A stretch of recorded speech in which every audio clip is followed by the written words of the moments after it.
Welcome to the puzzle stream. Let's solve some puzzles. Today we're going to pick up off where we left off back in April with some selections from the Tower Escape Puzzle Contest. There's a spreadsheet of the makers and their corresponding codes that I've just linked in the chat. We previously solved, I think, probably about a dozen of these. And I won't be doing the full list. We've just been picking out some makers that I recognize or levels that have been recommended. And so welcome to the people who have come in already, and Mario and Hunter. Let's see how much we can get through today. I will be playing a few of the towers, and then if we have time afterwards, I've got a couple of other puzzles from various makers well known to the stream that I'd love to bundle in as well, but of course we never know how long any of these are going to take. So here's Trickery Tree by Wiltini. As with all of the contest levels uploaded back in February, a giant tree blocks your path. Within it you find a puzzle. Let's take a look. Now my understanding is that there is another contest that is getting underway in the puzzle community. Low budget puzzle. We've seen a few levels from that and playtested a few selections already. Anyway, this is just the entry section. It's not going to be the main section since it's only the subworld that's going to be fully vertical. But we may as well see the exterior of the tree in case there is anything worth inspecting. The artwork, I suppose. And yeah, nothing else to look at. Let's get into the main section. I'm sure we'll pop out the other side of the tree when we hit the goal. So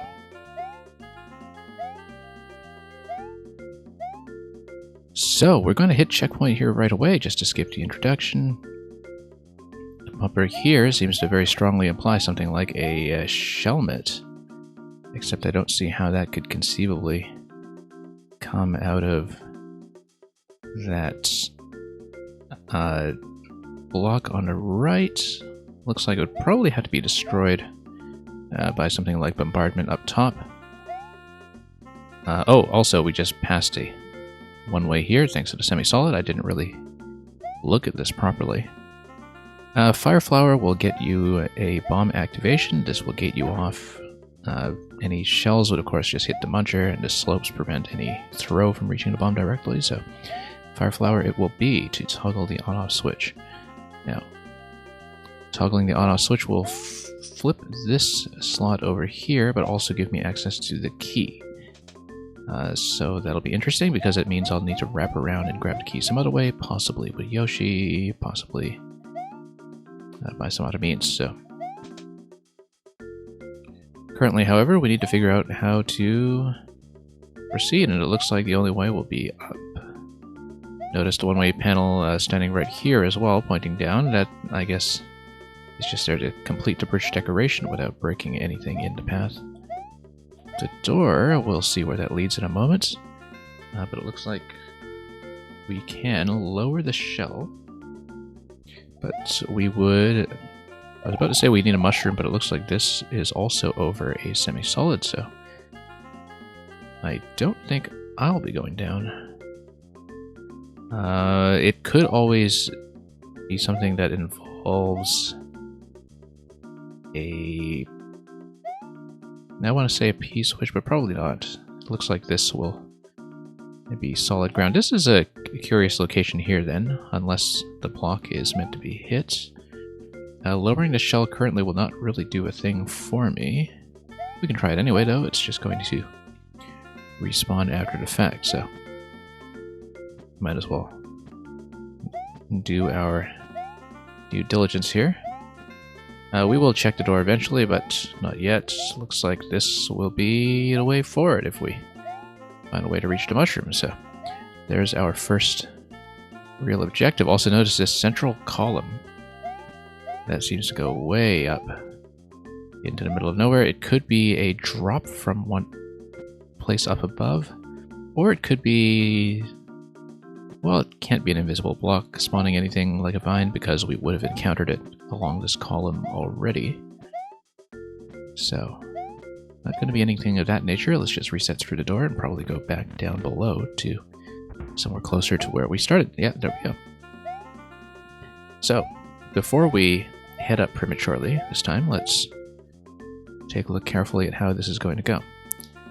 Fire flower accessible from over there. It looks like perhaps there could be something like a spring and POW combo or something. Some kind of object combination that would force me through with a push after the right side question block has already been destroyed. Not exactly sure. There might be some spawn blocking going on where I kind of build setups as I go by destroying certain blocks as we proceed through the level. But we'll have to keep an eye on this as our eventual progression point to the Fire Flower before we know what any of this is about. Anyway, ice, that also will have to be eventually activated by Fire Flower. Oh yes, notice that this seems to be telling me that the block will be a vine block, which means that eventually it's going to push something up here. Now, carrying the spring with me like this will also get me up to the mushroom right away, which is going to be important here because it means that I will be able to first of all drop another mushroom if I can.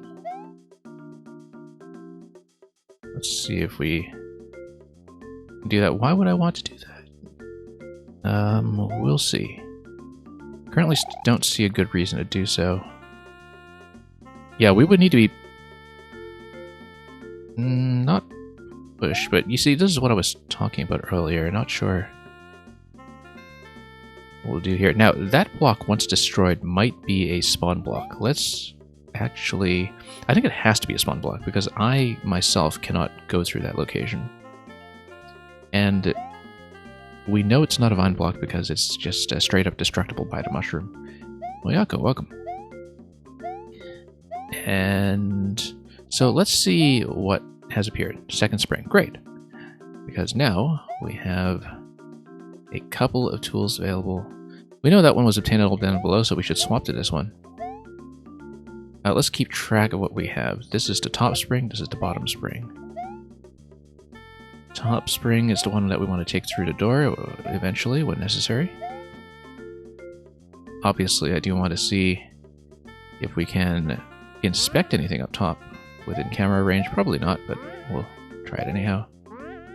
No queue today, Moyako. We're doing tower escape puzzles, catching up on what we can, so... I will have an open viewer level stream later on, and perhaps if I finish some of the tower escape puzzles early, we'll bring in some puzzles from the queue afterwards. But I've got one or two that I want to do here first. Okay. And I might jot down that code anyway, in case we can schedule that one in at some point. Anyway, we now have the ability to grab 2 springs. We don't want to push through here yet because there's nothing for me to do in that location. But what we can do... Now let's see, this looks like it is going to be the bottom of the layout. What we can do is...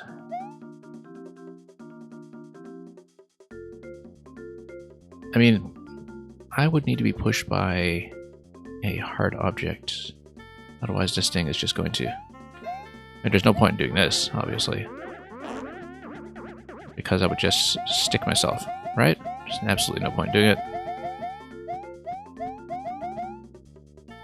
But if I find a way to destroy this block, possibly by some kind of bomb that we would need to release at some point, then we could do it. Anyway, found a lock. That's okay, we're right at the start. Not losing any progress here. That is definitely a lock by the looks of it. But we will see what we can do about that. Yeah, I would have to destroy that block and hope that it stays destroyed. Anyway, let's go down. Let's grab this guy once again. And then we'll swap up top. The other thing too is that we don't know yet if there's something else I can do on the left side once I've obtained the mushroom. But we'll see. We also haven't tried entering any of the pipes, but I somehow doubt it. Okay, just donut block up top. As we figured out, the central column is just a drop location, so interesting the way the key doors are potentially matched. However, if you take both springs, you're able to exit out the original entrance, perhaps. So this is going to release something. You take it through. If you have 2 springs available here, it's actually possible to go through this door again and spawn up top. It's also possible maybe to... with an additional object you would be able to go through the entry pipe, but there's no reason to do that, I don't think.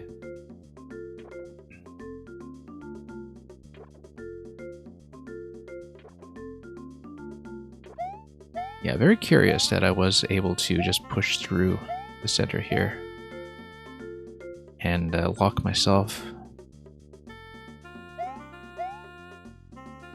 Anyway, we have access to both. This is top, this is bottom. Top. Ah, yes, we need to set up some kind of arrangement that will allow the Buzzy Shell to travel. Oh, that's definitely it then. Yeah, we haven't used a Buzzy Shell drop at the moment. Let's rethink this and figure out what the Buzzy path is going to be, because I think it's quite obvious that you want the Buzzy to activate the Muncher and Bomb segment for the switch on the left side. The Buzzy is going to drop over here. I need both springs available to set that up, which means that I want to actually grab the bottom one and have 2 springs available down low. And we'll set it up. We actually want to toss this and hopefully respawn it as we head up top.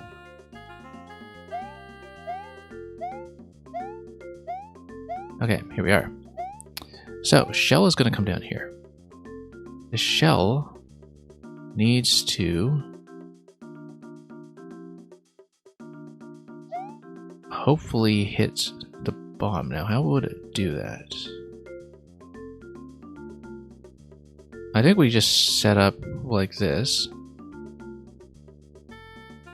It is going to hit the spring here. It's going to go up. And then it would need to, once again, come here. Now, that would allow me to retrieve the shell and take it through with me. And however, I do need to be aware of the fact that the Buzzy could potentially wake. And that regardless, it may not get me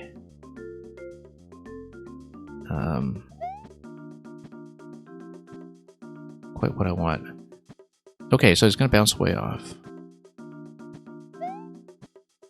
It's going to go down. I did hear a spring. Give it a bit of a kick. Can't quite see how it's traveling, but I feel like that is the whole setup here, that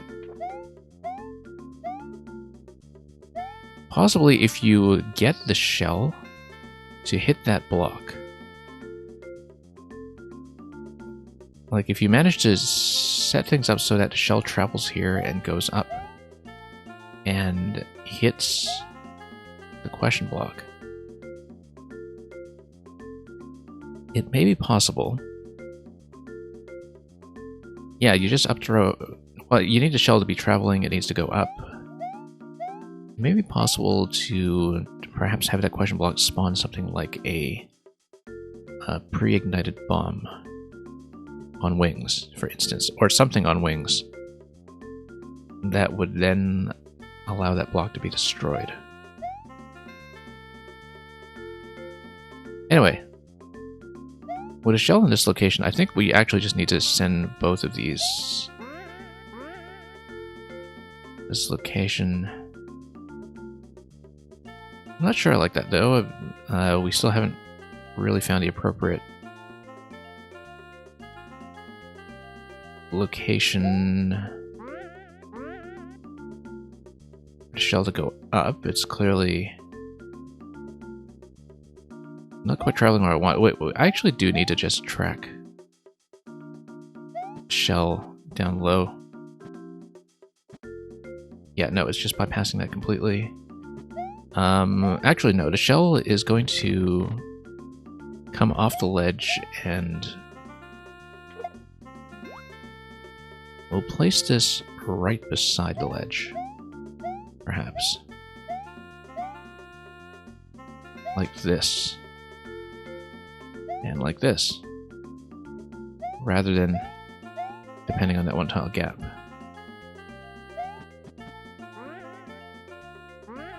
Okay, good. Now we need to position the shell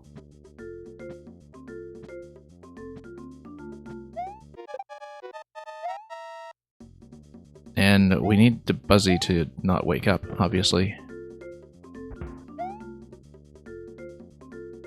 We can always just trap the Buzzy once again. And in fact, trapping Buzzy in that location may be ideal because it allows me to continue this way. We have 70 seconds left, but that's okay. We've made some progress. We know roughly what to do with that. I feel like a shell throw onto this location might actually be helpful here if we want to try to activate that block. Except it's going to go like that.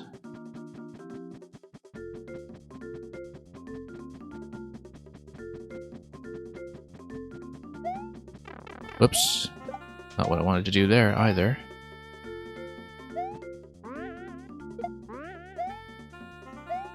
Yeah, we would need to do the second throw. But we don't have access to both of those if we also use the shell, that's the thing. We're going to hit timeout here in just a moment.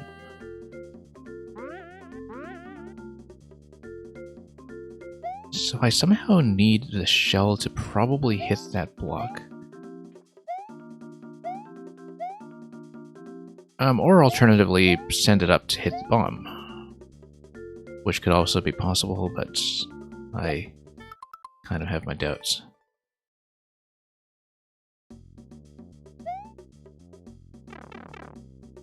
So let's try it again. And let's see what we can do. So yeah, so far we've gotten as far as obtaining the Buzzy shell. Then we need to figure out what that will actually get me. Because yeah, eventually we need to destroy this. It could spawn a winged bomb, but I actually think that I want some way to access a bomb. And have a bomb that I can carry with me eventually. And I think that the priority should be using the shell to perhaps try to activate the on-off switch on the left side instead. How it's going to happen, we will have to find out.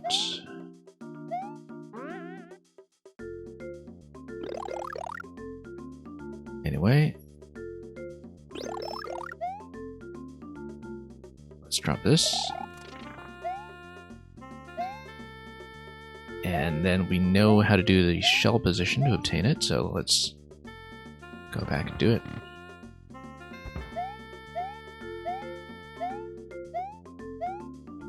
Okay, back here we go. We'll drop both. We'll grab the shell.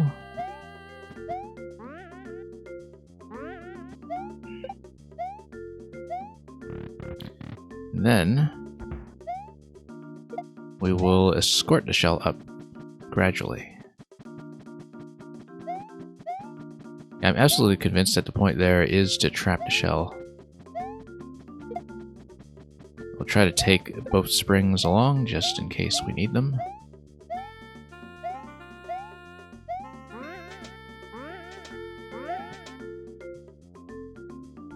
That's going to trap the shell once again. Now, ideally, I can set this up in such a way that the shell will hit the bomb, but I don't quite know how that's going to work just yet. Could always be something like that, perhaps.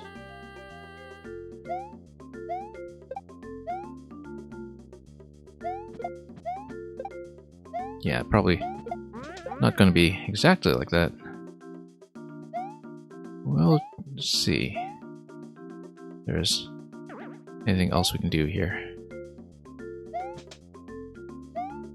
Like by some kind of forward shell throw on the left side, perhaps?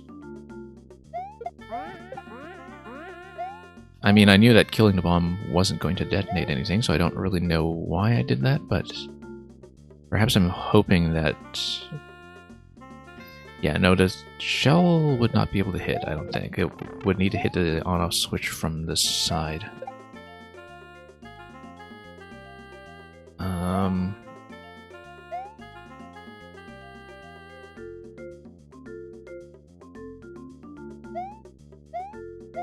Interesting.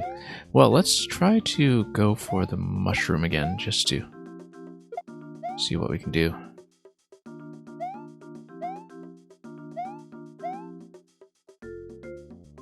We'll just escort the shell with us wherever possible, just to make sure it's always accessible.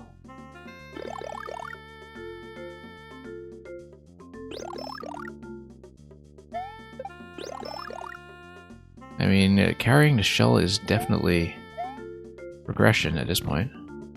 Bang, welcome. I just kind of wonder if it's within reach of the key that we saw earlier, but no, I believe that we will need the on-off switch for that.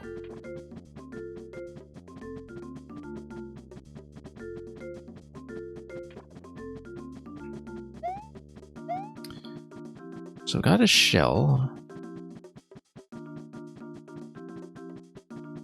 Interestingly enough, I also do know how to get back through this door if we stack 2 springs, but currently we're kind of limited to 2 items in this section.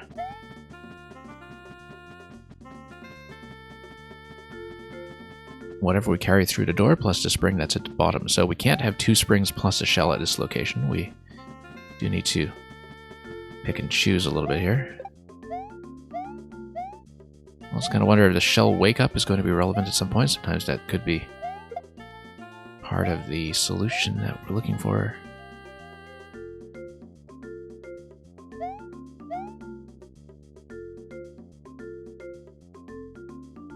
So yeah, we know how to snipe the bomb on the left side, but that will not activate it. It looks like it should be a Fireflower activation, which then signals to me that we need to deal with the question block on the right side first, or find a way to get up there, despite the issues with the water.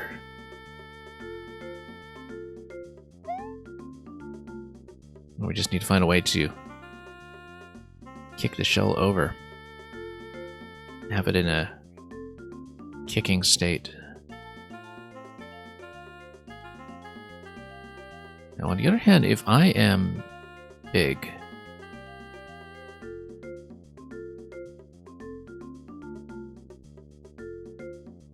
let's try one thing here.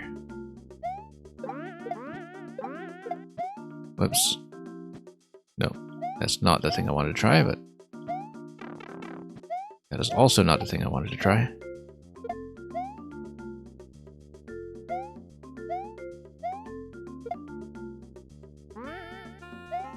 Okay, let's go for the mushroom again. We're down to 120 seconds. We'll likely have a reset yet again. But we will see what can happen here. The fact that you can release a mushroom down low is something that I've been keeping an eye on ever since we saw the mushroom spawn. don't know if we will potentially need it for anything. The mushroom can't really travel beyond this point, though, so I kind of find it unlikely. Interestingly enough, with the key in positions like this, that's obtainable by things like the Goomba throw, I believe. But probably not shell throw. I wouldn't rule it out, actually. Although we can't access the key door anyway, so it's not really relevant to our interests here just yet.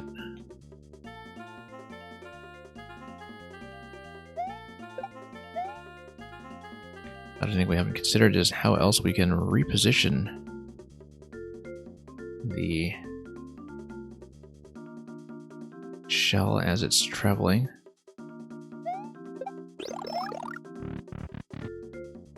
But anyway, taking the shell through the door does kind of seem like progress, as does trapping it here. Which indicates to me that we should actually be thinking about perhaps just hitting the block directly just to find out what it is. We don't know what it is yet. And also, I do need a second spring to push myself through the way I did previously. I think. We can't just do a soft drop here and expect to push.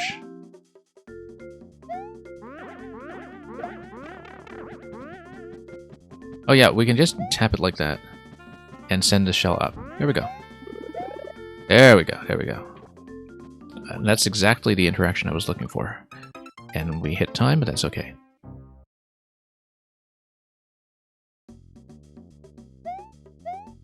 And we would need to take damage anyway. Not necessarily. I mean, it doesn't matter because we'll be picking up a fire flower from that location. So, anyway.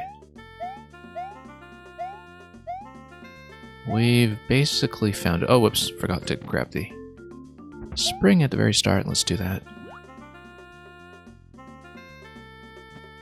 Spring can really hang you up the most. Alright, let's go for the mushroom.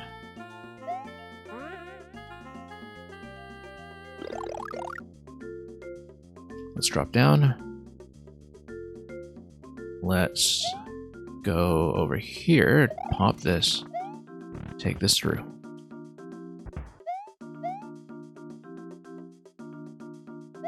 Now we do the same thing, grab the shell. Whoops.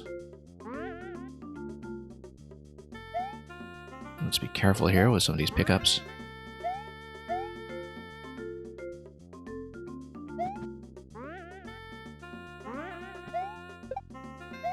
Alright, fairly standard. Fairly simple.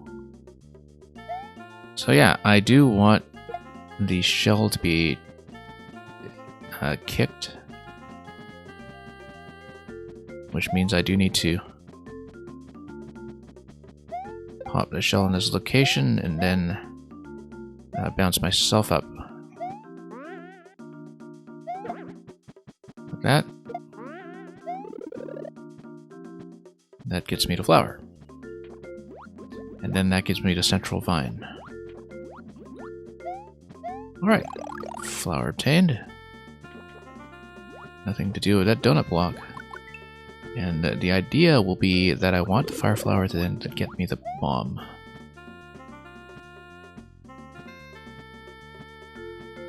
We might as well upthrow this.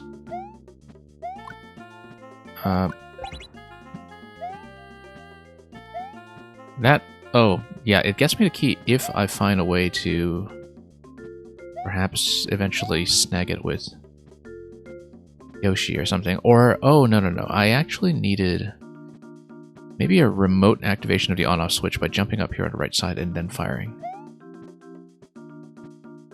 Except I don't see a way to switch it. Again, we don't need to. We are supposed to go up here anyway. But that's only once I obtain the key, so... Obtaining a key should be a matter of firing at the switch from the right side. I think it's going to be an on-off reset, in fact, when we go through the door.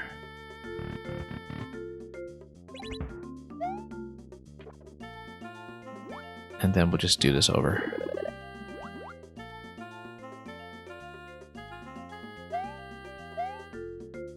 It may require trampoline placement, so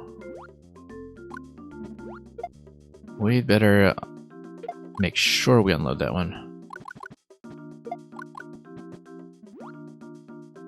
And then we will see what happens when we take them both up. So, I want to go, yeah, up the right side through the donut block, so we don't want to go up just yet. What I want to do is probably create a deflection pattern from this location up here. And I can set that up repeatedly, as long as I don't jump too high. Yeah, so I think I need to just... Oh, okay, never mind. We do need to go back. Yeah, we set up the deflection the same way that we set up the previous one. That'll be the first guess. And that gets the key, and then that also gets me through, as long as I remember to hit this block, which I, of course, completely neglected.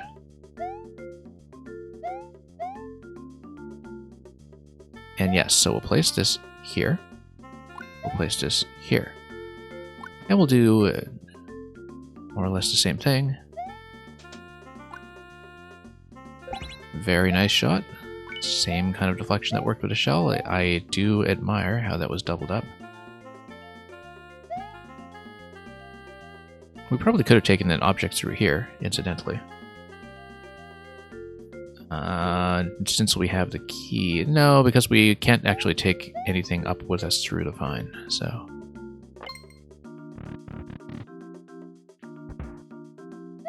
Never mind that, we'll just press onto this section with 200 on the clock.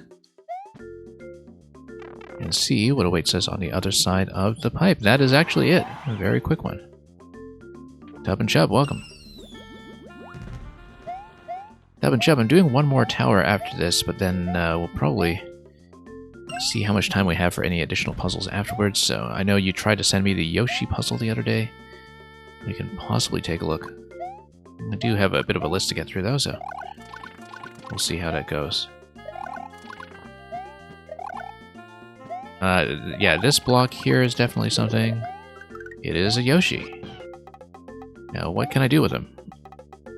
Not much by the looks of it. Can't even drop him into the water. That's okay. We will pop this. And that'll be the first clear of the day.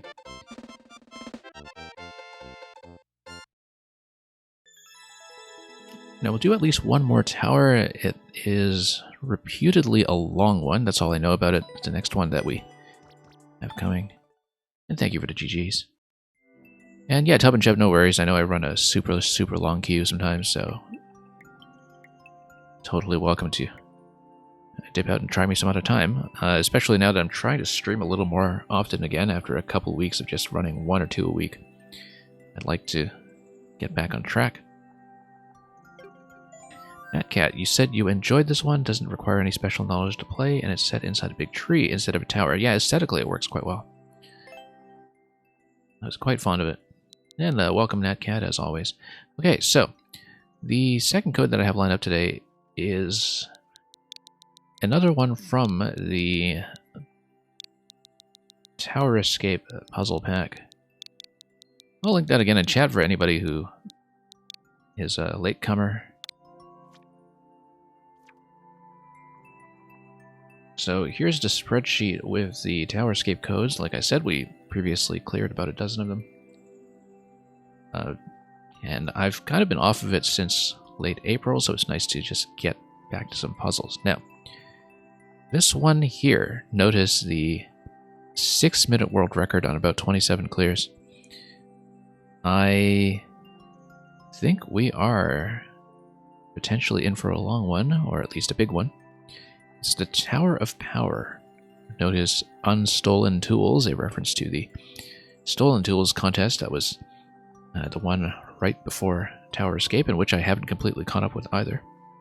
In fact, I played very little of Stolen Tools since I was very busy when that came out late last year as well. We'll catch up eventually. Today, though, we will do the Tower of Power and get used to seeing those blinking blue blocks of an onomatopoeia. Version 7 by Wes Crafted, who has a frog hat, which is notable here because, you know, one of the first examples of onomatopoeia that one often learns as children is a frog going ribbit, ribbit, ribbit. We'll see if we do anything similar here in the NSMB theme.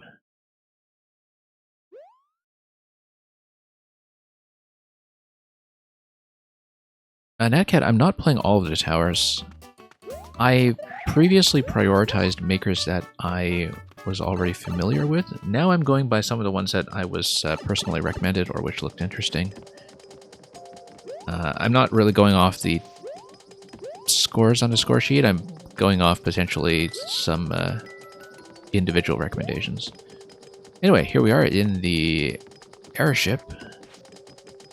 Looks like we're going to be in for some kind of maze here, where you do need to be able to take a damage boost or take a bone shell down there, perhaps, to proceed at a lower level. Notice that if you can take a damage boost, you can just fall through here as well, but not with something like a bone shell. So I'm expecting bone shell at some point. Also, low gravity, you can ride this out, potentially. Nope, this is the extent of the first screen, so...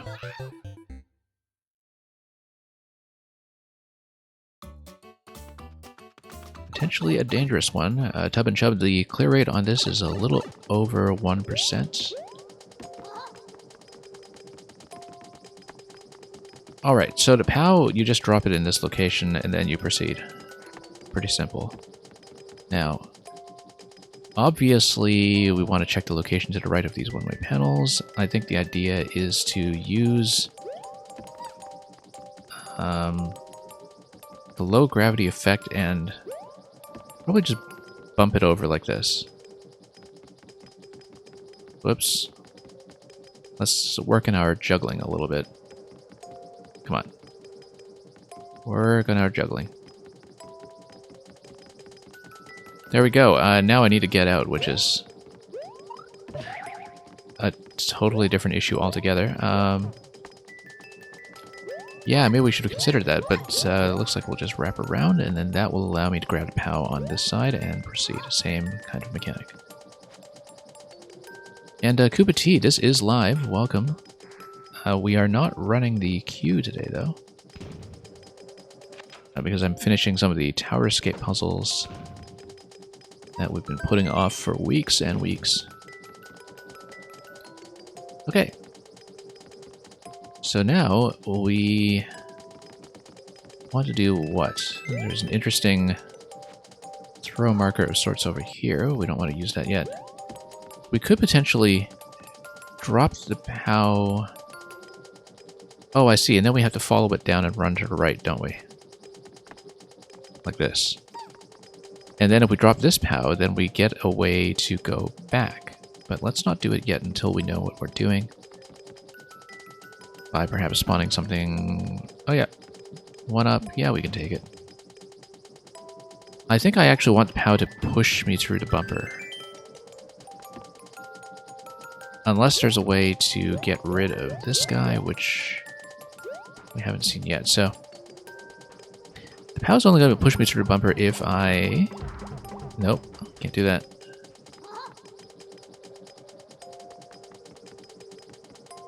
I was thinking, like, having it fall on my head, but the thing is, it bumps off of my head even if I don't press anything, and it does activate. So let's drop this and see if we can go back. Whoops. Oh, that's a problem. And yeah, Koopa T, you're quite welcome to stay for a while to see if we have room for some more levels after this one.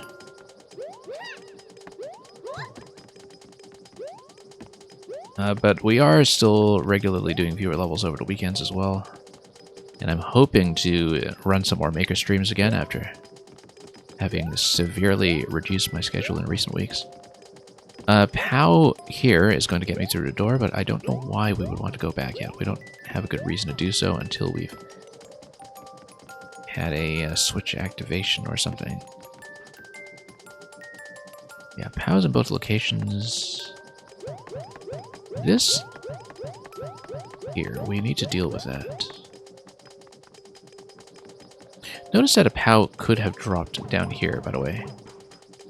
And then it would have rested in that location, which meant that I would not be able to reset it.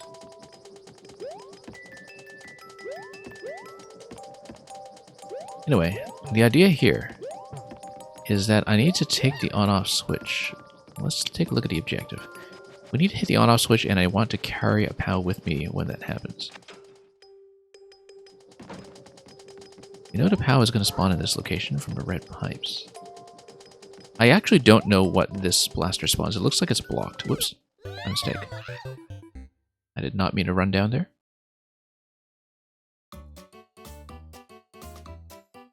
Anyway. Decent progress up to that point, I suppose.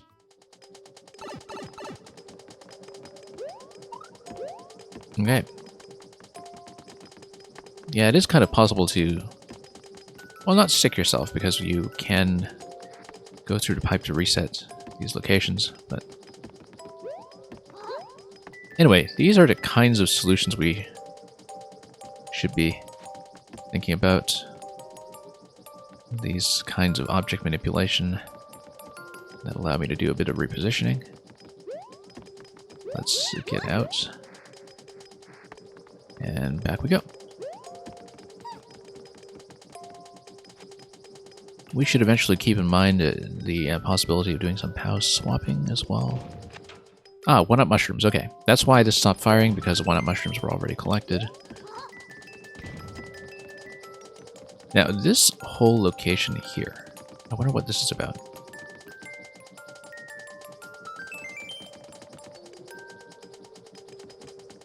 It might just allow me to scout. Perhaps. Yeah, it allows me to scout without having to go through the door twice. So yeah, notice that we'll need to eventually go over here with 2 POWs in order to have somewhere to stand to hit the on-off switch the second time. This does teach you, however, that you can stand on 1 POW on the way down and get off before things become critical. That donut block is kind of suspicious. Also, if I just fired a POW, no, nothing on screen is affected. We should be kind of thinking in terms of the low gravity as well. Perhaps. Yeah, I would like this POW to just push me through. But like I said earlier, that just didn't happen. And I kind of doubt that it can.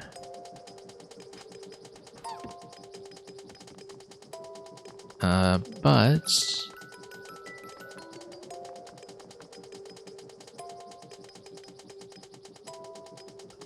let's see here. I think if I actually have a second POW here,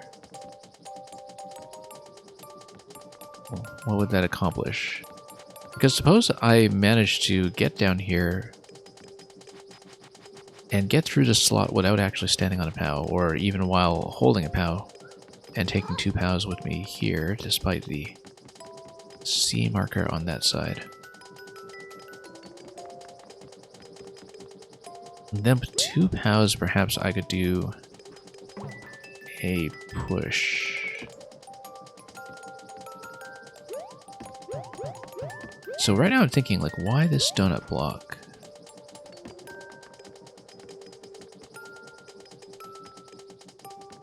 If I take this POW...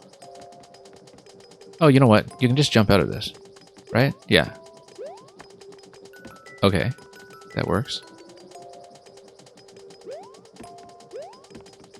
Now, why would I want to take a POW to the left side? That's a valid question. Yeah, no, I failed to see that I could just jump into this location. That simplifies things quite a bit, in fact.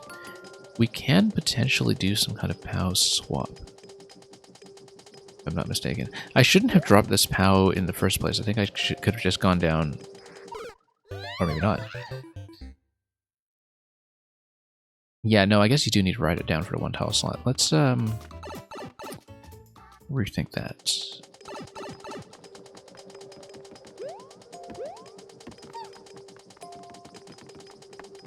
Anyway, take the POW. Drop the POW. Yeah, still need to figure out the on-off block, that's correct.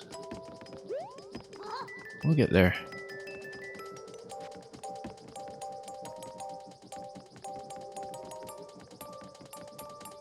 Anyway, that's going to land.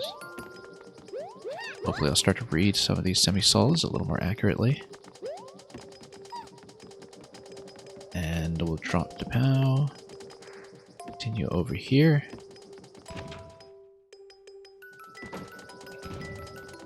Notice that head bump from a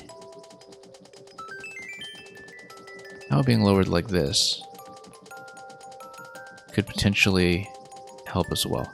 You can only do it with this POW, I think. No, you can kind of do a soft drop like we did with the one-way panel sequence up above as well.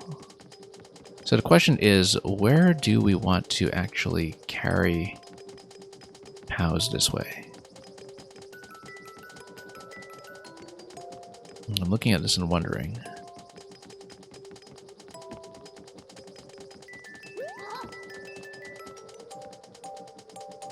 Because what if you had a POW bob on your head and lift one of the blasters with you? Like if you... nope, no, I don't want to throw.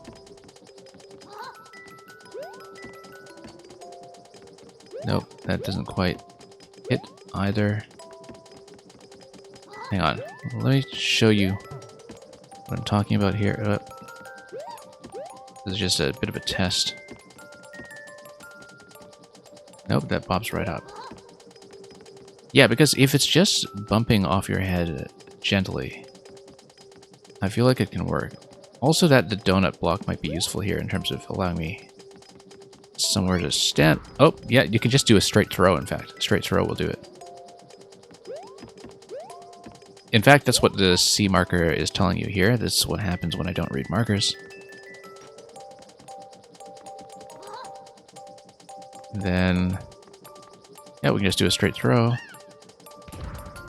Move that out of the way, and have access to another POW. Except now, we have the issue of the on-off switch, which means that we actually needed to block this with 1 POW before proceeding like this. We needed to block the blaster. Or just project it the other way, which could have been possible. Whoops, I was trying to jump up like I did previously. That did not go well.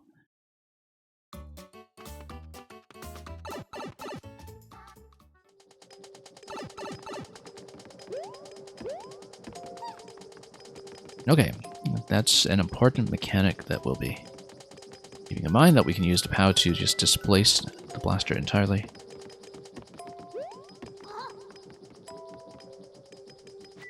You would think I would have seen that more often by now. That actually gives me a little bit of insight to a puzzle from a long time ago that I never got around to solving. But I'll have to go back and rethink that. Like, there was a POW and blaster puzzle that I might want to return to with that interaction in mind. This was from over a year ago.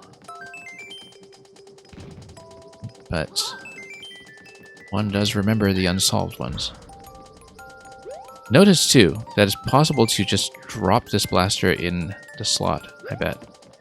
And if you do that, you don't need to use the POW as an elevator piece, perhaps.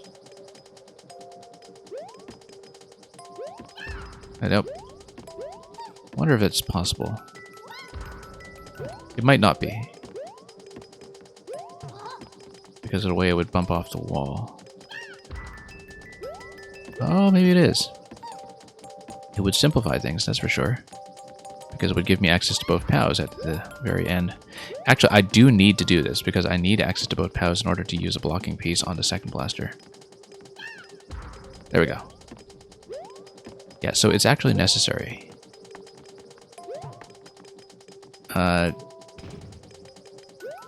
I'm going to drop it like this. And then, now we throw. And then we hit the on-off switch. We drop back down. And then now we have to deal with the fact that it would need access to both POWs again. That's okay, we know how to do it. We do need to reset the room, though. Oh, and there's an on-off reset when you go through here. Okay, so, no, we need to be able to reobtain the POW that we use as a blocking piece. Okay, so we need to make some kind of minor adjustment here because I need access to both POWs and I need to carry them across the one-way panel once the switch has been deactivated, since I forgot about the on-off reset over here. Whoops. Let's try to maybe stand a bit more accurately. Yeah, it only makes it more complicated in that I do need a way to either destroy the POW that I use as a blocker.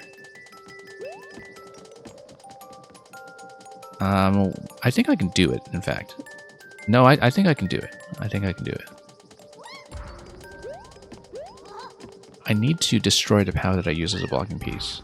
So I just need a little bit of a positional adjustment on how I do the block. Or even... no, this has to go to the right. And this has to work as a blocker.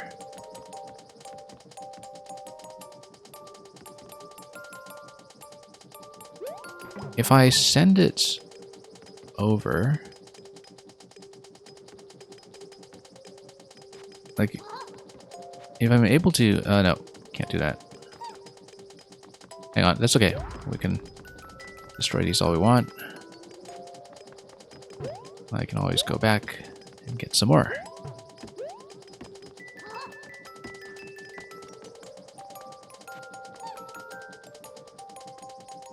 So the question is, which POW do we use as the blocker? Or... no, I was about to say we use both POWs to obstruct down below. That's obviously not going to work. I'm currently holding the pipe, the lower pipe POW. If we obstruct the donut block, or sorry, obstruct the bullet blaster here. Yeah, I don't think it matters which one I use either, as long as I manage to destroy or reobtain the piece. Whoops, that's a mistake. But it does allow me to try one thing. This will obviously not work, I'm just testing something. Okay, yeah, no, that's what I thought. I've seen that interaction often enough, especially in Trolls. I just wanted to make sure that we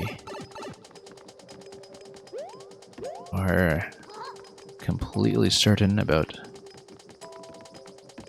ruling out certain interactions.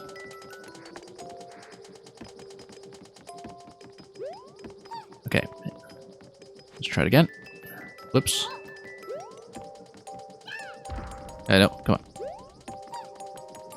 That's what happens when I use my Pro Controller instead, with its occasionally finicky D-pad.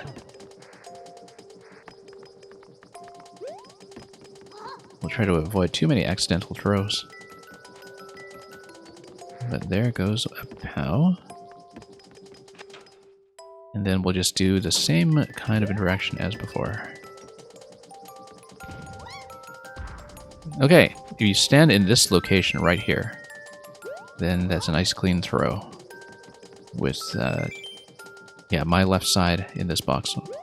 Myself and the POW completely in the box. That's the position to go for.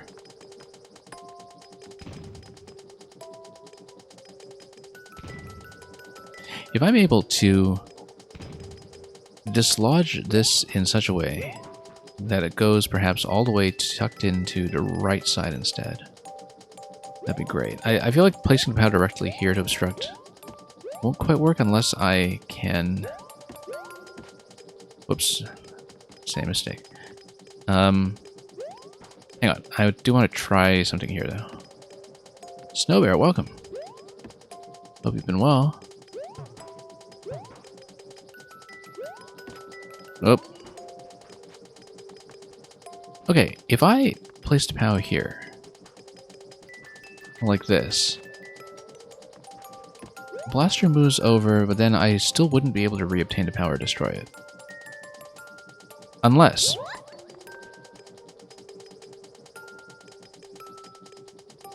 we use an up throw. That's what it is. That's what it is. So here's how I'm going to do it. I'm going to move the Blaster.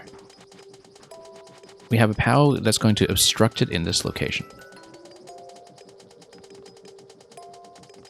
Oh, no, I can't up throw. This is NSMB. Never mind. Still thinking in Super Mario World mode. But it means that one thing I haven't considered is ground pound. Not that we can use it here, but... Did I just lock myself? Hang on, let's try to despawn. No, we can just go through here. Okay, no lock, never mind. Okay. Let's see what we can do. We need to stand here. We're going to move this. Grab the POW, go down. Okay, so we'll place an obstruction. But then I need a way to hit the obstruction afterwards. If it's directly on the cloud, I wonder if there's a way we can smack it. Perhaps by firing another POW from below. Okay, let's try it like this. So for example, if I fire another POW from below here... Oh, that's just going to hit directly, so... Never mind that.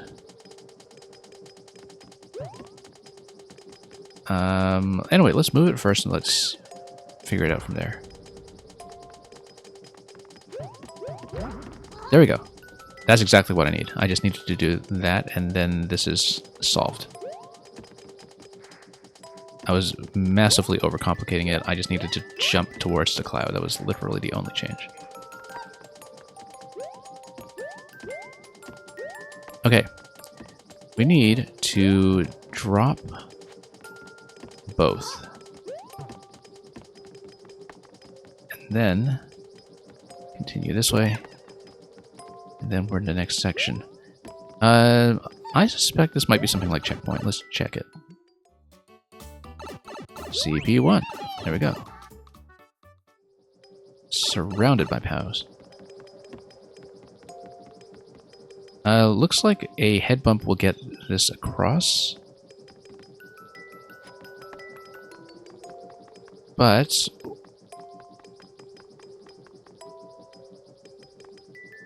why would we want to? Or rather, we need to be tall, perhaps? Or we need to retain the bump interaction. Let's see. You despawn that POW by going to the left. Didn't think of hitting it with your head. Yeah.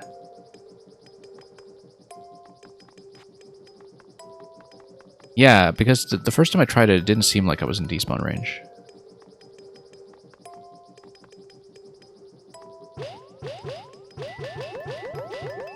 Anyway, let's redo this one.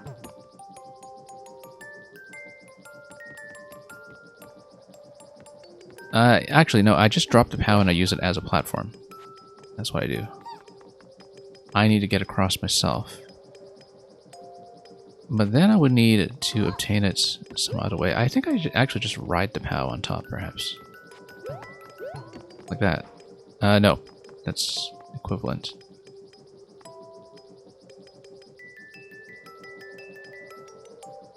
Because now I'm down here.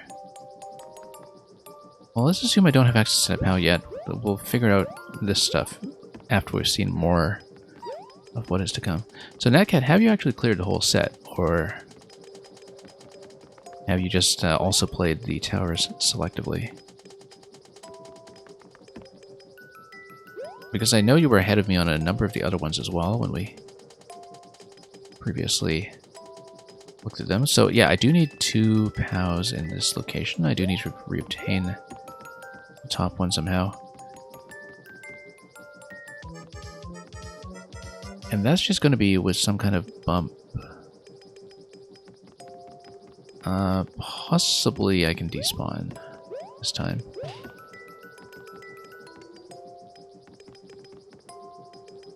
I want to despawn the one I'm currently holding to get it to come out of the pipe. So let's see if we can figure out a way to do that.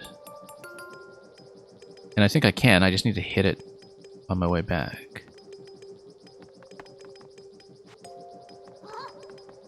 Like we drop this.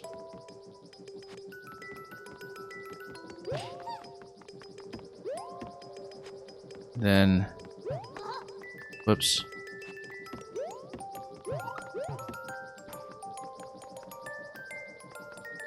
Then I would not be able to hit it from here though.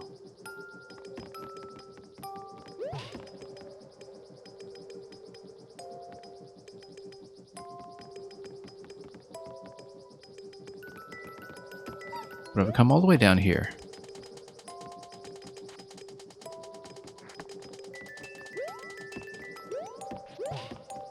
It's still alive.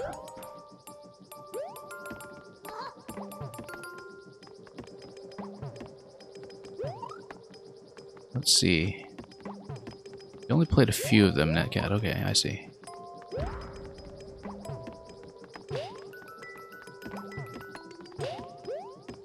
Okay, something was wrong with that sequence. That's okay, we can get back to that without too much trouble. Considering that we did pick up CP1. Also, presence of a reset door here makes me think about how we could potentially trap ourselves. Yeah, POW drop here. Oh, I see. Because a POW drop here, the POW would remain alive, and then you can't get across. Yeah.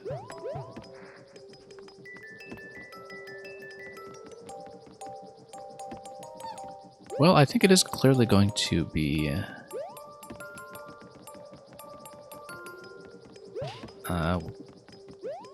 figuring out how to get rid of that POW. And using the one-way panels to perhaps stand somewhere. Maybe part of it. The other thing, too, is using a stack of 2 POWs in this location, for instance. So the first POW can be hit. So, for example, you stack 2. No, there's no point in... Yeah, you stack 2 here.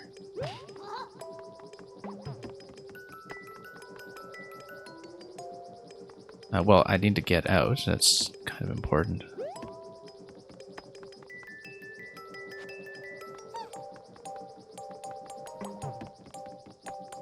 So the idea is that I would stack it off the bridge. If I stack it off the bridge, I'm able to hit the POW from below.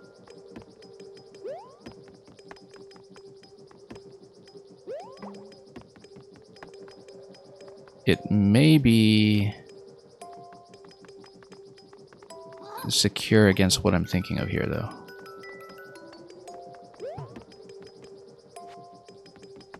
Because the idea is that I pop the relevant POW from below. I actually don't remember which is which at this point. Let's reset. And let's keep track. This is top POW. So the idea is that I'm trying to stack 2 here. And then I take one POW down, and then I whack the other one. That doesn't make sense though, because I still need a POW positioned in such a way that I can get across.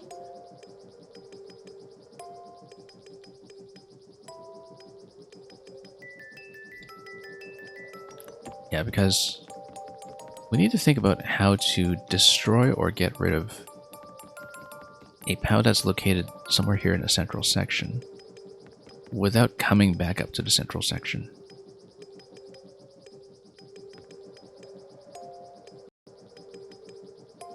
And it could be that I just need to do kind of like a light grab. Let's see if I can demonstrate what I mean by that. Whoops.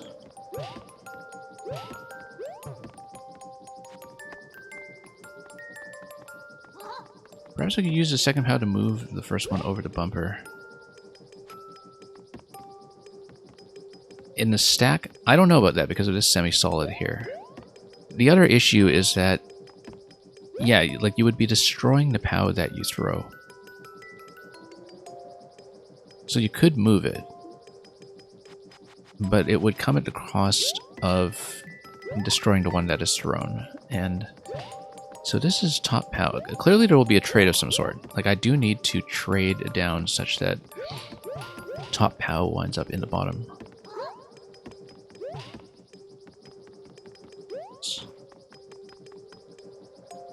So it could be, but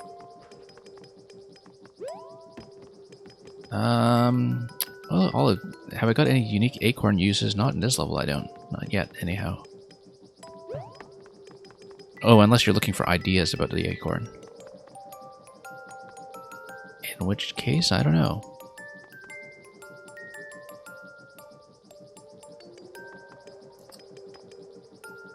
Yeah, okay, if I use low gravity to drop this here, I'm holding bottom POW right now, right? Like, this one will need to go down, for sure.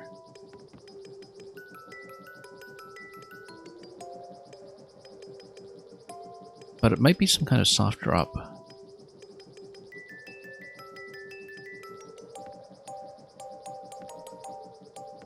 Yeah, because whatever's trapped here under a one-way panel isn't really going to budge.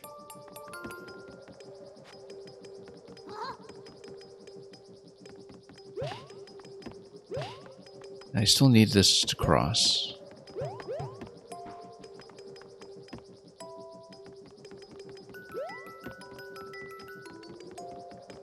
Anyway. Maybe I just go down and I wall jump. And I just try my best to despawn. Nope. That's not going anywhere.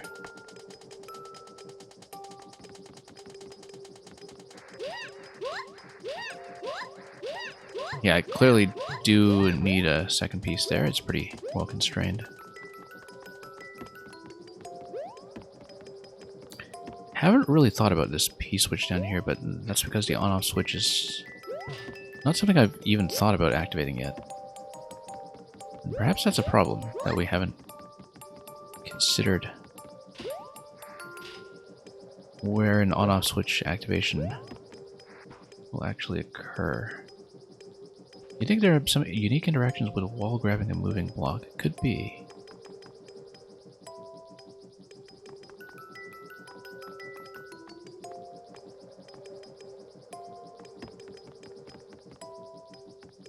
So either I get it down or I destroy it.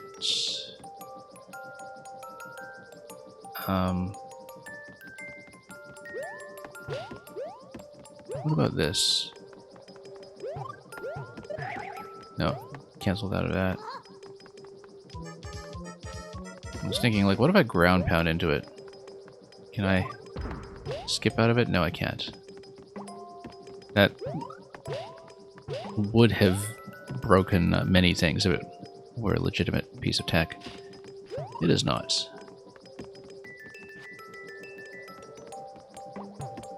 I can find some way to push myself. Can I use it with a duck twirl, you're asking?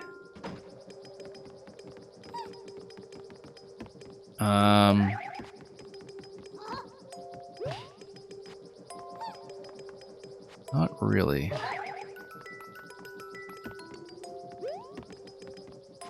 Like...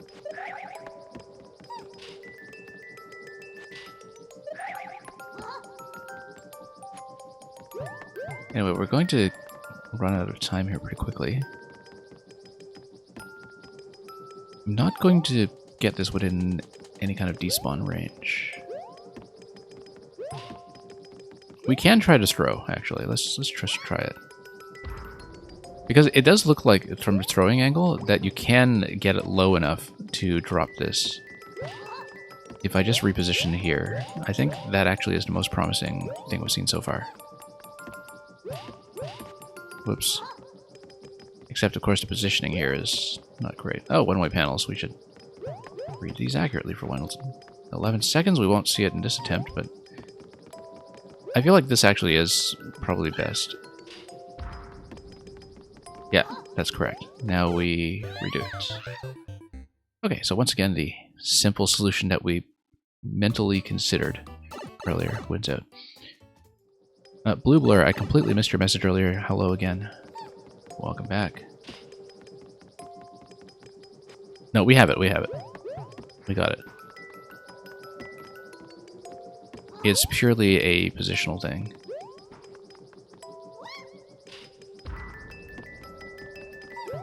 And that's all there is. So, imagine that actually trying to do the easy thing for once. Looks like we have, eventually, an infinite P-switch.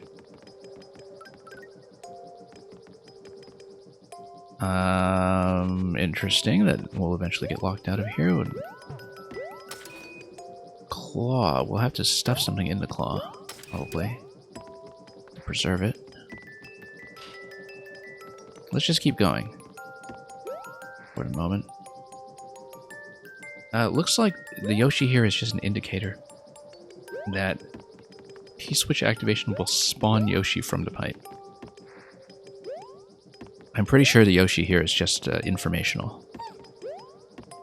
P-switch, if it's activated here, will trap me until its expiry. So if we want to do an infinite P-switch, we have to probably drop something else on top of it. Also notice that it may be possible for me to sneak through like this, yeah. Except it's a bad idea, because we have nothing we can do over there yet. And I may have locked myself. I may in fact have locked myself. Because that's what we do.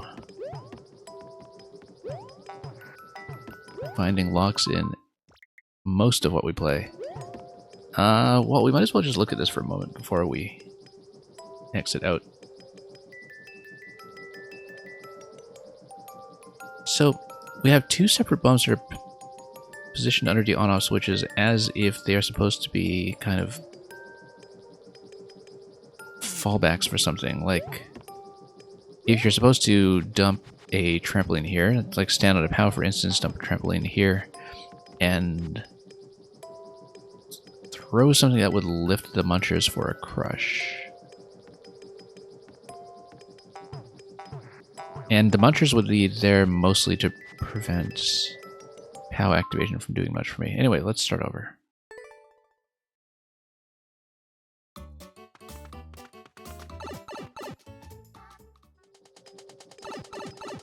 And Olive, you're switching from propeller, oh sorry, acorn to propeller? Yeah, good luck with that. I've played a few really good propeller levels in this game, but in general I find a propeller is one of the power-ups that is not really that well implemented, which is, I was very glad they eventually did include the acorn in this game. The propeller has the issue that, much more so than other power-ups, it kind of takes some of your moveset away from you. Takes out some of your options. And it is a difficult thing to design around. Just because it has the potential to break so much. Now let's...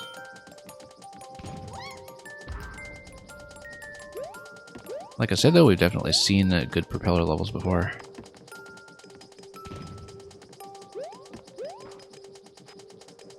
Yeah, that's pretty far along. Let's... Ooh, don't like that at all. Oh, we got it.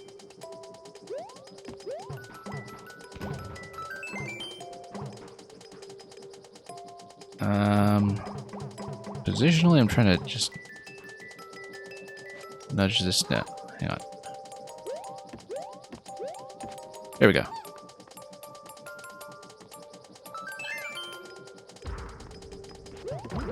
There we go. Let's hit the switch. You play around by having to bounce a P-switch or a power on my head while wall grabbing. We'll see. None of the solutions here so far have turned out to actually be that technical. Like, some of them...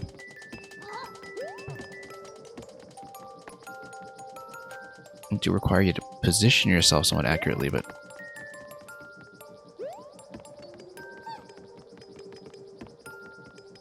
let's just go back and take a proper look at it. I mean, I didn't really look at everything I could have seen there because I rather unwisely locked myself.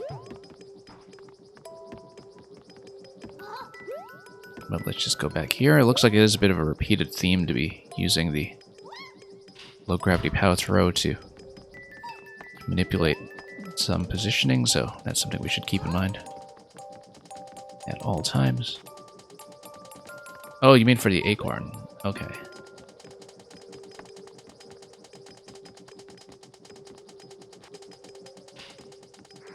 Yeah, I wasn't sure what you were referring to, but now we know. Also notice that I think it's potentially possible. Yeah, so once the P-switch on the left is released, you can probably swing the claw to pick up the power on the right side. Which would then allow you to come back here and grab the POW from this position, because the claw would effectively lift the POW. So that's something we should keep in mind eventually, is that P-switch should get me an additional POW. Possibly for a drop down here, although P-switch needs to expire. That's fine, it will expire if we get away from the spawner and get it off screen. So that'll be eventually the sequence that we're looking for, is grab an extra POW from this location using the claw, drop, go down, let the P-switch expire, and then with an expired P-switch plus an off switch, we will be able to proceed down this column. So that's eventually the thing. Also, don't know what we're doing with this block up here, but we'll eventually find out, I'm sure. If you have Yoshi in this position, and if you manage to get across the conveyor belt, you can always jump up as well, like a superstar. Getting the P-switch spawns Yoshi eggs, but since we need to let the P-switch expire, that will kill the Yoshi. So if you really wanted to kill the Yoshi, you can do that, but alternatively, though, what we can do is drop this here. Because when you hit the P-switch, it will launch an egg into a safe position.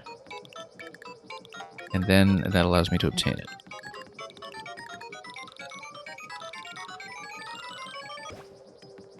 Great, and we can even obtain another one in case we need it later.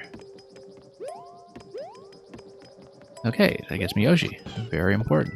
Now, we need to think about the on-off switch activation. I think I know what to do here. We need to take Yoshi and we need to spit, because the spring is going to activate the on-off switches. We can take another one. And then P-switch would then freeze the conveyor belt. But in order to freeze the conveyor belt, we would need to maybe No, Yoshi isn't going to do that.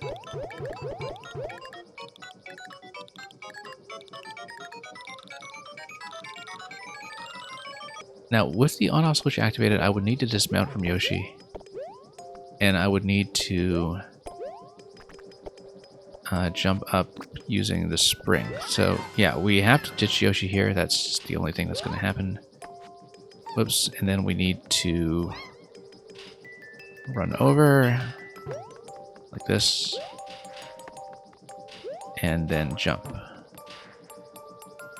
An additional on-off activation will allow me to come back here and grab the spring, but we don't want to do that because we will want to drop off all this stuff. We also need the P-switch activation to persist, which I've not done. That's a problem. I should have thought about that in advance. However, we can go back here, come back, and that allows me to do seesaw manipulation to then lift the P-switch. If we drop something here and then ground pound on the left side to lift the P-switch, that's what we can do. One way we can do that is to come back now that the one-way panel has opened things up. I don't see an automatic on-off reset, so we just reset the door, we go down.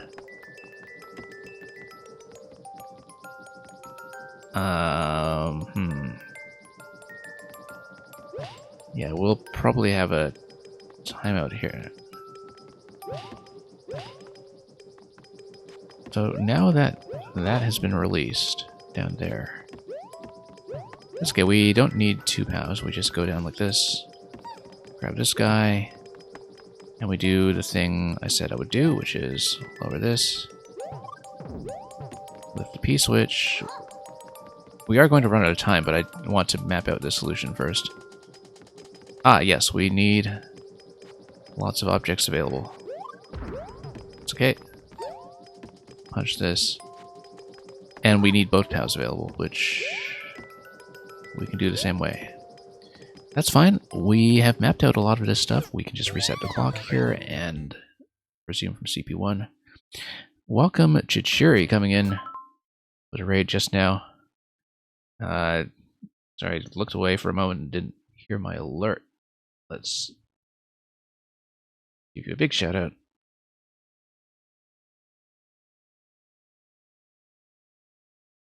Chichiri coming in from a StarCraft campaign stream. StarCraft 2 being pretty much the foundational game of Twitch itself. So I was really into watching StarCraft 2 esports and playing a lot of StarCraft 2 in its earliest years after launch. And so it used to be spread out over all of these different streaming services until people eventually congregated on Justin.tv, which then became Twitch.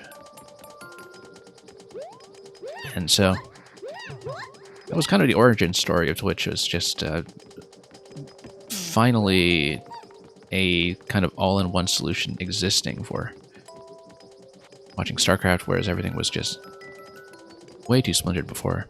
It's still a little bit splintered, like the Korean pro streams are on a Korean-specific service called Africa, although they do repost on YouTube.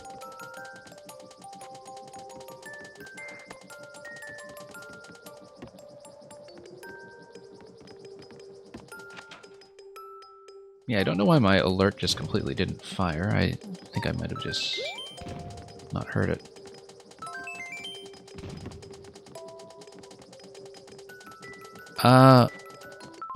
I don't think it's a matter of optimization. I think this is a legitimately long level, as far as I can tell.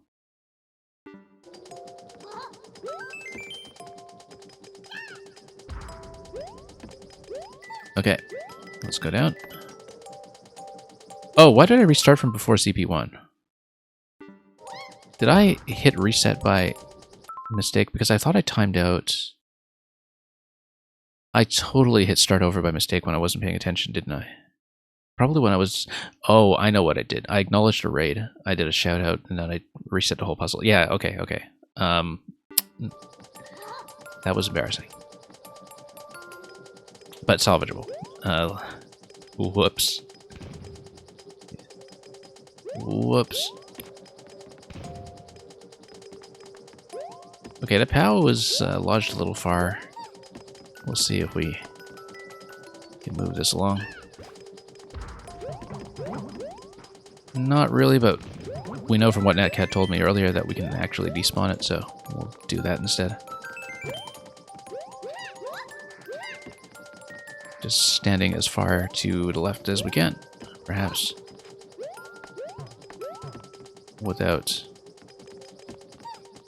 exceeding those bounds. Nope, that's not going to work. We do need to reset this.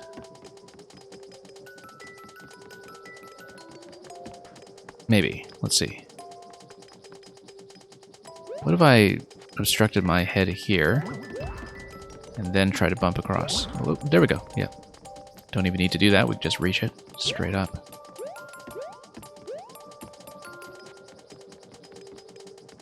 We don't want to go through the door. We want to take it over here.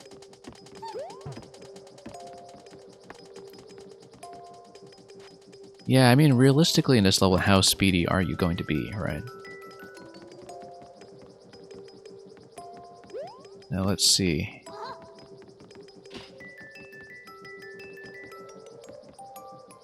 Yeah, Natcat, you're telling me I can despawn. Well, we didn't do it, so...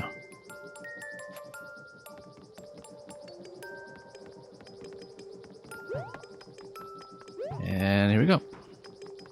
And yeah, all of happy making. Hope that goes well for you. Stand at this location, see if we can get some consistency here. Yeah, there we are.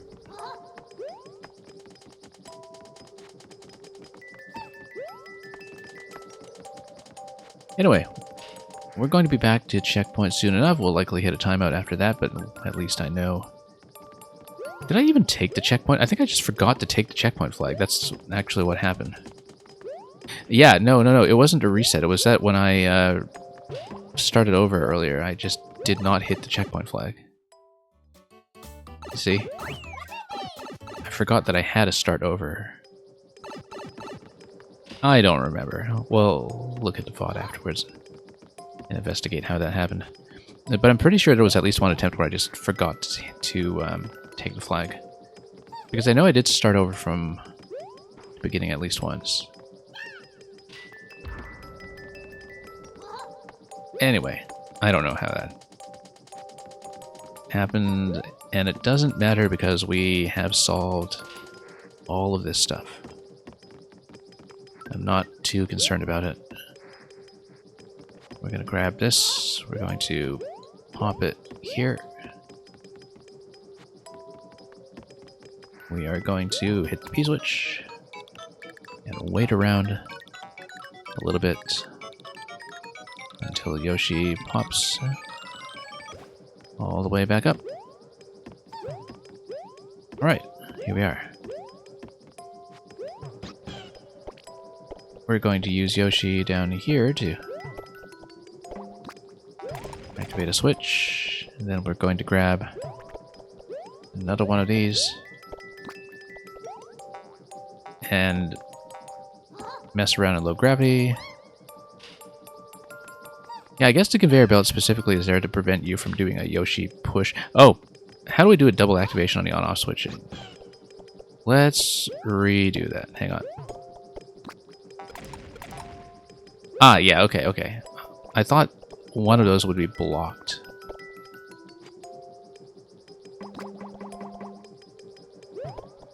But we are mistaken here.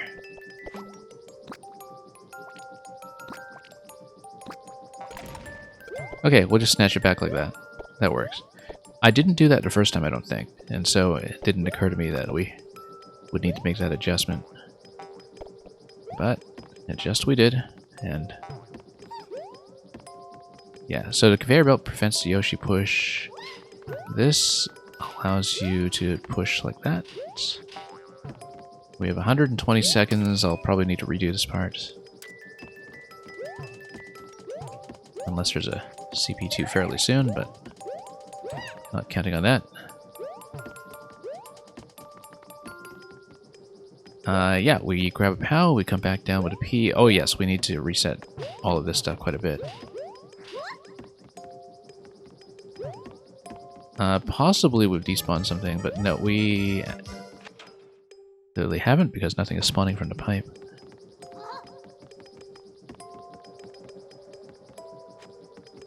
We'll take this. We'll go. And Teramis, welcome.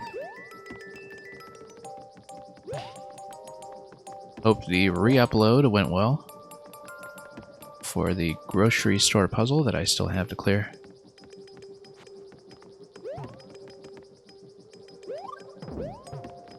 Okay. Notice that it should be possible for me to access that POW. No, it's not. Unless I lodge it with something else.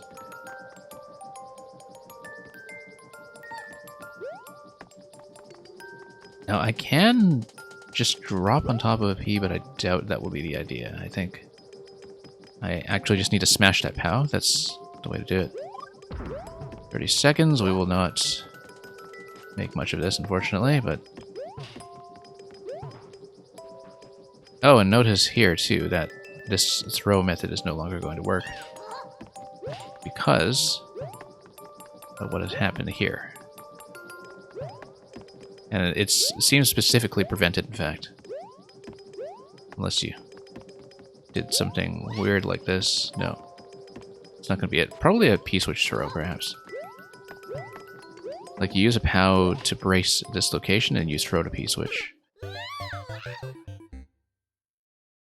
I bet that's what it is. Stand on a POW, throw to P.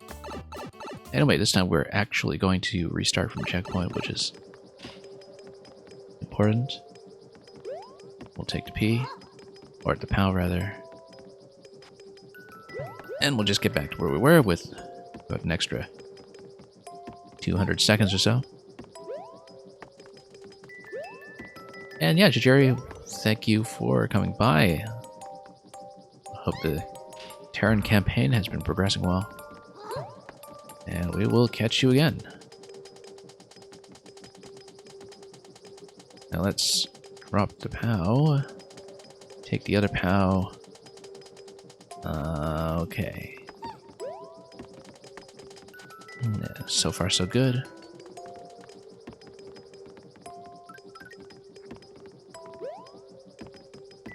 Now we will take this guy here.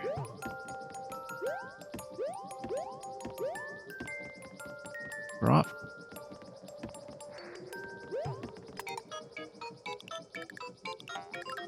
Same idea.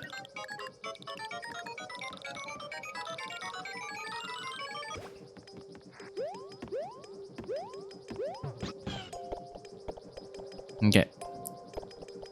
Interestingly enough, I mean, this is NSMB, so Yoshi cannot grab through a wall.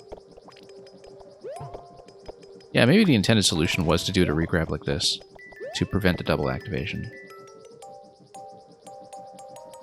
Ah, I see why I misread that. It's because I was thinking of the blue blocks as obstructing the on-off switch. That's obviously not the case because they are within bomb explosion range. Which is obvious. Whoops. Thank you so much for the follow. Carrying this instead of throwing it, imagine that. And then we'll just go back to do this whole sequence here. First of all, with the POWs, might as well just reset.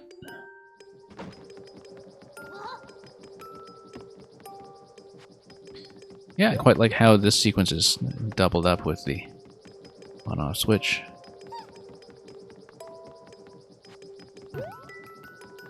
Anyway, we'll brace this. Grab this guy. Ground pound to reset this guy. Then we'll try this with the P throw. Because the nice thing about the P is that it will not explode on contact. It's going to come down as a stack. And so, let's drop this here first. Drop the POW in this location. Because that was my throw location previously. Maybe I took it a little bit far. Alright, I did take it a little bit far. Hang on. Or you can just... Yeah, no, let's move it. One spot to the left. One spot to the left.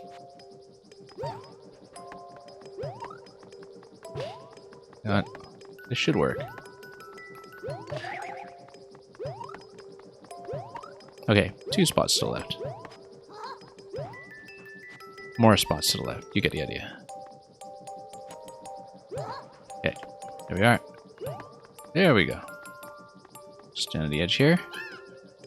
Send everything over, and that solves the problem. Let's not hit the P just yet. We will need it for the infinite P switch over here. But we're actually within range to do the infinite P switch now, so I don't think there's any problem with hitting P now, but let's just make sure we do everything diligently. Just in case there are issues. Okay. Looks like we... Mostly just trying to get it to pick up the POW.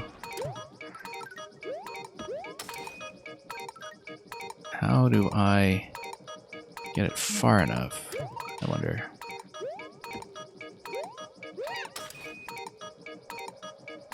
Probably by jumping into it like that. There we go. Very nice. Then we go down far enough for the P-switch to expire off screen. Just barely enough, in fact.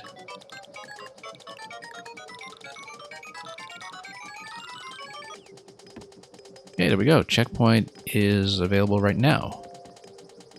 And then it will force me back into the on state, which we would need anyway. Yep. Okay. On state is going to lock me into this part of the puzzle until further notice. Interesting crush block here. It strongly implies a bomb.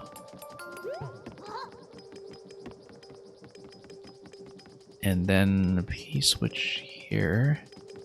Looks like it's just something we need to move out of the way once we can. It won't be with that method, of course, unless we jump up into it and hope for the best. No, it won't be. But we should think about perhaps how to come up towards it. Yeah, I will be moving up towards it by going down below, perhaps. Or... no, not really able to do that. However, there is a door. The door goes back to the other side.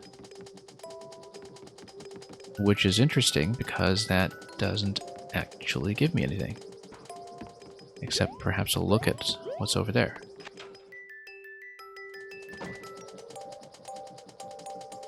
Head bounce at a POW. Yeah, I was thinking about that. This allows you to just reset and scout. Reset and force the P-switch to expire, that's what it is. Like if you're thinking like this, yeah, and then you can punch through. That is exactly what it is. The cloud should have been a major hint, in fact. Also notice, semi-solid, of course, so it's going to trap me up above. I think it's possible to just drop on top of the P and go left down here, but no, actually no, because you would need to P jump to get off that safely.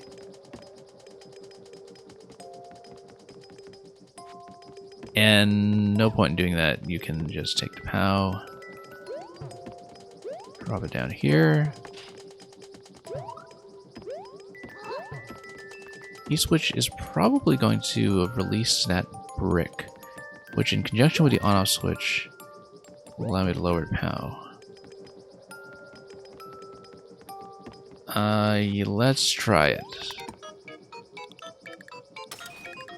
Now, we need to actually release that POW, though, which I obviously didn't think about thoroughly. I actually need a POW activation. Here's why. POW activation drops the coin. Coin drops into the claw, the POW skips the claw and comes over to conveyor belt. That's what it is. Let's go back up for the P.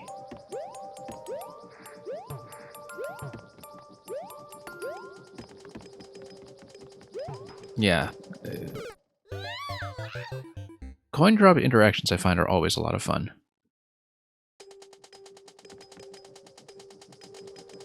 They're this thing that it's very easy to just overlook because, you know, you have so many puzzles that have rooms fully reset using vine blocks and the like, that having an actual expendable coin block is, in this format, I think, a relative rarity.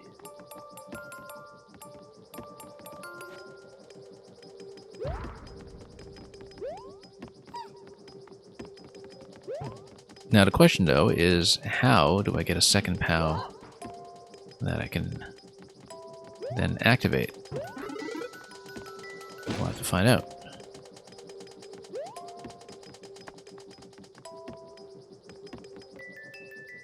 Notice the reset doors. Notice...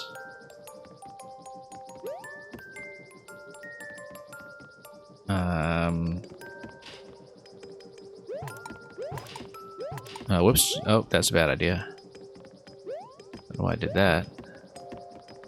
However, on-off allows you to come back. And probably just reset. With the P-switch in tow. Using the reset door in conjunction with some kind of POW exchange may be critical later on as well. Like, you do a POW swap, and then you...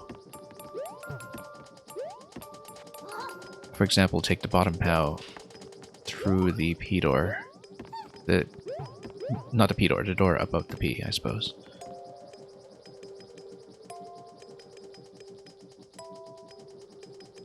Okay, so you hit the P switch.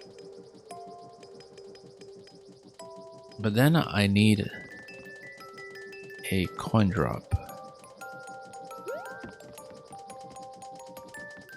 Maybe there is something spawning distance related that I can do here. P also freezes the conveyor. That's not really relevant to my interest yet.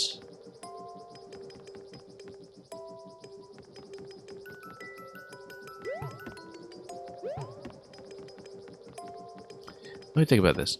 P-switch transforms that into a coin. Oh, I didn't want to hit that yet. Or do I? Because... yeah, POW does not activate from on-off, of course. That just deletes the item rather than activates it. Once again, we have failed to consider ground pound as a potential option that will not happen here, but could probably happen somewhere. In fact, that's not a bad option. Ground pound followed by... like, no, ground pound's going to cut through because I'm not really able to cancel past it. However, if I drop the POW on top of the P, and then ground pound followed by like a P jump,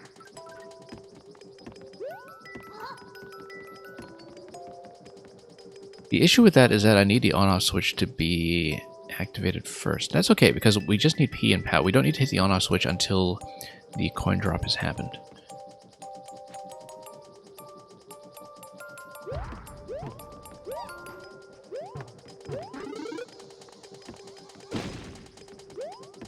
So, for example, if it's ground pound followed by P jump, we might actually be in business. Except no, because the POW priority will be in the wrong order. P switch activation has to happen before the POW. So it will not be that. But we can use this POW now to drop that coin. And then we can grab the lower one. We no longer have access to the P switch here, though. And that's okay, because we don't need it for the moment. So what we'll do here is we'll activate this POW. Then I can take it across. Let's take a look at what's going on with this door here. Now, the question is, do I take this POW, or do I do a POW swap? I think I take this POW. If I go upstairs, take this POW with me, reset through a door, drop it, take the top POW. That doesn't change a thing, because you still need 2 POWs to get down to this location. So let's do it. And pop open the next path. Which seems to depend on the spring, which is here.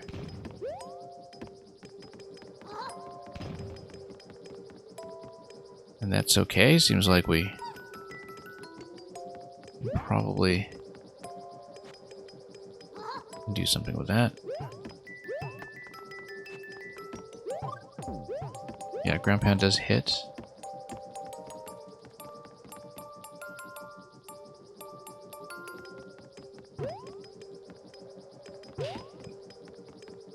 Now, POW is here. What's obstructing?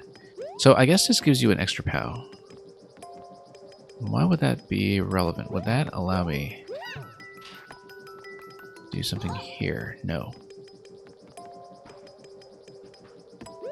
Motion block on the right side. It allows me to drop further. In order to drop further, though, I need 1 additional POW. So I need to take a POW through this door. That can be done. That can be done. It's just a POW exchange. Oops. Or you just go up through here like that. Yep. Notice the 1-up mushroom saving progress on this POW. That's a very nice touch, actually. I quite like that. We're now holding the new POW, which is great. Because we can take this one down. We should now have 2 POW access in this section. We need 3. Okay. I didn't realize that. We actually need 3 POWs, okay. Can we get that somehow? I can only take 1 through the door no matter what. Notice the whole right side column. We don't know what that's about yet. E-switch activation.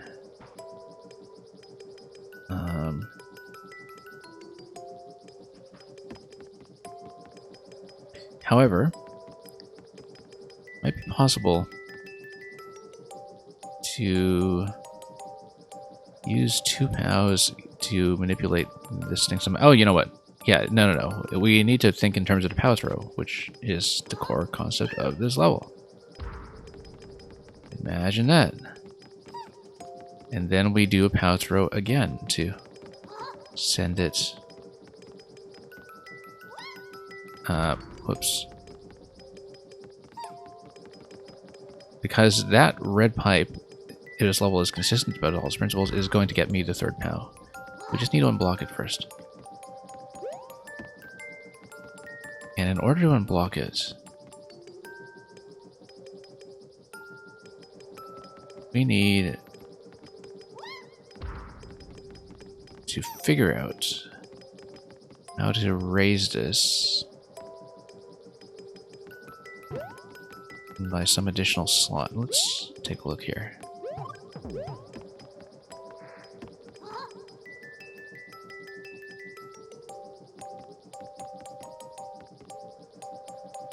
Yeah.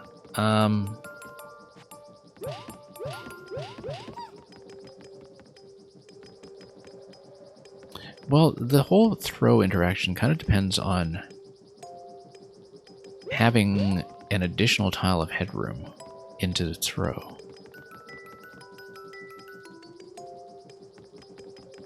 The one-way panel placement here suggests that I might have been able to do an obstruction here as well.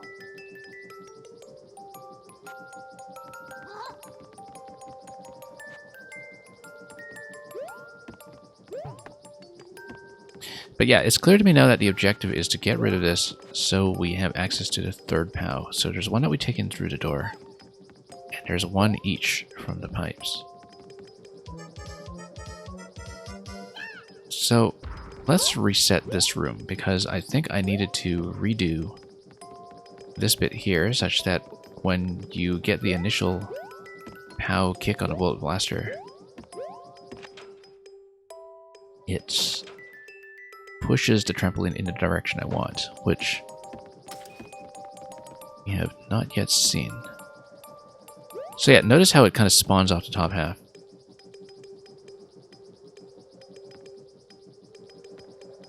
And it's also on top of a cloud, which means that if we place something on top of a cloud, it will just remain loaded.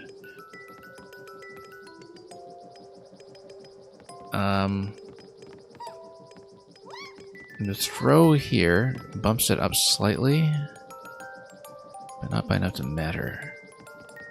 We could potentially have placed something on top.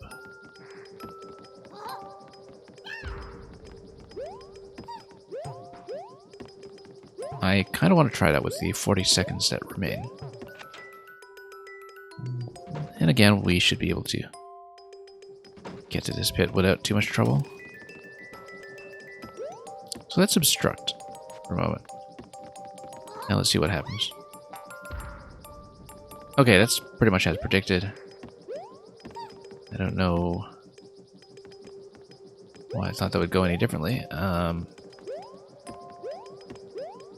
14 seconds. We won't really have much time to try anything else in this attempt here, but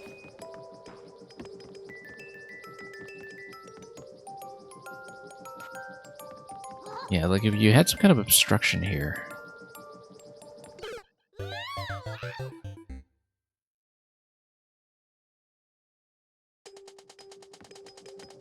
Well, anyway, let's try to recover our progress so far.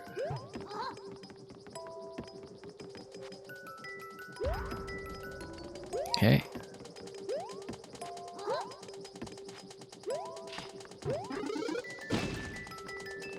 Yeah, this is a pretty satisfying solution here. This triple usage of the POW.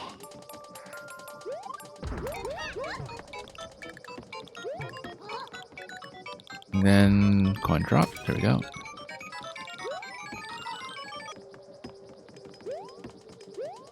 Yeah, I really quite like the solution to this section.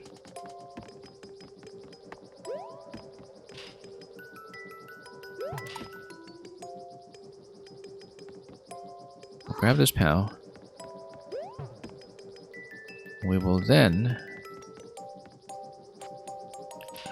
drop and then take advantage of the one-up that's going to...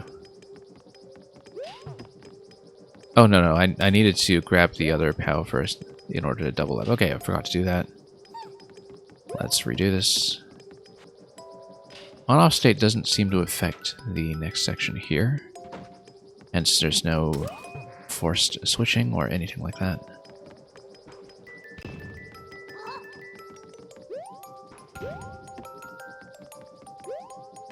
So let's head back up and try it again.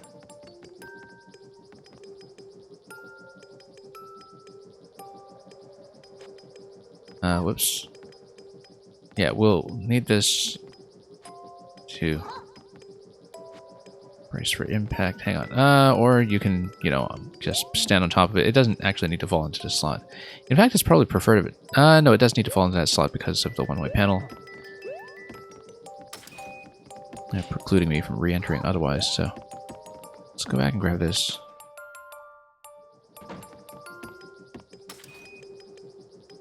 Yeah, eventually the object will be hit this thing here. But I do need the trampoline to do that.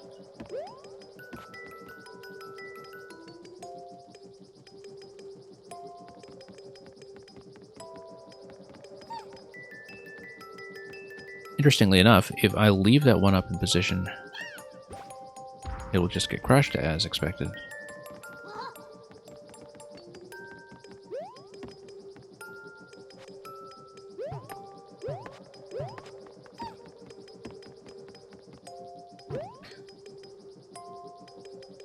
Yeah, what I want to do here is ideally I can bump it again. You see, you can bump it as much as you want in this location. Which implies to me very strongly that we can just slide up the slope like this. That's quite a neat interaction. Just do this slope thing. Once again, one of those things we should have just thought of earlier. Not that this pipe is spawning anything for me at the moment. Oh, because it just spawns the trampoline. Yeah, of course. But then that allows me to go up here and open up the gate.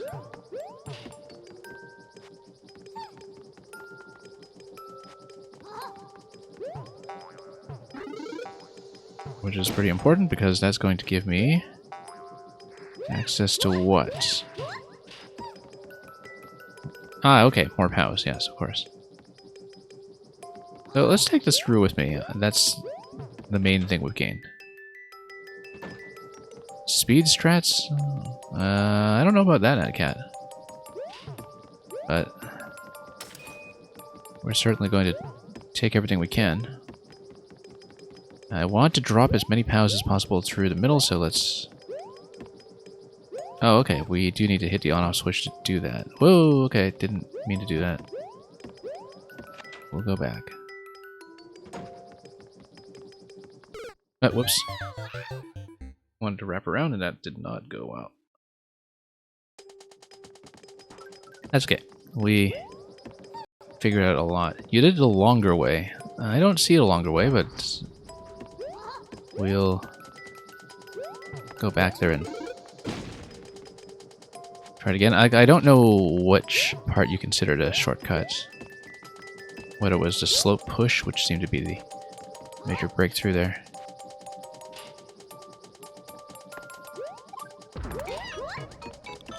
With me, it's not necessarily the short way or the long way, as long as I just break something. Or at least feel like I'm breaking something. Oh, I forgot to do the coin drop. We messed up. Reset. Reset. Forgot the extra POW activation that we need to slip in there, even after saying earlier that it was my favorite part of the whole sequence here.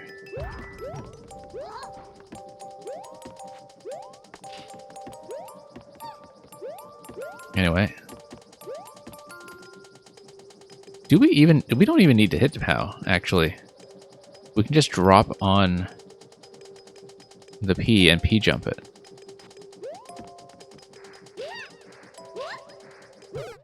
No, we need to hit the POW. That's why. We do need to hit the POW, okay.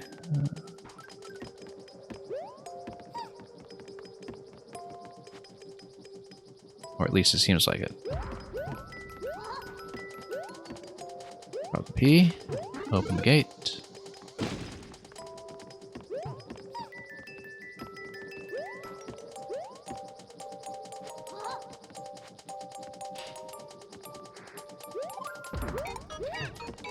And then do that.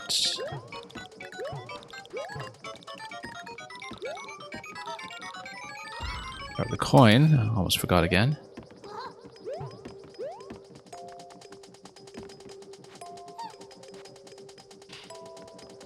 Can't you just activate a P without doing the P jump? No, because you fall on the spike, right? Oh, unless you place a POW here first. No, you can't, because you need the POW to be available to activate it. Oh, can't you just step on a P? Yeah, no, I should have just stepped on a P over here. I don't need to step on a P over here. You're absolutely right. You just step on a P switch.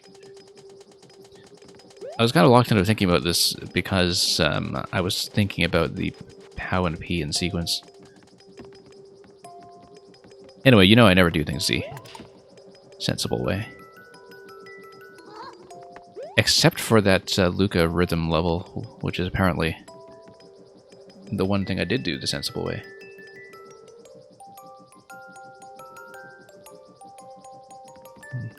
I actually did go back and look at a bit of how Loop and Snoop handled that level afterwards, which I found extremely entertaining.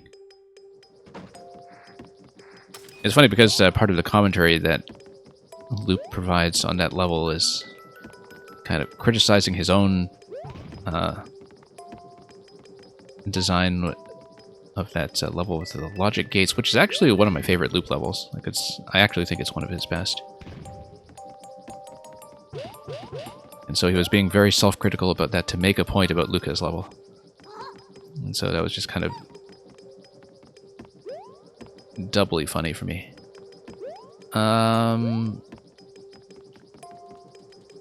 You know what? We don't actually need to go up and do that yet, do we? We can just do this directly. Unless I'm missing something. Oh, whoops.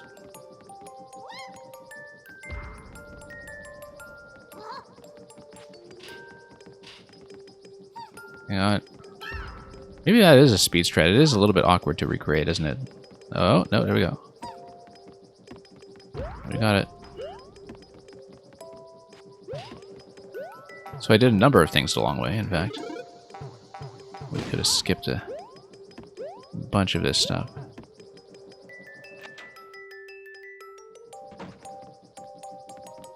Okay, now we do this. Very risky maneuver. And then I will need to hit the on-off switch. Now we'll park this POW. Oh, nope. There I go again. Never mind.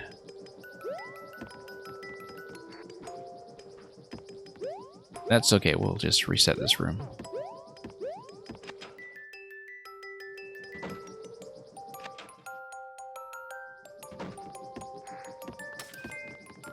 So if that's a speed strat, what is the solution? So I certainly... now I know I've already unlocked the gate up above, I just wanted to see what happens if I take the trampoline with me. Oh, whoops.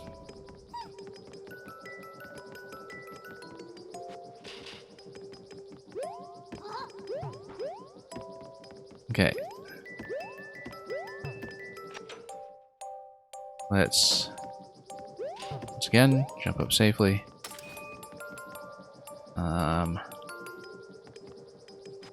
Now on the right side, we'll... yeah, we need a POW. We can't do the spring because otherwise I won't be able to re-enter this section. Oh, I should have taken the POW from the other section down below. Like this POW. That would be more useful. Because then I can cart everything back down with me. After this location here.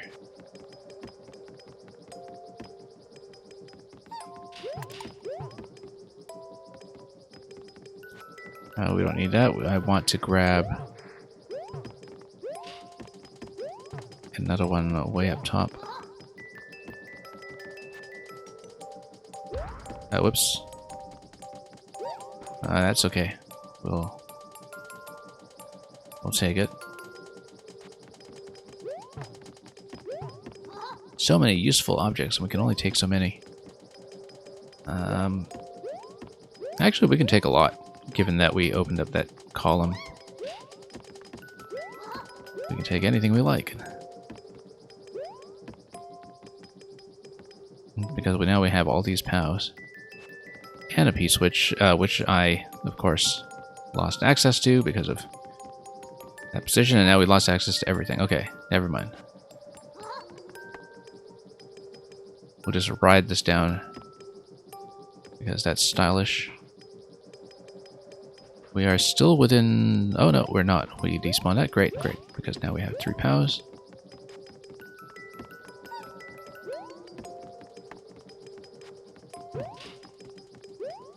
So eventually some kind of big P-switch interaction with the right side column is going to become relevant. We'll see what that is. Oh, whoops. It was off camera. The airship was bobbing up and down. I just completely forgot to drop the object, which...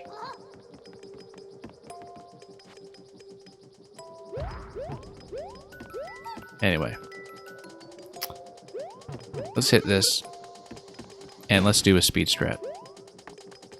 The speed strat is this. You hit the P-switch here, then you hit the POW. Amazing how much cleaner that is. That's what happens when you refactor your code. That's effectively what we did here.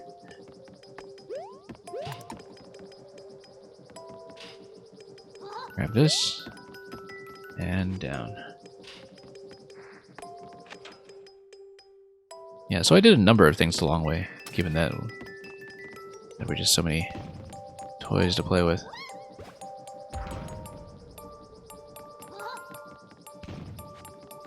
Oops. Let's try it again. Nope. Now we can even grab the 1-up? Nope, we can't.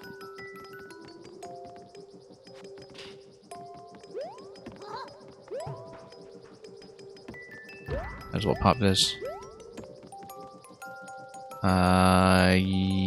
Yes, because we want to open the passage and then we take a POW up instead.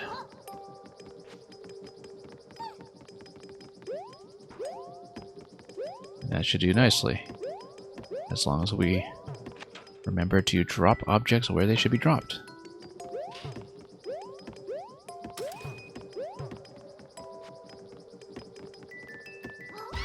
Oops. Yeah, no, I didn't mean to hit that. That requires a reset, in fact. Let's redo it.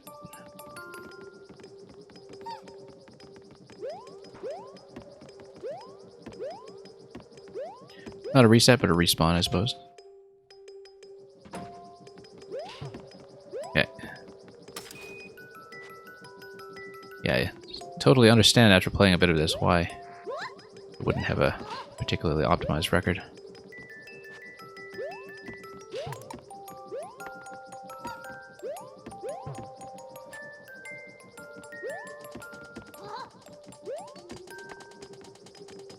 By the way, let's actually throw this in a decent location this time, perhaps.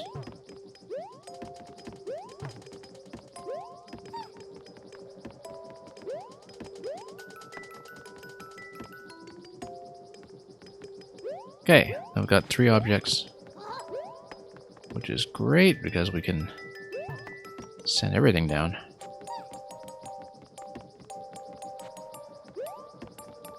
Oh, I did the same thing with the P, okay. Every time. That's okay, the P is going to be relevant for some other reason soon enough, I'm sure, so... Especially with the whole right side column doing its thing. Let's just remember to drop. Yeah, so the fact that I can still transport the P with me is perhaps a loose end we still need to tie up here. What's this? Now, what is this about? Let's see.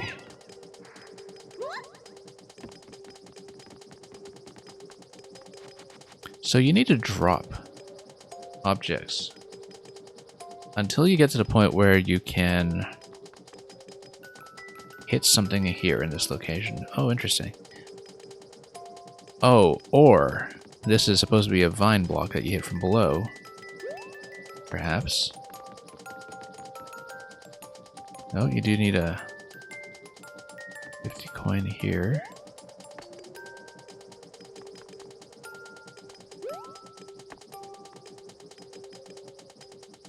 Yeah, like if you had some kind of slow drop down here. I'm just thinking of how that would work. Like whether it's a vine that's going to come all the way down or something to that effect. Anyway, I do need access to one POW over here, which I see how it's going on now. You need a POW to drop all the way down here, because there's no other way that you can bring it with you to the final location. So a POW is going to need to come down the long way. Now, if I want it to come down a long way, I need to go back and see what I'm dealing with in the top location. Yeah, let's just work our way back.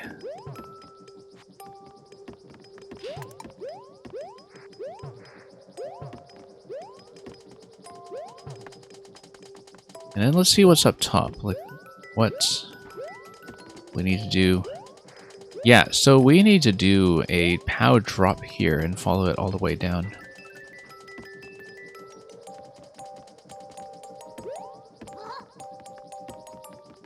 And we can probably do that.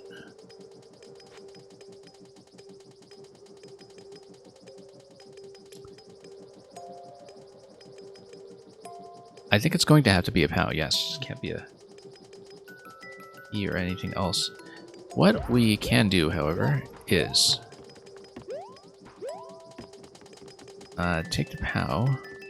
Let's do the drop just to see what the obstacles are and what we need to adjust around, just so we have a bit of a preview of how it looks from this current state.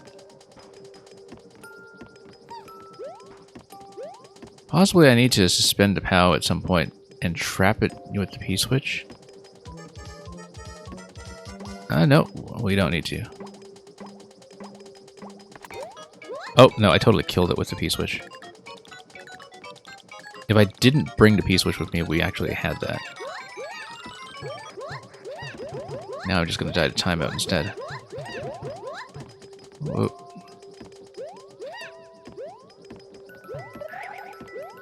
That's okay. We've almost got it.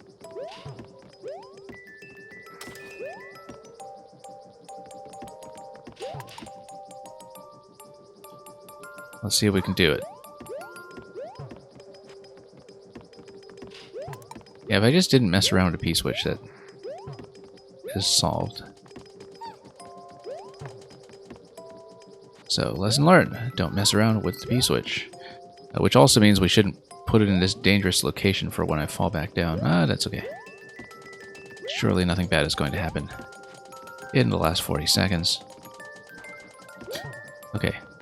Had to catch my breath there. After having nearly hit the P-switch once again.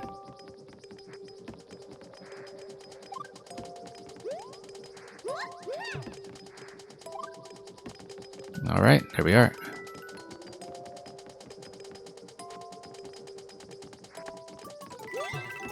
Naturally, we're going to spend our sweet time grabbing everything. Cheap, cheap. Let's not look at it. Don't care. Oh. No, we want to see what this is. Hang on. No. Okay, never mind. 0 seconds. No, I actually do want to see what the goal is. We'll try to compress our time somehow. Down from this 48 minutes. We probably won't get down to 6 minutes, but we'll see if we can lower it. Because I wanted to see the ending, and then I actually accidentally touched the flag at the end. When I was trying to scout quickly within the last few seconds. So, thank you for the GG. We we'll redo it. It's not going to be speedy. It's not going to be optimized. But we'll see if a single segment is possible for me. Not do I play it like this, I don't. Hang on. Let's redo it.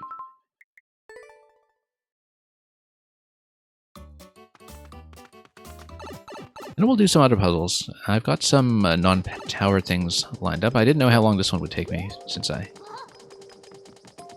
had a sense it was lengthy. But the solution actually came fairly quickly. It's just a lot of setups to kind of mess around with along the way.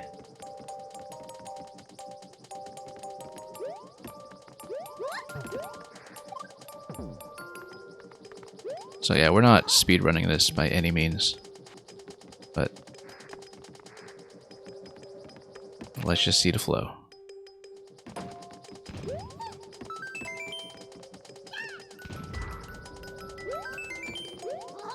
Okay.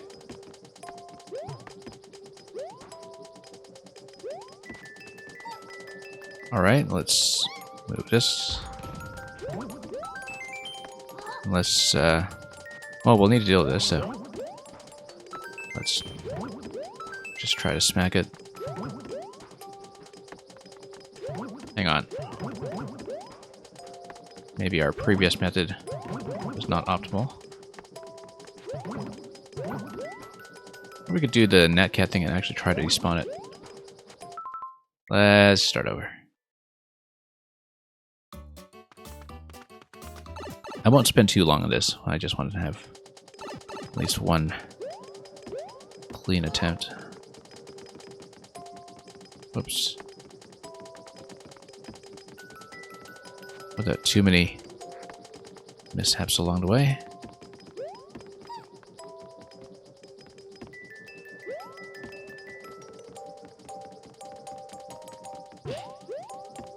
And then we'll wrap back around.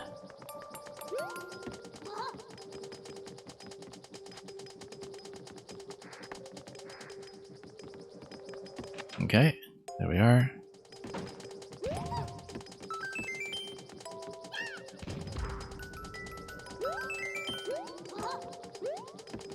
Then here's the fussy bit over here.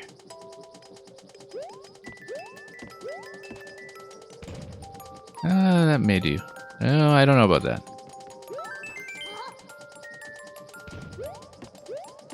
There we go, much better.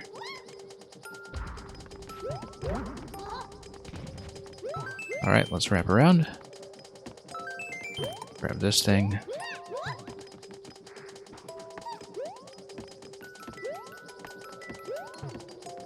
Try not to lose too much progress.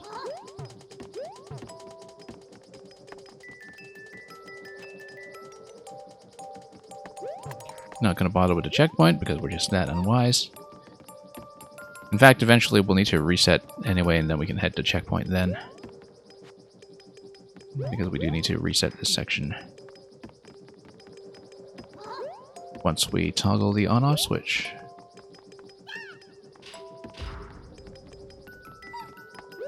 Okay. Let's wrap over here. 380 seconds. I'll just come up. Place this.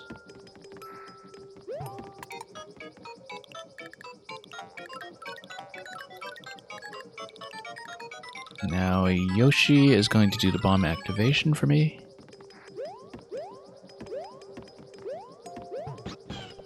And then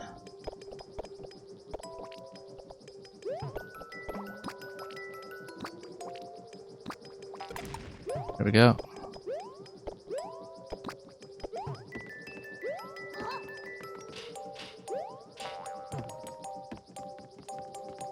Then now we do the whole bit with the P-switch, which will require a reset. I'm pretty sure. Might as well hit the flag here, just in case. 317.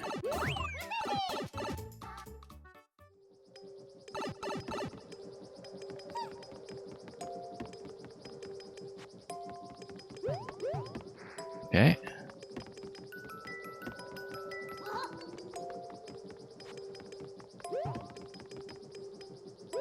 And then we'll make sure we have all 3 objects available to us for the next part here, which is not optimized at all.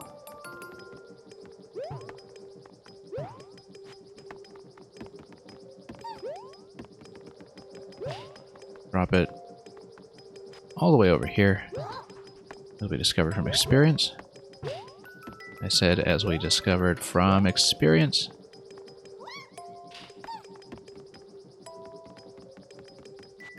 Okay. Now, do this.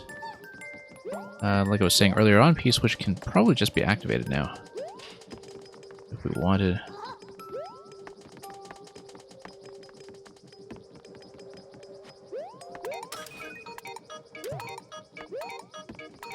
Okay.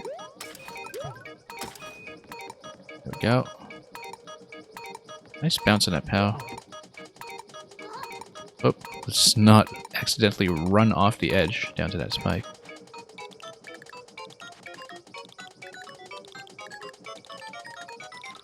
Lots of mishaps can happen here. Okay.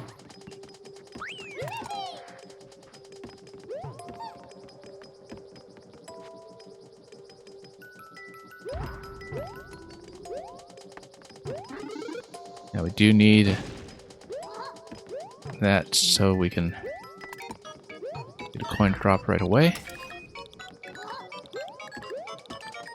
Whoop. Let's not run too far. Let's grab this guy. 180 seconds. We might be in okay shape here.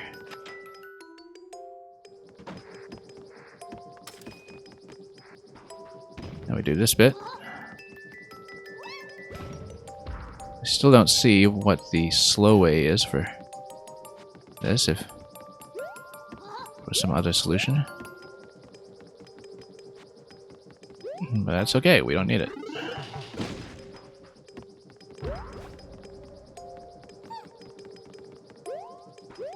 I don't think I need this either, but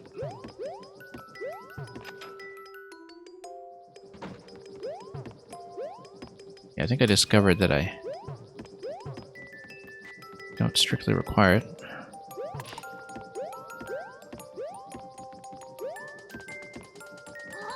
Okay.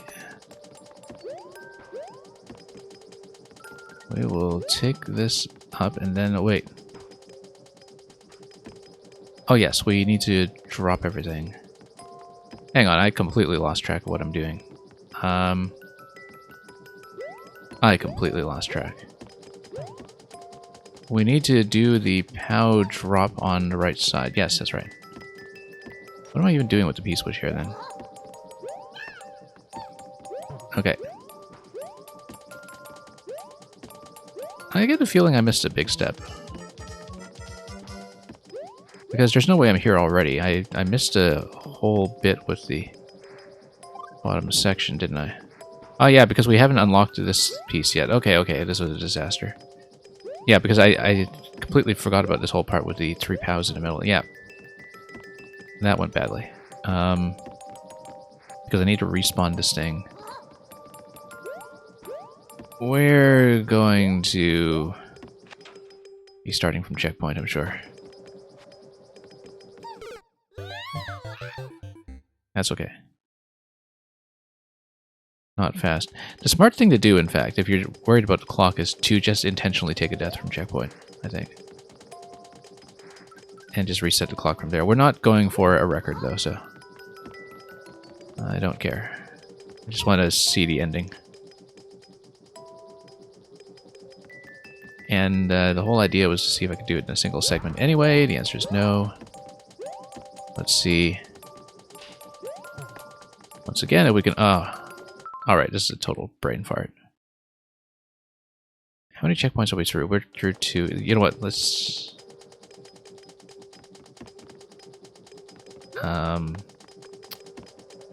You know what? No. Let's just try the single segment time. Like I said, won't spend too long on this, but that's always the case of famous last words. I want to see if I can do it. Won't be quick, but...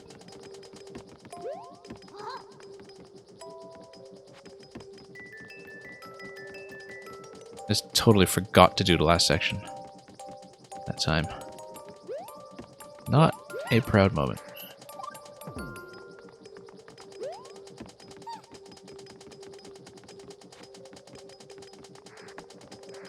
Okay. Shouldn't take too long, I hope.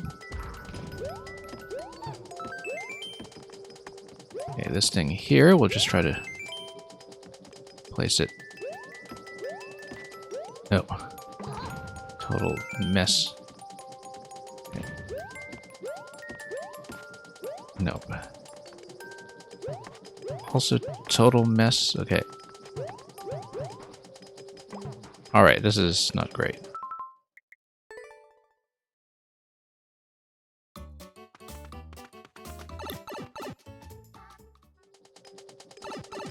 I probably just shouldn't have hit the flag and ended the level when I did. When mostly I just want to see, whoops, the end screen to explore it properly. Because there was more going on there that we just didn't have enough time left on the clock to witness directly. I always spend way too much time with bonus objectives like this, but that's how we play. So let's drop this.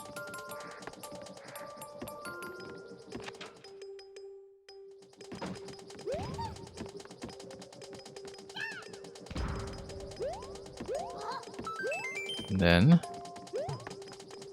Alright. There we go. Perfect. Not per... Oh, okay. That works too, actually. You know, that works better. Just drop the donut block completely. That probably was the intended solution, to be honest. That looks very much like the intended solution. Rather than the thing we were doing. It looks better than the despawn, and it looks better than what I was doing. So... There's something nice with replaying this puzzle. We actually got to see what the donut block is for. Okay.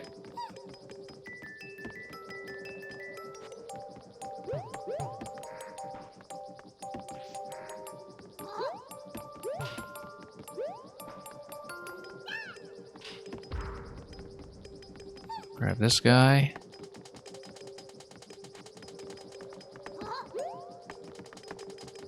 And this guy.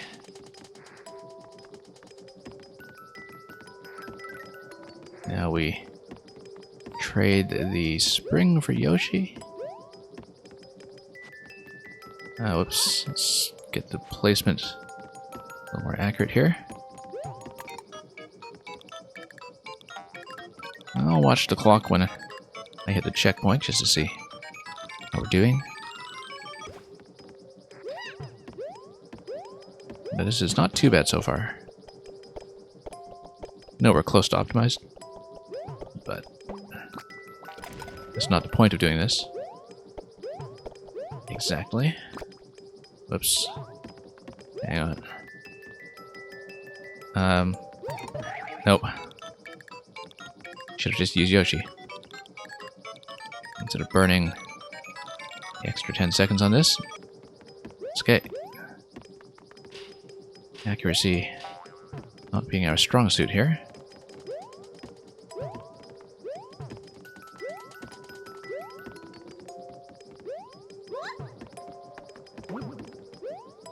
I wonder if it is necessary to do this reset here, but that's okay. We will not try to go for the single segment if I fail here. I will just try to get clear and a second time and see the end screen properly.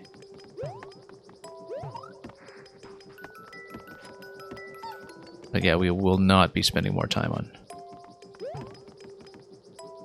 attempts at these shenanigans.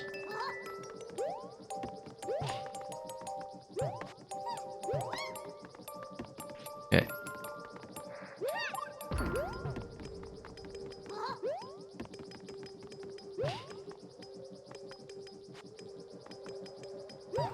Alright, let's do it like this.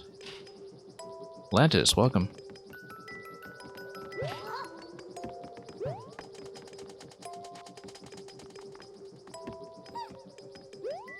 So yeah, I believe I will want the P then.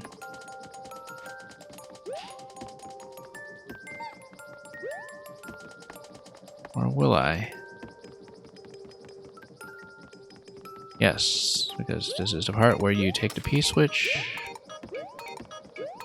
and just try to do the claw swing all the way here. There we go.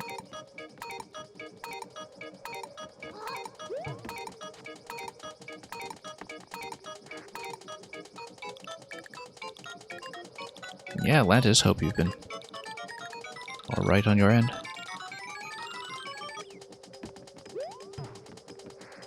Let's hit this. I do have a habit of sliding everywhere. Anyway, let's not mess this up. Let's go directly to P.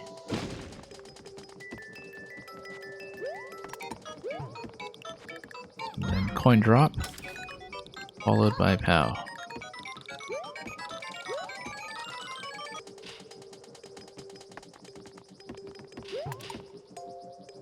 Then we do this. Wrap around over here.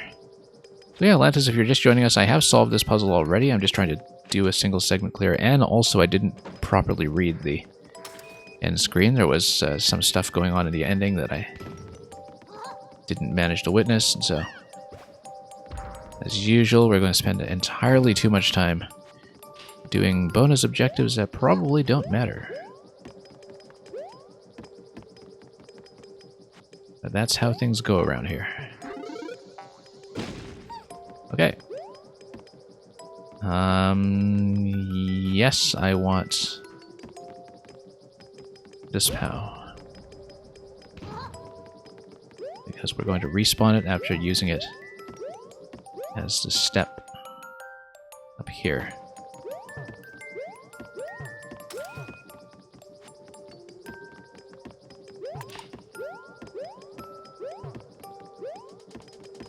Okay. I want to get rid of this. I don't think I actually need to pee, but yeah, because every time I've lost a pee accidentally anyway, so I know I don't need it.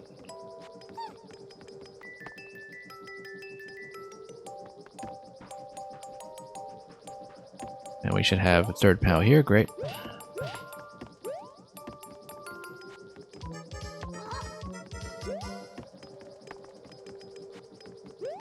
Seconds on this, that's okay. We know how to do it. The idea is just to bust open a question block.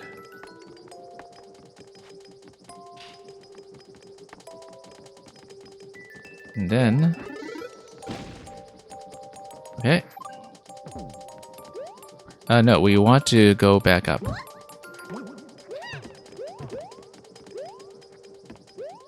I will probably time out, now that I look at it. So actually trying to get the bonus end screen and trying to get the single segment clear are objectives that do not play well with each other, because doing the bonus screen at the end will take extra time.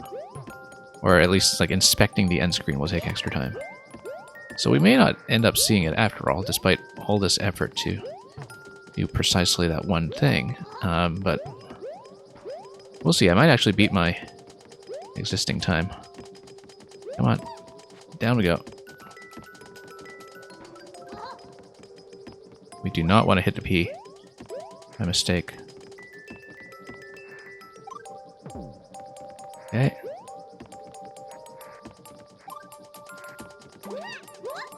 Need 18 seconds. We're in the same scenario as we were in last time, in fact. Barely going to make it. 9 seconds, we're not going to see the ending after all, just watch.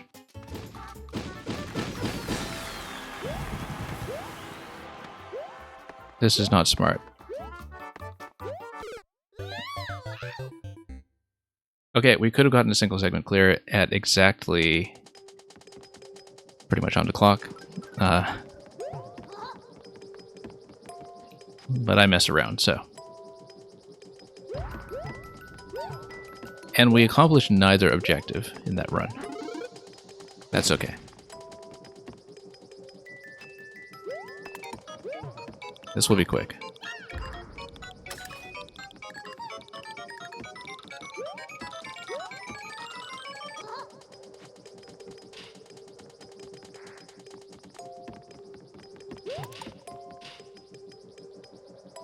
Probably spent an extra half hour on this at this point, when I could be solving more puzzles.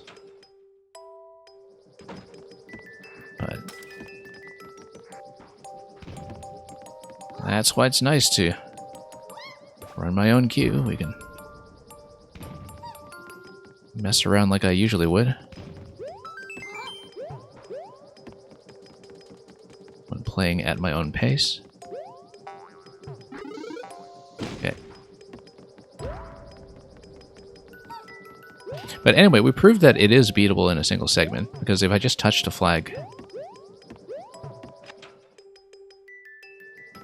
I mean, beatable for me, it obviously is beatable, but... if I just touched a flag, that would have sorted things out completely.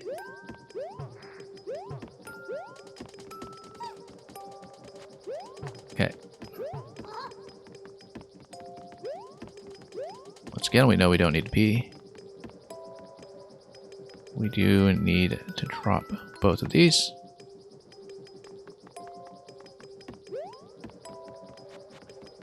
Dropping these here in advance would have been smart last time as well, if I had remembered. So yeah, that's a very quick time then. 6 minute 20 that we see as the standing record. Let's remember to drop the POW. Yeah, having this off camera because of the airship camera was a little bit of a nuisance, but we're going to make it here. Also, I shouldn't have looped around last time on the bumper. That was one of the other mistakes. No, Olive, I've solved this already. I was trying to see the ending screen properly because I missed something there. And I was also trying to clear this in a single segment, which I was within a few seconds of doing. So I have solved it. I haven't been spending all stream on it necessarily. Whoops. Let's get the P-switch way out of the way. We absolutely cannot hit it.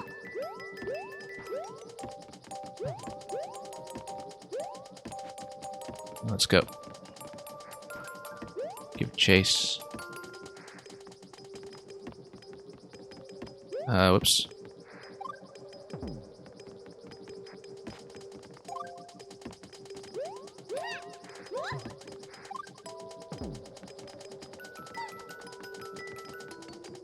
Anyway, let's do this with an extra 300 seconds this time. And not died at a fish. Which we can't because it's going to be out of position. The idea you had was theme specific, so no propeller. Well, I guess that makes your decision for you. Okay, we're gonna go up here. Oh, alright. That explains it. Well, now we know. That was important to see. You see, we would never have known it was there if we didn't take the time. And now we stack the POW on top of this thing to jump over. You see, that's why we do objectives like this. Very, very important. And now we grab this instead.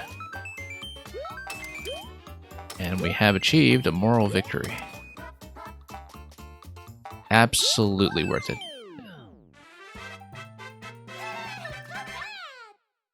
secret spike, and thankfully not the same kind of spike that we've had to deal with all through the level. So yeah, we only doubled the existing clear time, but as you saw, I did manage to get it within 500 seconds earlier in theory. That's good enough for me. It should have been a fish. That's a good question. Or a good point, rather. 6 minute 23, and it says 6 minute 13 clear check. So the creator path is still the best one so far. And yeah, a lot of familiar people here, of course. Half of them judges.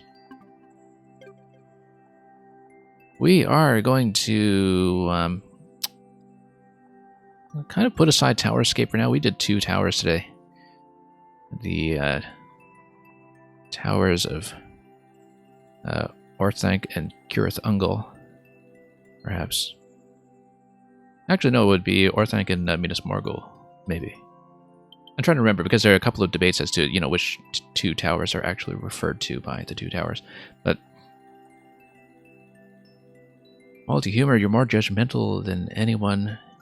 Yes, especially if you're judging humor rather than puzzles. Let's take a look at the Taramis level.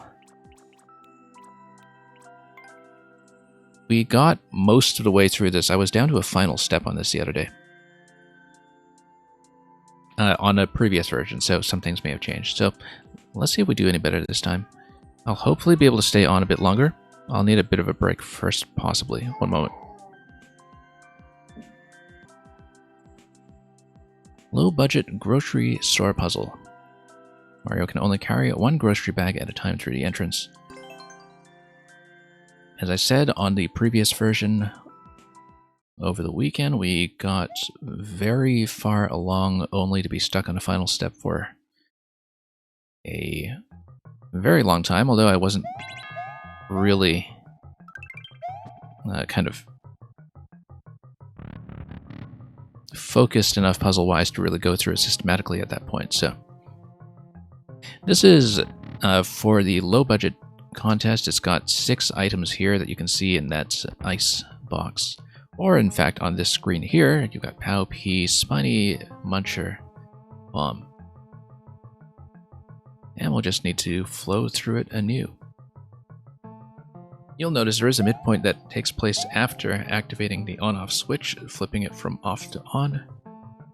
You'll notice, too, that there are invisible blocks here. Oh, yes, the P interaction.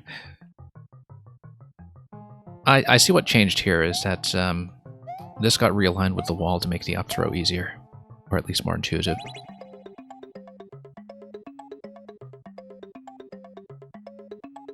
Okay, we want the P switch activated, don't we, going into this here. Oh, no, we want... Okay, let's flow through this again. We want the P-switch to get the bomb. Getting back into this room with the P-switch active allows the POW to be suspended, which then allows me to get an up throw. But then a second P-switch would still need to be active. Let's see what's going to happen. We did map most of this out, so I'm not going to narrate it in extreme detail. But what we did previously was drop the bomb. Ah, yeah, the door is much closer as well. Which did not help me there because I dropped it too far to the right.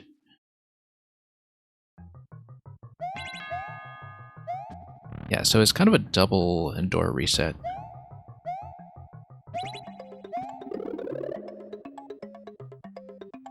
Where you hot potato to bomb over both times. You need to get here with a P-switch active.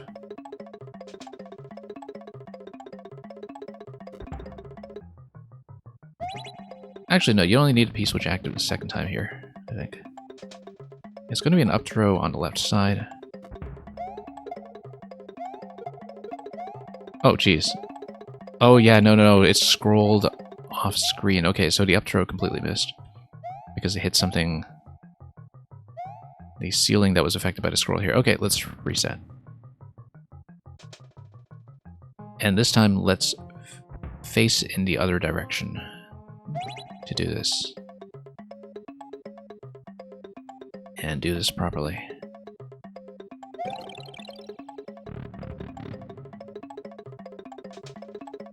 Okay, drop the bomb, hit the P, pick up the bomb.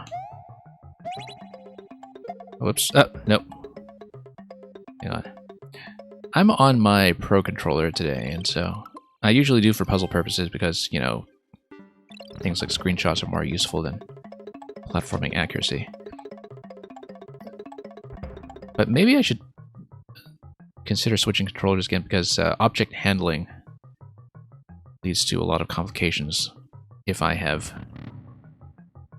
missed inputs on the D-pad, so... Unfortunately, something I will need to redo a couple times until we manage to get back where we want.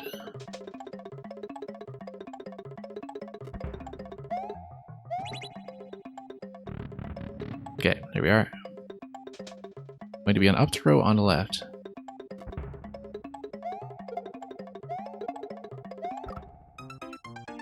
I should align the bomb, not align myself. We need to fix the up throw.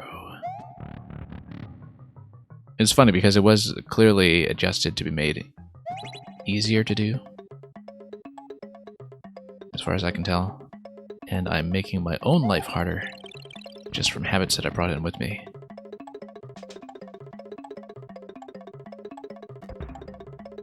Whoops, no, hang on, let's reset again.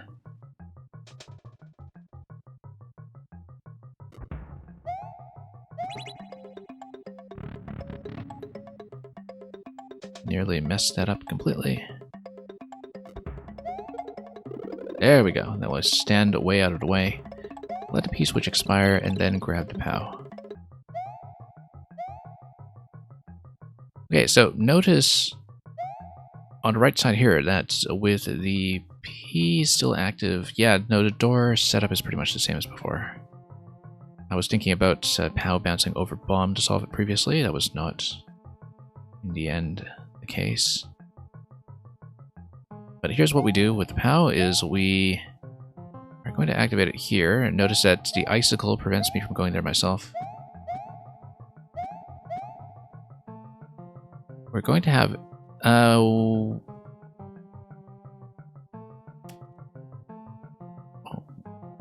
we want to activate the POW with the P-switch expiry. So yeah, P-switch is going to blow the POW. That's how that's going to work. And then that's going to give me access to the spiny hat.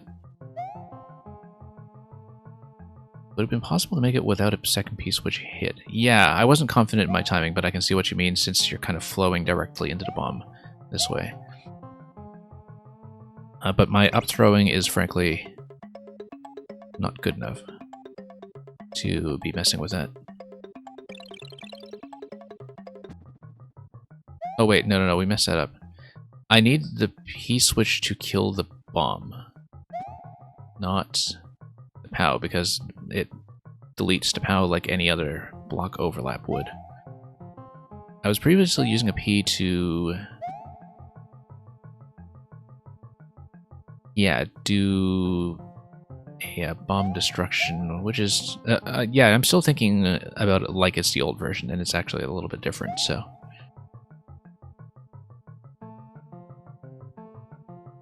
What I actually want to do is drop the POW here. And have a bomb drop here. Bomb is going to be killed by the P, and then that's going to activate the POW. No, only if the POW is standing on top of a block, which it will because it's on top of the question block. If a bomb is within... if a bomb is in this corner, it is within range of blowing up the question block. The question block hits the POW. The question block also gets destroyed and allows the shell to hit the on-off. I see that this bottom right corner has been redesigned to be a little bit simplified.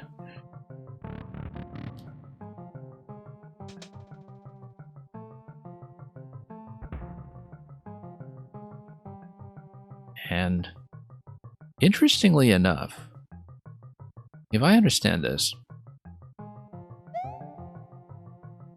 it should be possible to hit the on-off switch with a second bomb rather than a spiny head, but in terms of the flow of the puzzle, that should be functionally equivalent.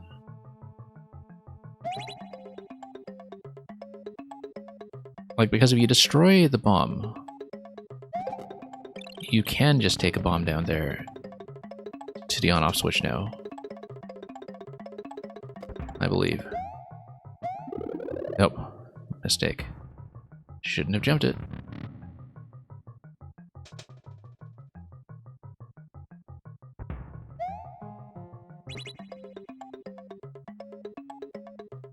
Got a little bit antsy there with an ignited bomb sitting beside me.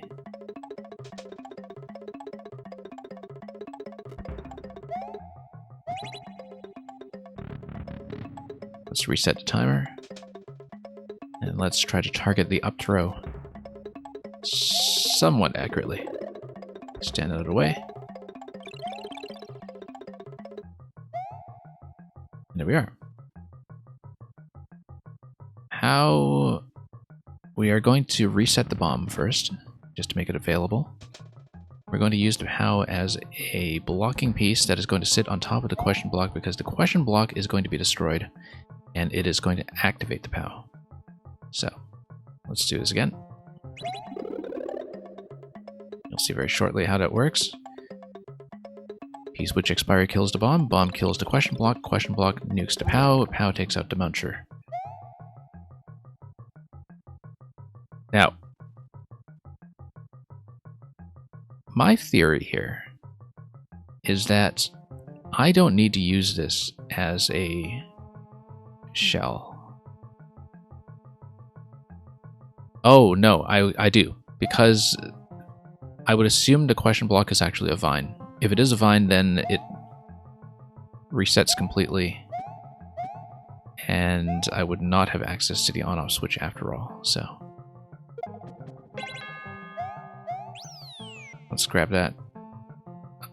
In fact, if you take the reset door, I believe it will be revealed that the question block in the bottom right does reset, as expected. So we're in a second half now. We've got the switch toggled. So previously I was looking at this and thinking of creating the exit using the POW. So for people who have not seen this puzzle before, I should probably explain that the idea is that in order to get through the final gate, I need to go through the door while wearing a spiny hat and holding a P-switch. You need to take both items through. Tab and Chub, it's amazing how you can find multiple unique interactions you didn't know about before every time you open a level editor. Yeah, that's why this game is going to keep on going for years, assuming Nintendo doesn't delete all the best stuff. Which is the main risk to this game. Not that it's going to run out of material, but that it's going to run out of Nintendo-sanctioned material. And, you know, burn out all the makers that are interested in exploring that kind of thing. Alright, so we looked at a few possibilities here in the previous version. We're kind of back to the equivalent at this point. The horizontal lines all designate invisible blocks, including the one in the top middle. This is important because the top middle, if we activate the top question block, there is kind of a hidden ceiling above it, which means that if I get up there, I can drop a vine from it. The step that we were missing the other day is to figure out how to transport the P-switch over to the finish. Because I was thinking we would need to maybe activate that top center block and then destroy it. Or alternatively, find some way to stack objects and bump things up here. While keeping in mind that the POW eventually does need to end up on top of the bomb in order for me to have a working exit gate. Notice, too, the placement of the P block in the top right.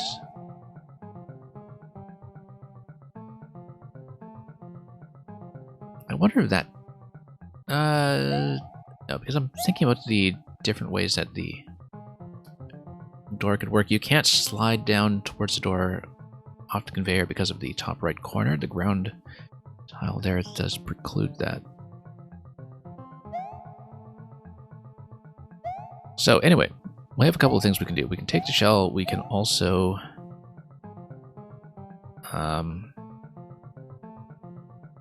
well, first of all, taking the shell lets me repeat the up throw. Except I'm out of time. Okay. That's okay, we're at checkpoint.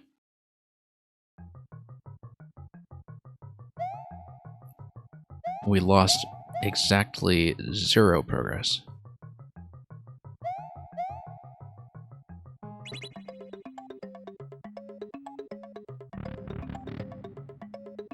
Let's preserve the POW.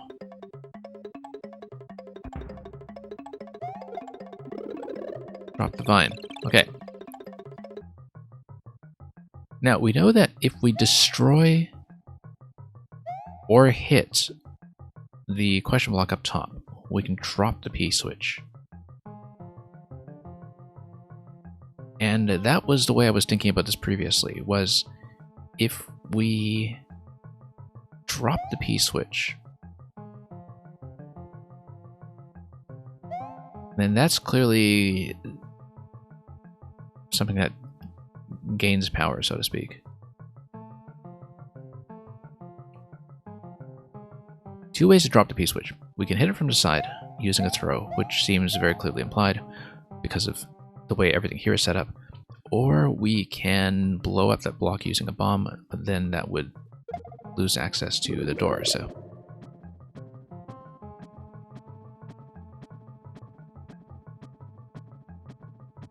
So, there are a few things we haven't sorted out yet. First is how to use this block. Second, in general, is how to get a P-switch into the top row. Because it's only going to go up one of two ways. It's going to go up here or here through this block. Only if that block has been destroyed by the Spiny Head, which would then lose the Spiny Head, unless we have access to 2 Spiny Heads, which I do not.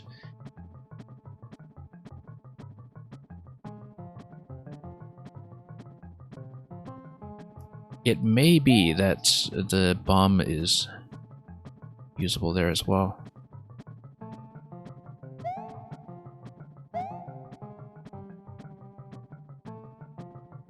Or that we just need to do some kind of object stacking to get the P up to this location. Or just do that, actually. That requires the vine to be spawned, though. And it also drops the POW down below, which we can't have. And because of the POW is on the lower level, we don't have a good way to get it back up.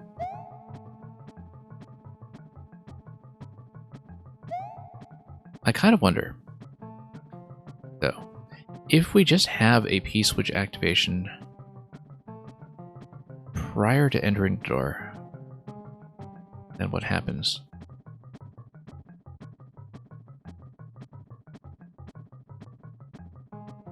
We need to see how... no, there was some reason why I'm actually required to carry the P-switch with me.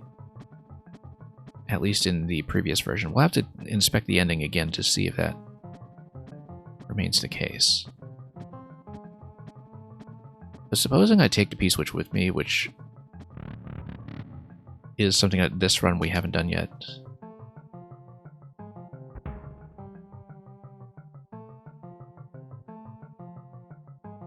P-switch is able to hit the POW up top, but then of course that would lose access to the POW. The other thing you can do is you can lower the P. You can lower the spiny shell on top of that.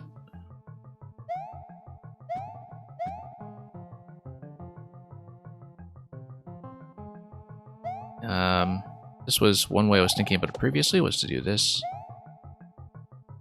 Move to POW, pop this guy.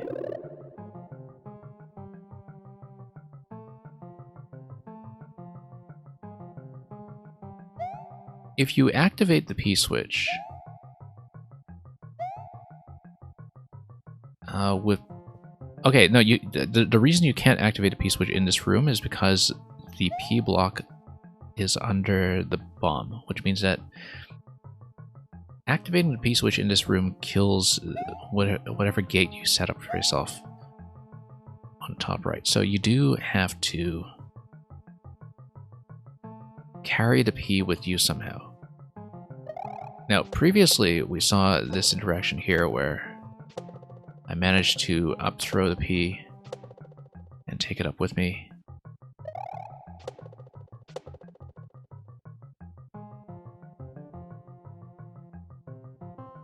But that required me to grab the vine first and lose to POW, which we can't really do.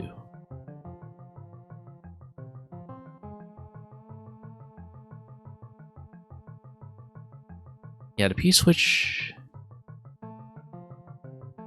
We can alternatively do kind of a quick interaction where we drop a new P-switch with the first P-switch still active. I'll see if I can demonstrate what I mean by that. So let's say we take this with us here. No, the P-switch...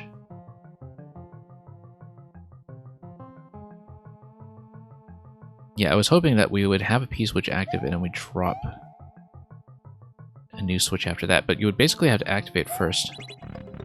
And it prevents you from grabbing the shell, so this is not going to work. Because you're obstructed here.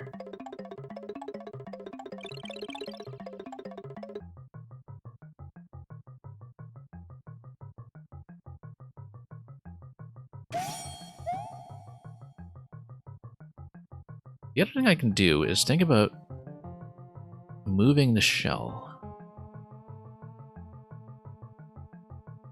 in such a way that I don't think I can have the hat and hold the shell at the same time. I've been trying to think about some way to set that up, and we just have not been able to find it at any point.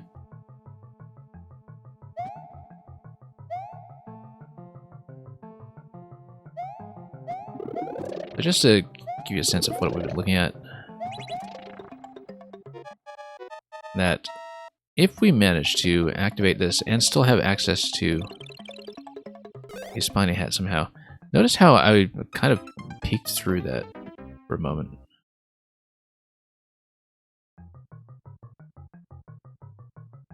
Which seemed unusual.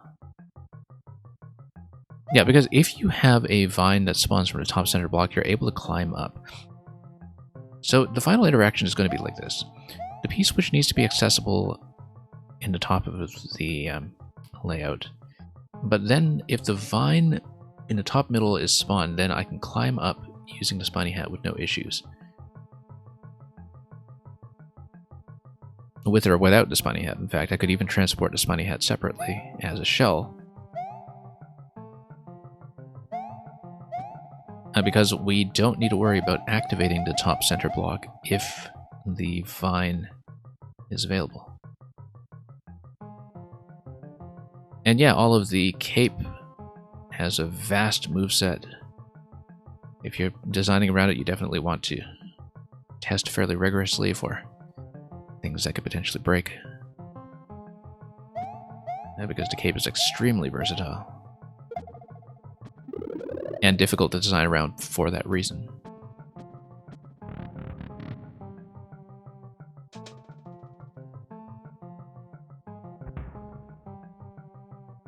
Okay, we have the P. Taking the P into this room through the door is clearly new material. Taking the P...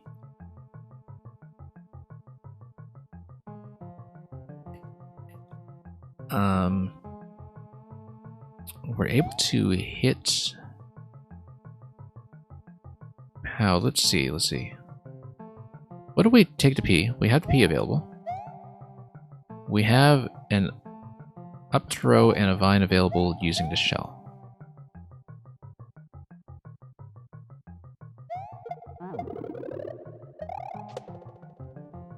I did not want to kill the POW. And that was specifically what I did not want to do. Let's try this again. Spawn this way, spawn divine. You have to enter with the P switch activated in order to... Whoops. Yeah, you have to enter with the P switch activated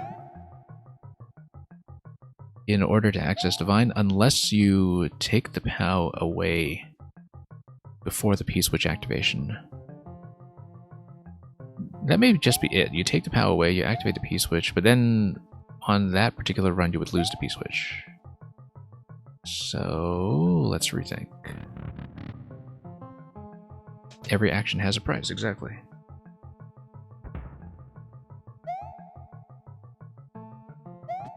So I'm sort of thinking about this in terms of, you know, which interactions or which object positions have not really been tried.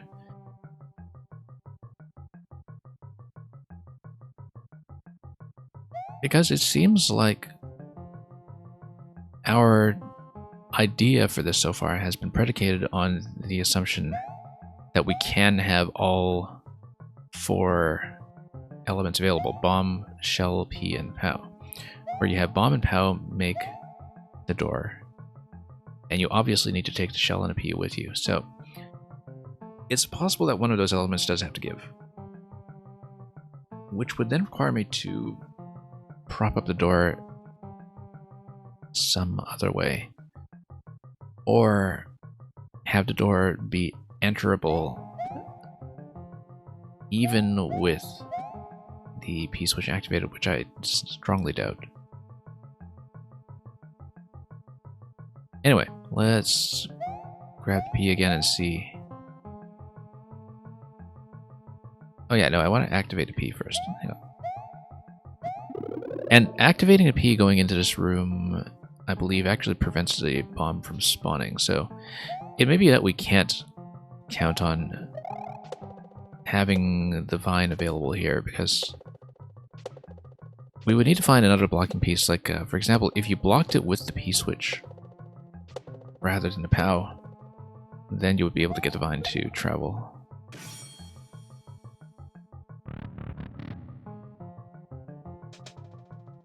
Let's see.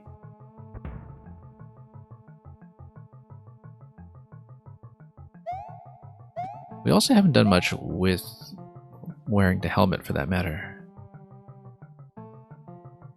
or accessing the bomb again from this direction, or for that matter taking out the icicle, which I hadn't really considered. That if you take out the icicle, well, I mean, you would need the P switch activated, so it's not like you could take the P up with you, but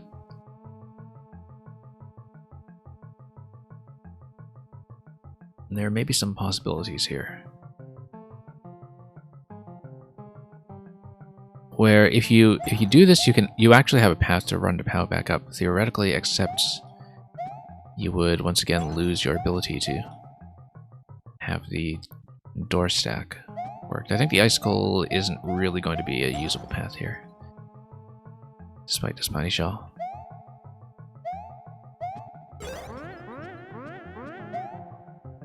Damage boost there is not really going to be the answer either.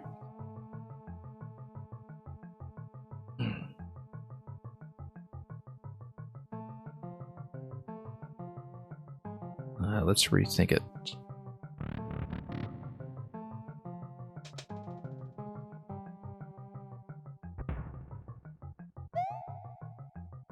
Okay, so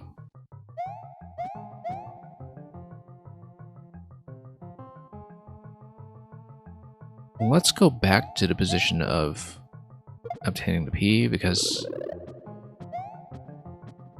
I mean, it may just be the tunnel vision talking, but it does seem like the most promising thing to do, in that we haven't really made use yet of entering this room holding the P. We haven't really progressed very much with that configuration, and so...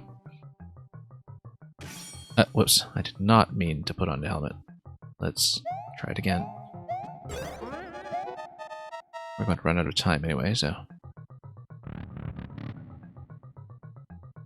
I was trying to go for a drop over there. That did not work well.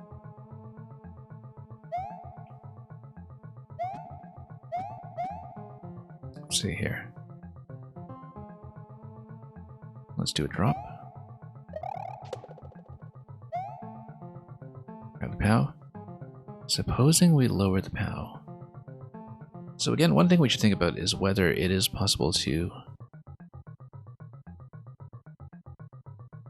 send the POW back up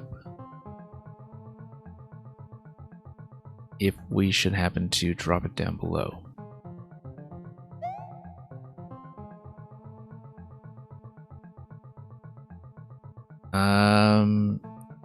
It might be, in fact. Because if you climb towards the POW, does that count as a head bump to activate it? I'm not sure. Let's go down and find out. That was not great, but that's okay. We'll hopefully be able to pick it up. We're not able to pick it up. Okay, never mind.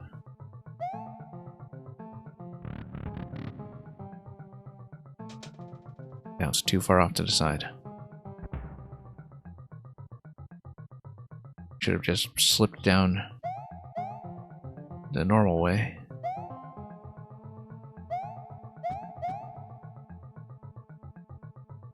I'm able to get the POW back upstairs. That changes a few things, so...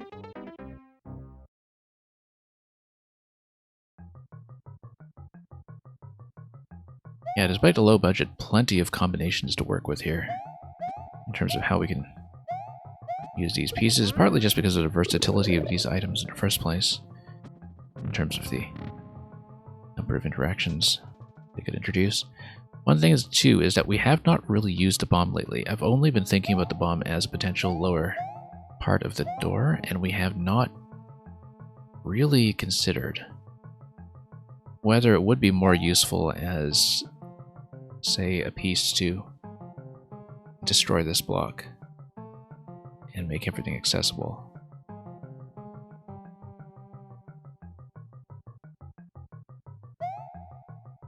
Because that is something worth considering here.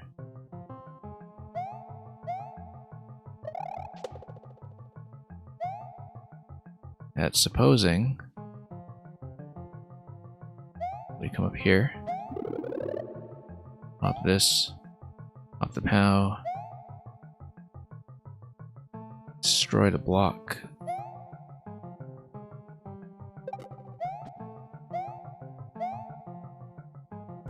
Whoops, too close.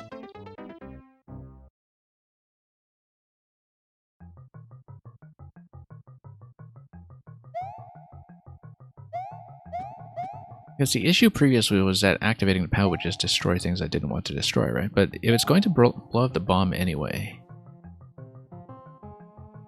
Or rather, I mean, if I just leave the POW alive... That shouldn't be that much of a problem. Let's go back and see.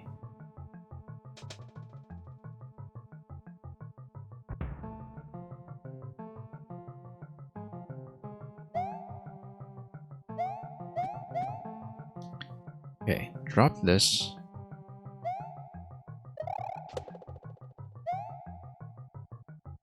And then we have POW over here. Can I fall in like this? Yes, I can. Dangerous though, it doesn't look smooth or anything. Now, if we do the same kind of interaction that we had before,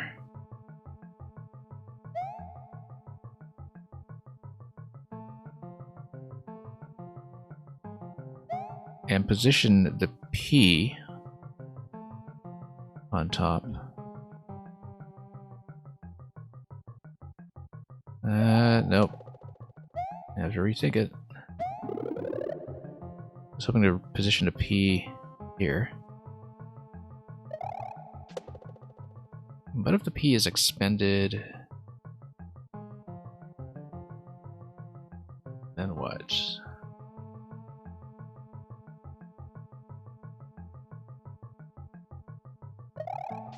I don't want the POW to bounce on top of the shell because it just leads to problems. However, nope, hang on.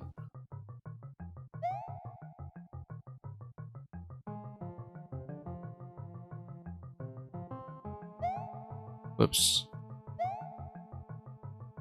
And yeah, good night, Olive. You have a good day. If we do a POW NP stack, that's one thing we haven't considered yet. Also, shell is out of range. We'll just reset this.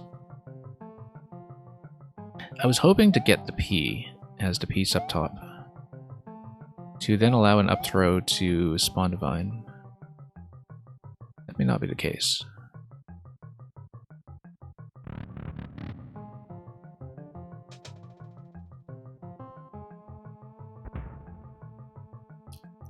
Yeah, the whole time I've been feeling like I've excessively ignored the bomb.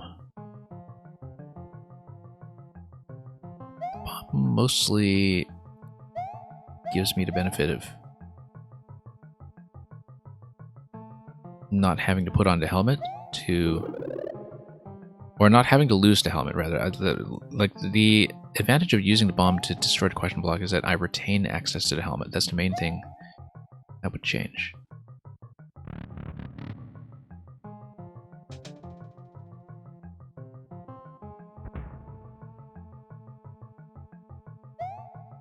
But then why would I want to keep the helmet in shell form that late in the level? Let's rethink this. Definitely want this guy.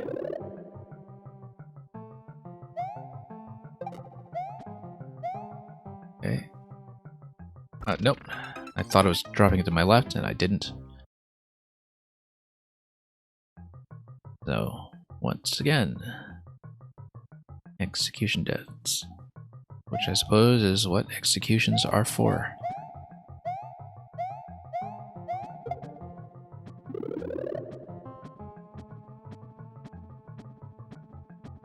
Okay, try it again.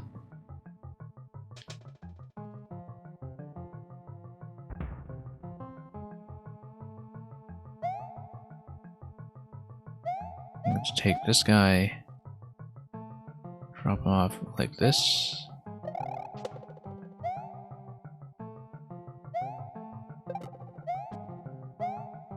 Probably is some kind of optimal throwing location. Now, what would be the purpose of that? Once again, it allows me to keep the helmet alive, which is potentially important.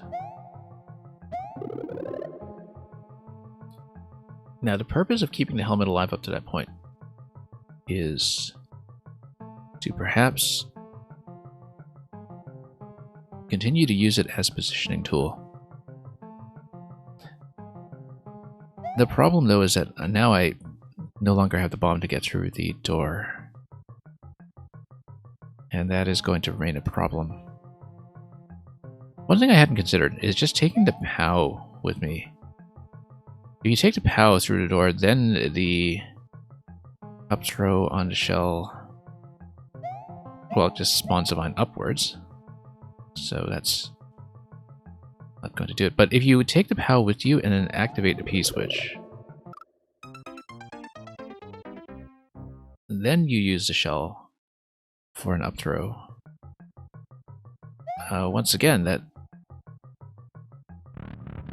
isn't going to do it, I think, for reasons that will become very clear.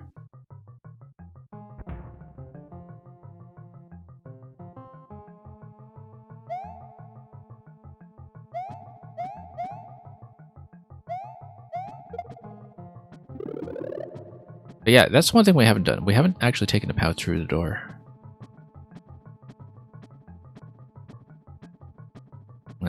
In fact, that's been a blind spot for a while in terms of something that we haven't seriously considered, but which is probably part of the puzzle to kind of understand at which state do you take each item through.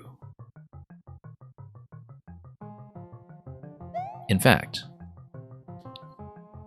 if we're just interested in grabbing the POW, we don't need to do any of this other stuff. We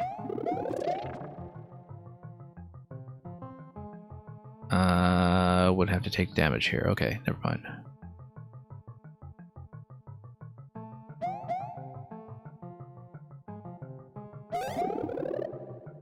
Okay, never mind. We do need to deal with that. Also, yeah, P-switch just kills it.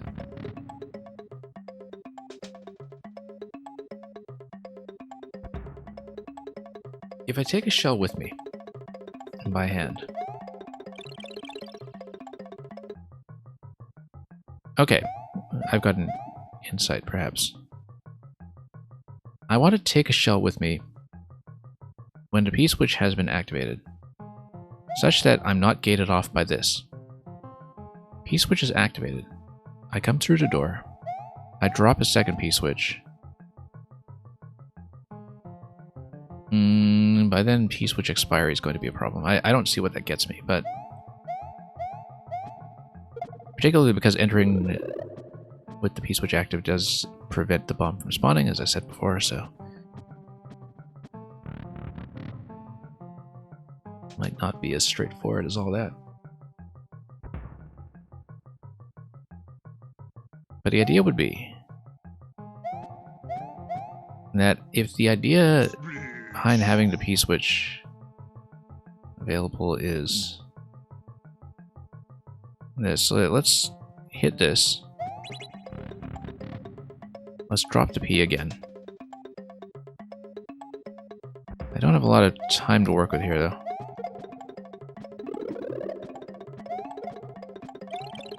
Nope. I was trying to do an up throw there. There clearly is time. That would get you into a position where the shell is unavailable, but both the P and the POW are, and that would get you to do the climb. Not really that advantageous. It's functionally equivalent to just doing the same bomb interaction as the first section, I think.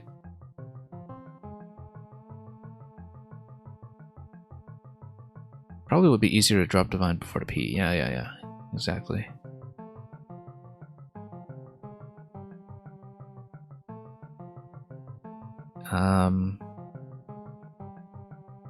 No, just trying different item orders here. Like, it is doable, it's just that the up throw accuracy can kill it. And the up throw thing is entirely because you did scroll over by one spot here, right, to get everything to line up.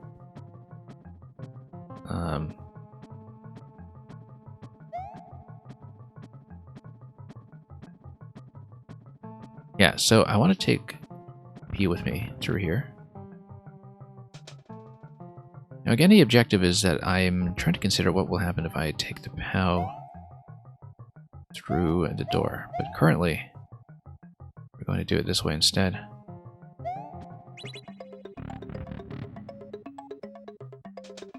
And yes, exactly. If we change the order here,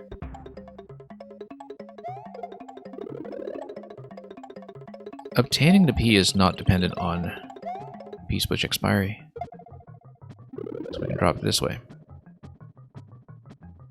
Now the question is, at this point, how do we obtain the helmet?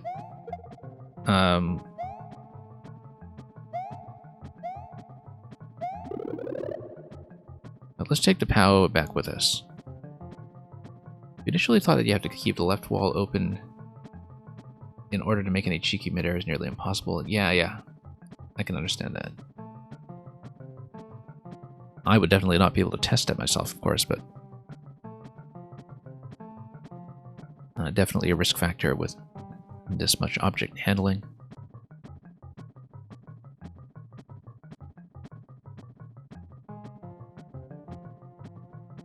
My feeling about it is past a certain point, if you can do it in midair, just do it in midair. And if it's a particularly difficult one, because the players who can do that probably aren't necessarily the ones who are going to solve it as a puzzle anyway. Like, it's not too vulnerable at cheese, perhaps, but it depends on the kind of setup it's vulnerable to. Anyway, if we spawn through with POW, that gives me vine access using the shell without the P-switch having been activated, which is important because it allows me to do this. Whoops, I did not mean to pick that up. And I did not mean to raise the vine like that either. Okay, that's fine. Let's come back with a POW. This is going to be a new configuration as well.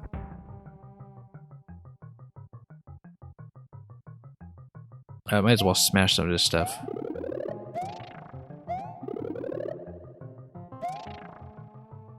Also notice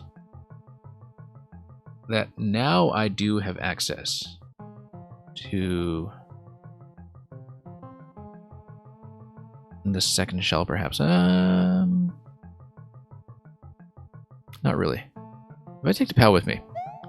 Hey, we learned so much about blaster throws earlier. Let's do a POW throw underneath the shell. Actually, no, we don't have enough space for that to interact. That would be interesting, though. No, it's just going to kill everything.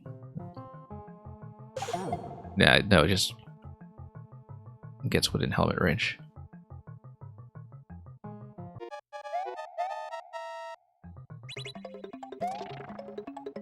But if I had a shell still available, then I would be able to take damage.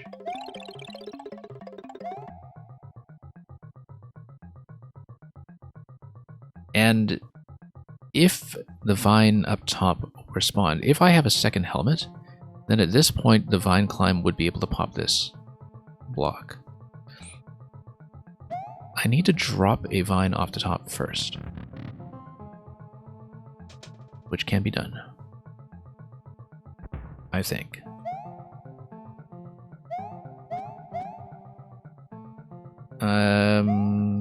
Yeah, the issue mainly... we do really need to get rid of this P-switch.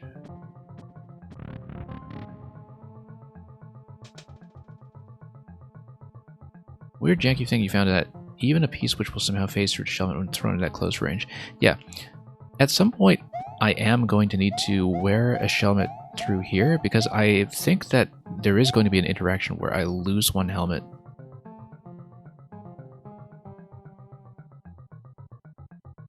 and then use the other one.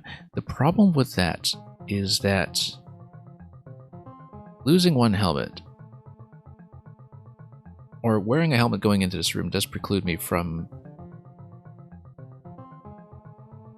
doing divine interaction with the question block, unless I up-throw something into it.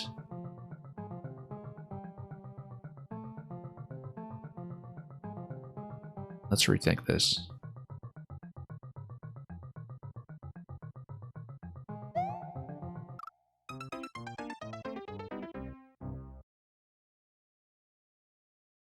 Silver Malware, you can wear the Shellmet out and get another shell. No, I know that. But we don't necessarily want to do that because the Shellmet may destroy certain blocks that I need to hit instead. And also because I needed to lose the Shellmet in order to get the second one due to this interaction here. So I can't just refresh into this room and pick up the second shell directly.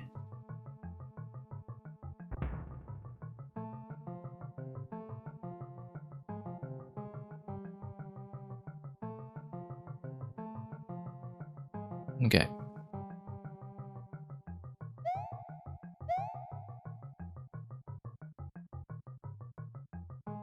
I think my alerts are definitely not working today. Saw that I missed both the raid earlier as well as a follow. I mean, we did eventually catch up on some of this stuff, but might just be on my end. Anyway. Yeah, so I think I need to lose this. At least for now. Whoa, that was a close call. Swap over to P. Let's get back into the position where I brought the POW with me. And the way we do that is we do this state here where we have P-switch activation combined with taking a shell. So I should really jot down some of this stuff.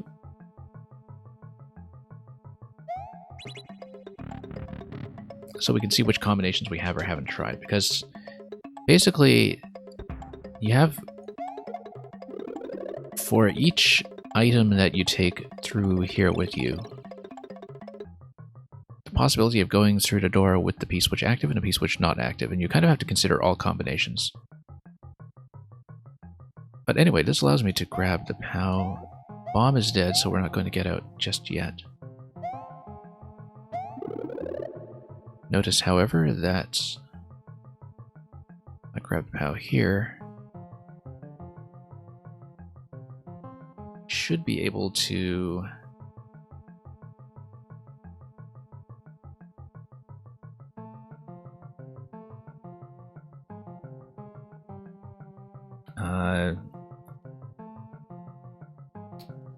yeah, you'd start with the POW in this lower location.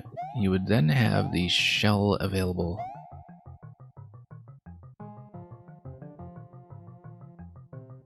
And the shell can drop the P-switch here, but I would not have a way to re-obtain it. Let's take the POW through with the shellman. Let's just try this again. This is as far as we got previously. So you have all items available at this point, but no way to get the POW back upstairs.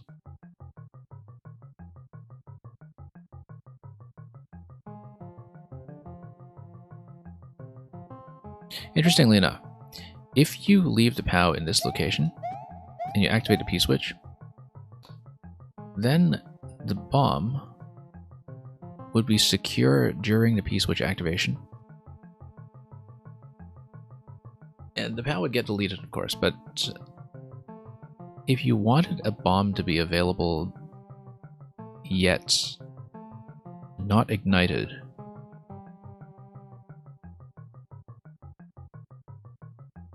from down below, you can do it this way.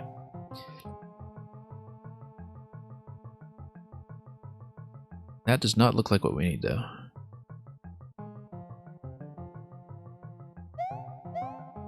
We need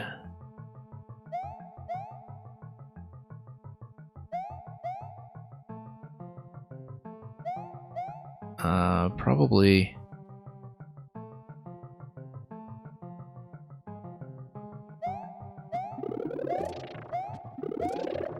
yeah. If I grab the bomb, I come back here with it.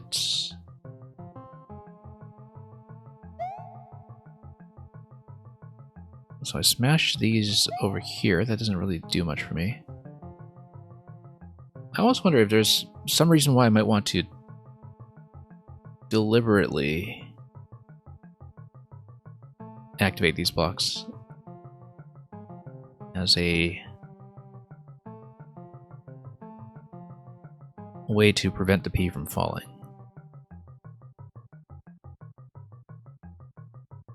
And then eventually just kind of push into the P. So for example, let me see if I can demonstrate this. For example, you take the POW in with you here.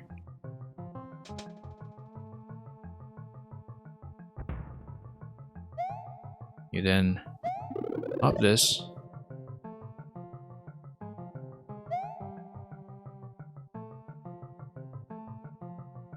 You then drop the P.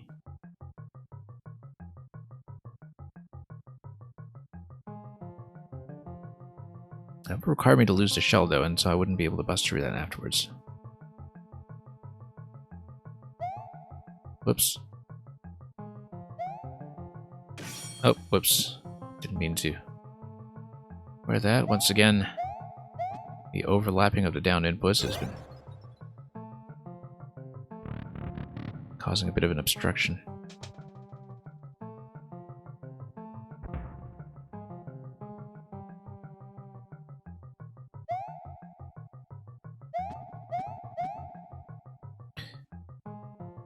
But let's say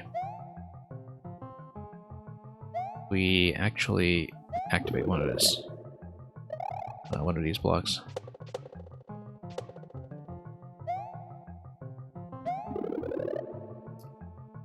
We take the bomb, we drop the P, and then bump the P from below.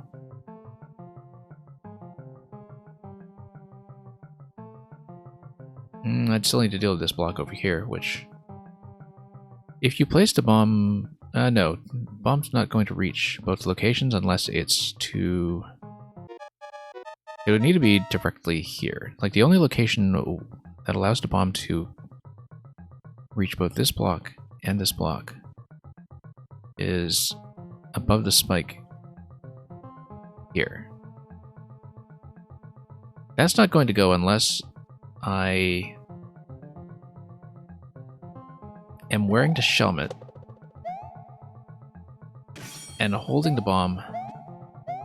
I come here and I throw. There's no reason to do that. You're spending a lot of items for very little benefit, as far as I can tell. And if I were to do something like that, I would want to... Well, first of all, let's take a death just to reset the timer here. I would want to take the P in with me so nothing is messing around with that block. Let's go P switch once again.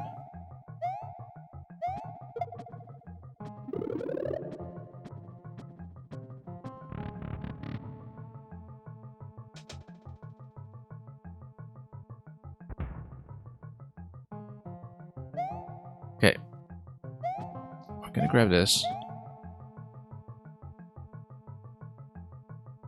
In fact, if we wear it, take the P switch.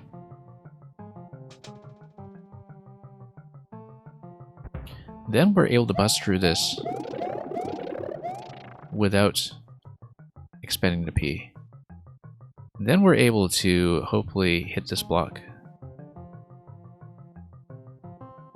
Which I don't want to do yet because I haven't spawned the upper vine. But supposing I have the bomb available. Yeah, because if the vine has spawned already, then I can just climb here and push. I'm also able, I know this from experience, that I can bump the P like this.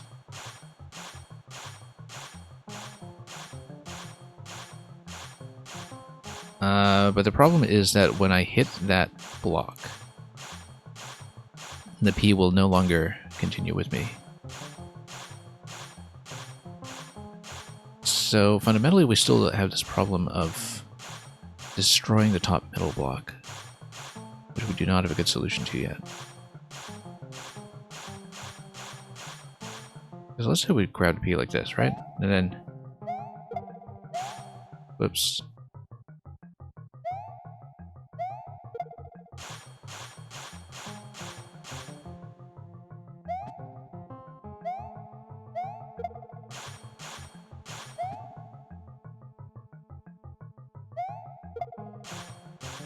Yeah, it is possible to bump it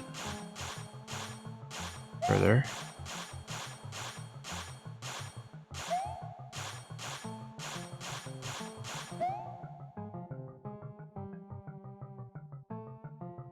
Once again, though, it's just this location here. There's Something in the sequence I'm definitely still missing. The bomb can walk down. It would get trapped.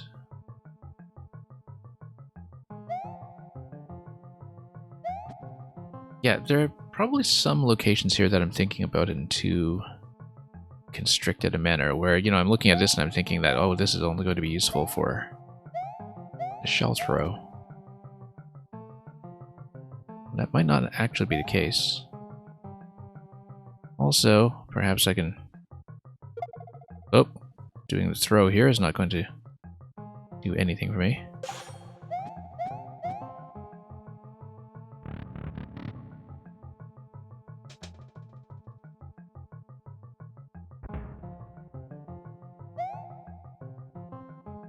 Interestingly enough, I wonder if I could... I mean, this would almost certainly be kind of an exploit, but... Notice that I was able to displace the shell slightly forward.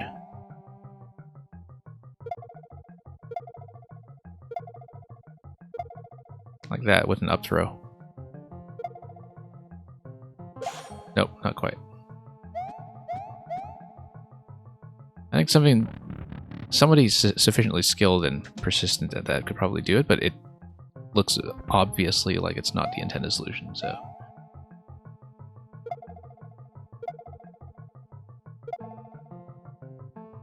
I'm very curious.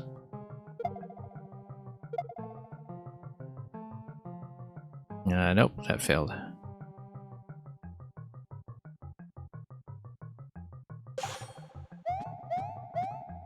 It totally looks doable, though. But you would need to basically have these absolutely perfect throws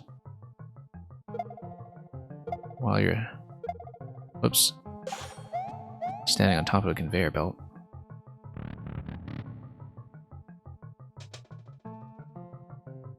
You've not tested if that is possible. Yeah, I'm kind of curious. I doubt I could do it, but... Yeah, what I'm doing is I'm kind of swapping to an up throw at the last moment. And it's going to be an up throw with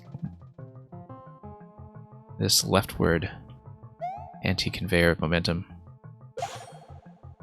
It's so fussy, though, that it's definitely not really that worthwhile, but...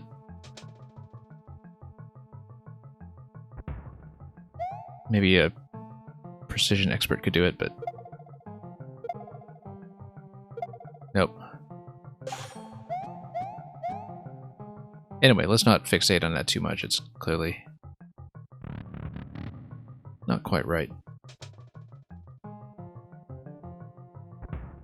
You'd suspect that you run out of ceiling for the P-switch before the shell is far enough. Yeah, that's a good point.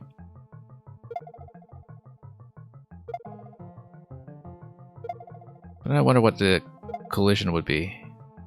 Yeah. Anyway, let's stop messing around. And, where was I? P-switch activation. P-switch with Shelmet. Okay, we need to think about this systematically.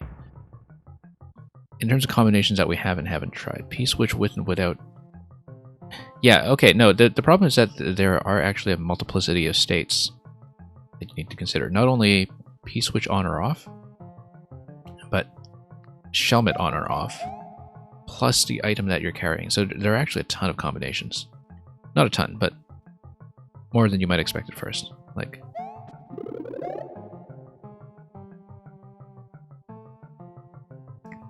$16 combinations, I want to say. Well, I mean, not every item is going to be usable in all of those states. But,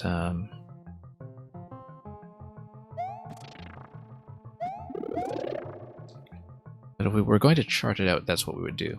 Let's think about, like, Shelmet on or off and P-switch on or off. And what each of those configurations actually gets me.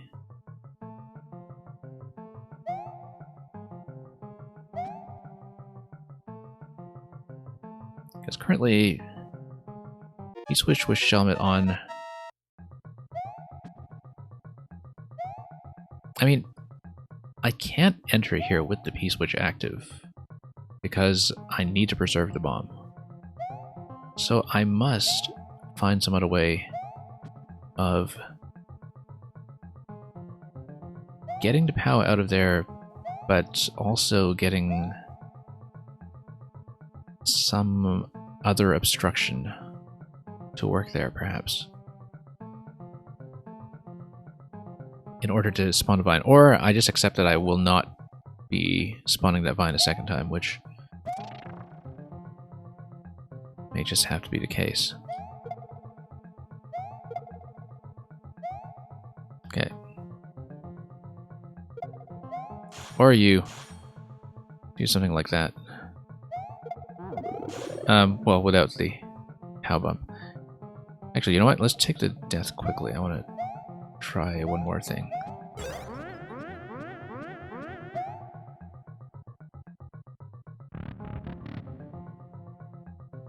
Well, after I take the death, but what if I have one additional tile to stand on here? Let's take a look at how the wall looks, in fact, on the left side. Okay, so this is a one tile slot in the square directly below the vine, which means if I throw the P from ground level,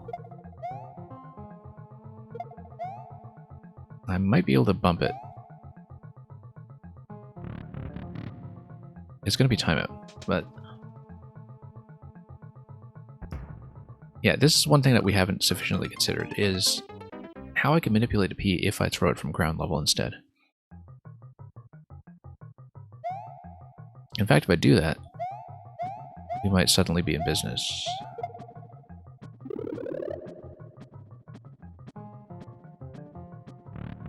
Let's go down here. The issue is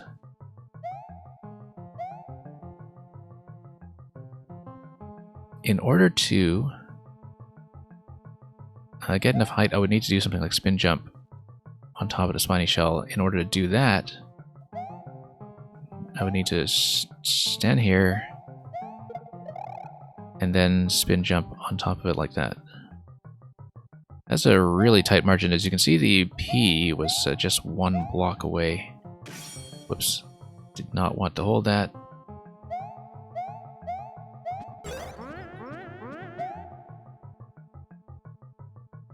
He was just one block away.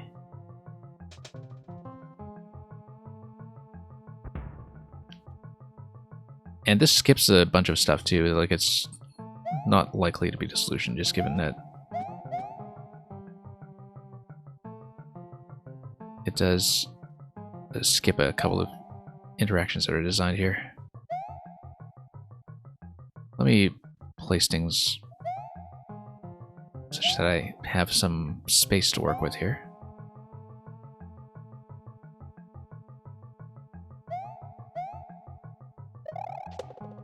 So the idea would be P-switch.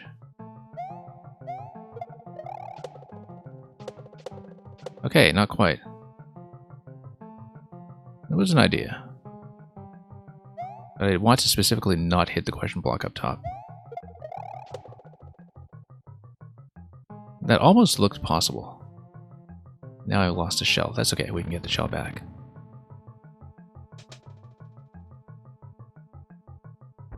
It looks promising, doesn't it? Except, once again, too execution-based.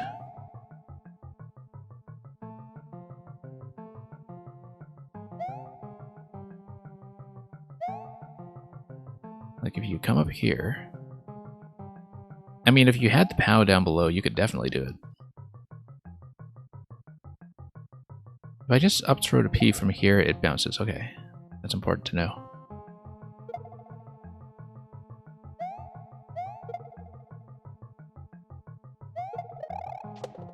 Nope, and you lose the P. Okay.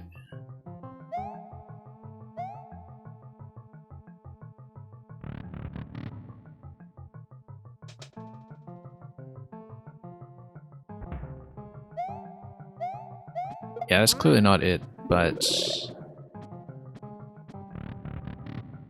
that hasn't stopped us before.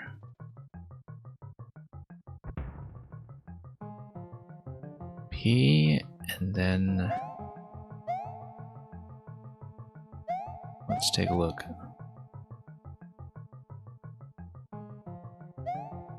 Let's do this first. There's no penalty to doing this first. Might be a good idea, in fact. Just a good idea all around.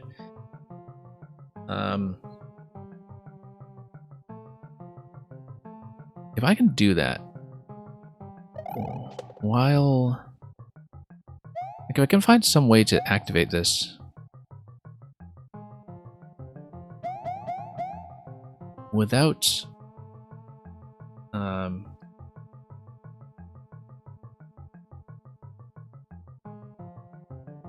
activate this while having the second shell available to spawn through here.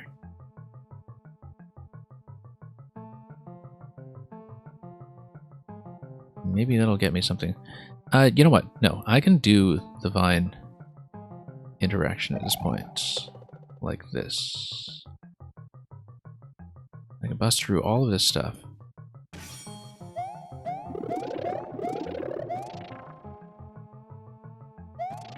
Oh, whoops, okay. I was hoping to. Yeah, unfortunately, like, if you jump like that, the damage from down below takes priority. Because obviously you need a second tap in order to do this. And any kind of jump against the ceiling pushes you back down. You don't... Like, even if you're holding up into that, you can't climb in a way that takes precedence to hitting the spike down below.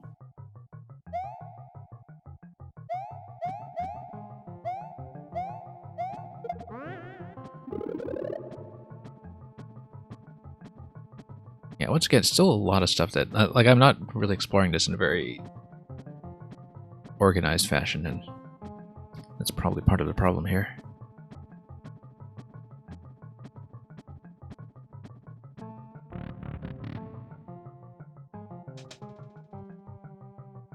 That we've kind of lost track of some of the avenues we were exploring earlier, like taking the POW through instead, taking a POW without wearing the shell helmet for one thing.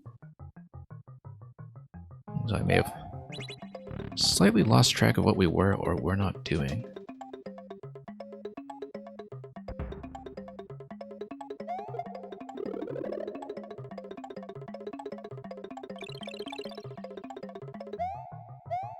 Okay, let's grab this.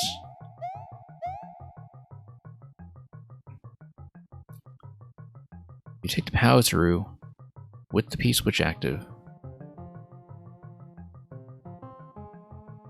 and then you lose access to the shell. But with the P-switch active,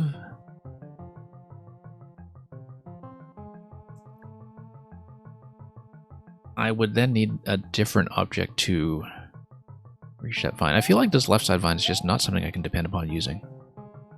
And that having the POW available right here turns this into a problem of getting the POW up top. Which we can do, because if we use this,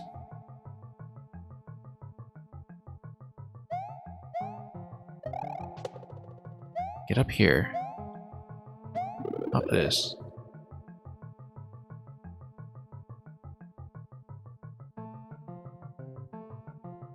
if we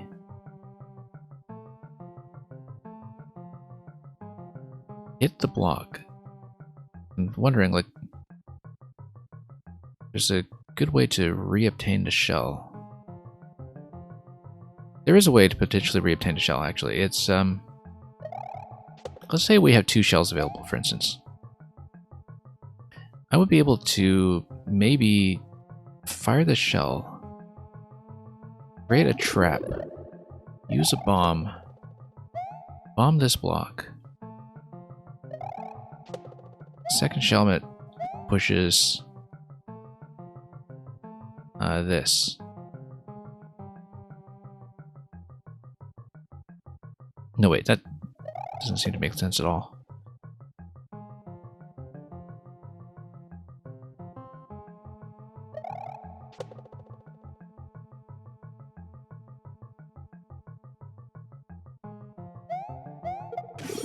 In fact, yeah, I can do some of those activations with an up throw.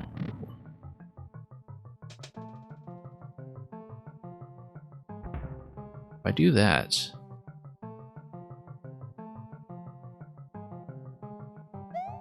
the problem is that I'm trying to avoid expending the bomb, and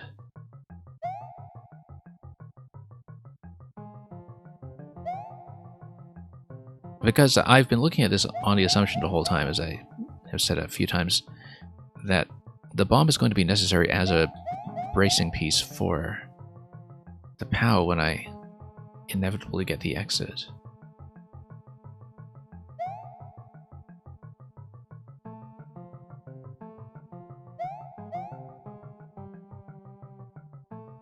Now the issue with that is that...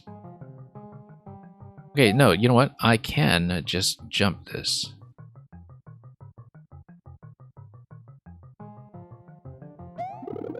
Like that. Then we want to fire a shell.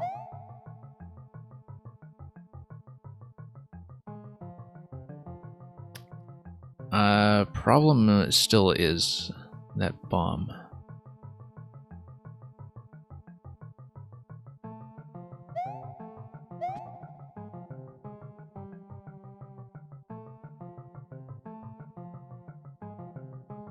The idea is that I want to send a shell into the top middle, and I want to reobtain it afterwards. Here. By perhaps trapping it, and then releasing it. But the only way to release it is using a bomb or using the helmet, and so it would be kind of redundant to have a helmet and try to pick up the second one here.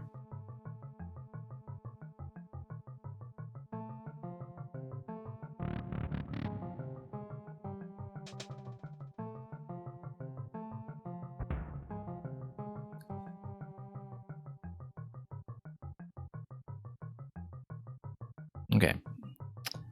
Let's say. So what do we know so far? We know how to activate the top middle block. We are basically tying one hand behind our back with this, just not using the bomb strategically when it could be used to drop the P. But if you use the bomb to drop the P, what would you even be trying to do with access to POW P, Spiny Hat with no bomb? Like, what kind of configuration is that going to be?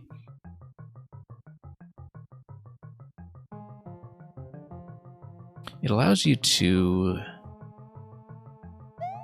activate the P-switch and then take something through with you. Here's something we haven't really tried, is P-switch active and then we take the POW. That doesn't seem to change anything important, though.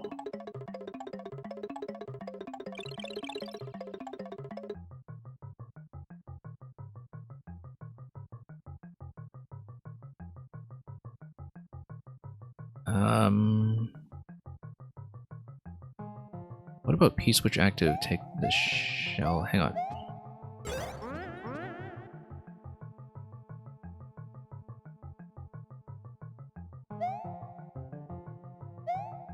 Using the bomb to drop the P-switch does allow me to do one thing. It allows me to drop the P-switch while retaining access to the shell for the purpose of looping to the... Whoops. Okay, here's one configuration I think I haven't tried. Let's reset the clock first. Using the bomb to drop the P-switch, I think, is a part of this that we haven't considered because I was thinking about it as though it was going to be the last room. And it's not. The difference between dropping the P-switch using the shell and dropping the P-switch using the bomb is that it allows me to go through the door with one of two configurations. P-switch active carrying the shell, which is something we have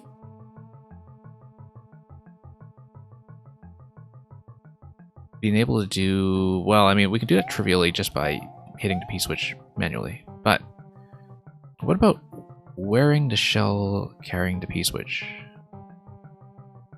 That's something I've done.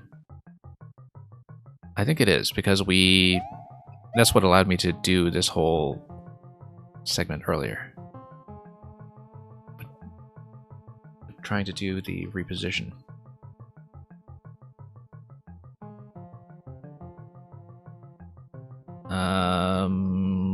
Let's try a few things though.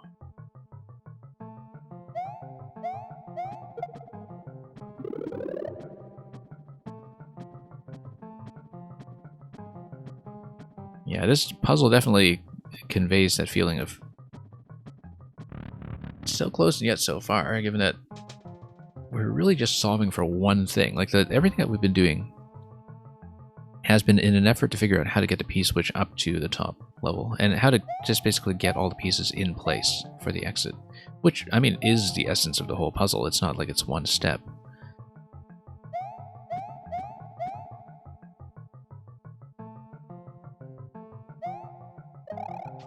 But there are enough possibilities with these combinations that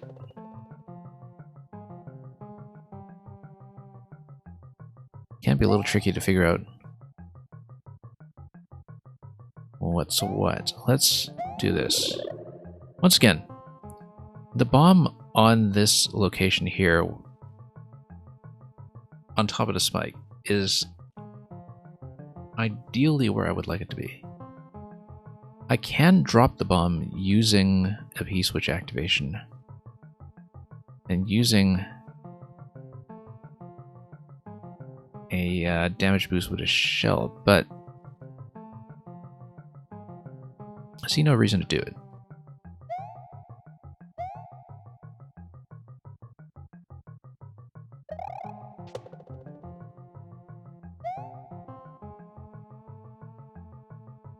Bomb walks over here. It's the shell.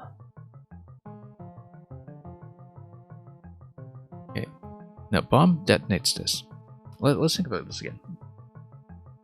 What would I gain? Okay, if the bomb detonates this, then I have access to the POW. I already have access to the POW. So why would I want to do that? If the bomb detonates this block, then I'm able to climb up with or without the shellmet. Now, why do I want to climb?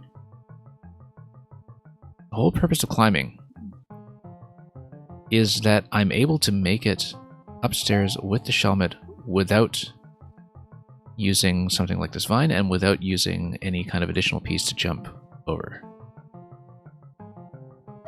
Like, the entire purpose of this gate is to allow me to climb up and survive all the way here with the shellmet, on the assumption that the P-switch is already accessible up here.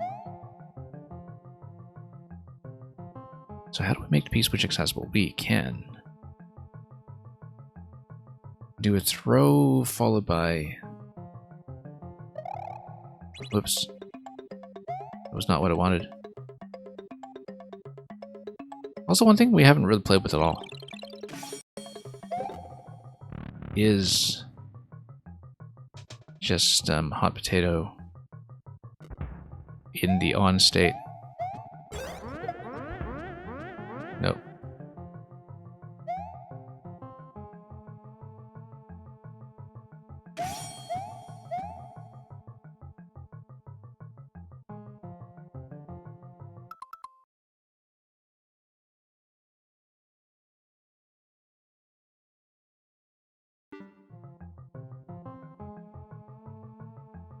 Okay, let's see.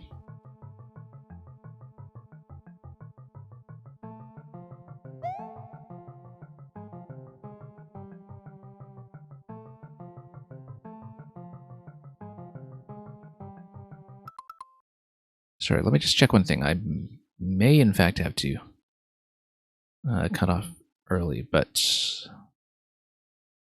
let me just check here.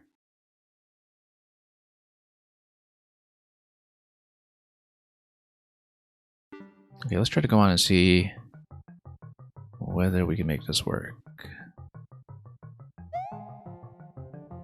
Because I've been staring at this for some time. We'll try to, if we don't get much further than this, get an additional puzzle session in, but I'm clearly missing some really important insight.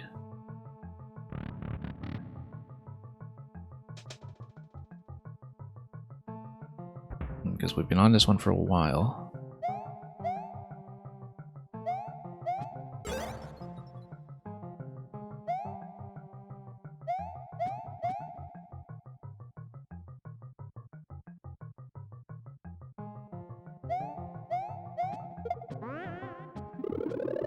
But yeah, we've taken all three of these objects through so far. We haven't really done much with the hot potato and the bomb.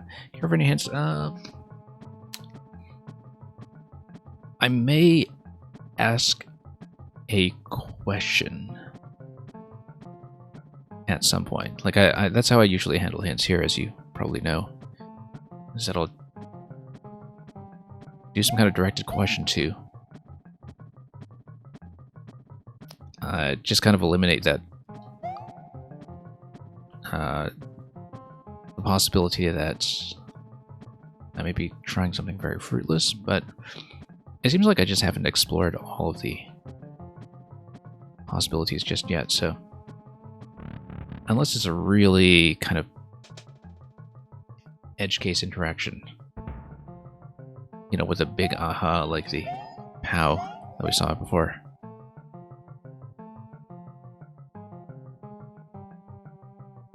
Let's see. Let's just tap the icicle and reset the clock.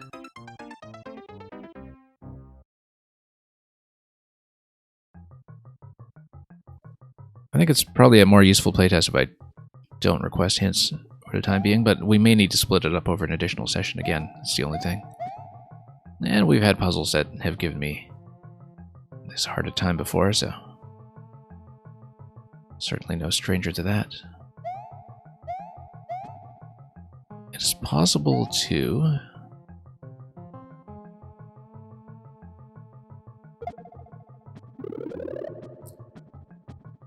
do the P-drop. I'm just thinking about whether I can do the P-drop without trapping the shell like that, but it seems like the point is to trap the shell like that.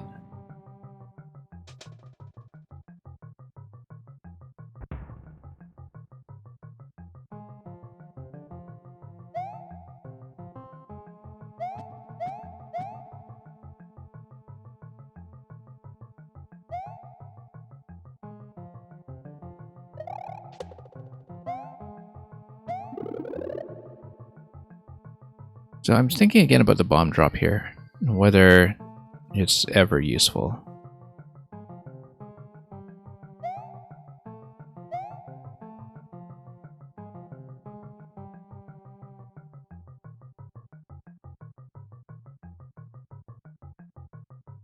Because it doesn't give me any additive power to wearing the Shelmet, except I can get away with not wearing the Shelmet until later. It's the only thing that really gets me.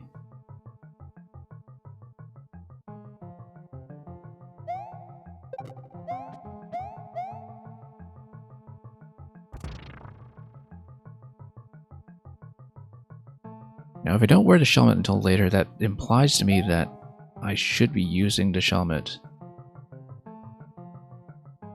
as part of the mechanism to get up here. But, again, without the bomb, I'm no longer able to get through the door regardless.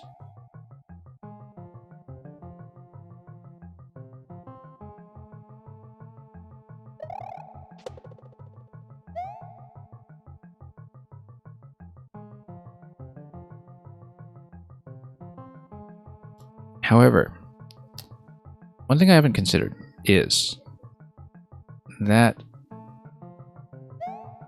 I'm now able to do an up throw from the right side. Oh, whoops. That's a mistake. I was thinking of doing a vine climb, dropping off to the right side, and then maybe we can actually activate that block. But then I would still probably be taking damage on my way out of there. That's the issue.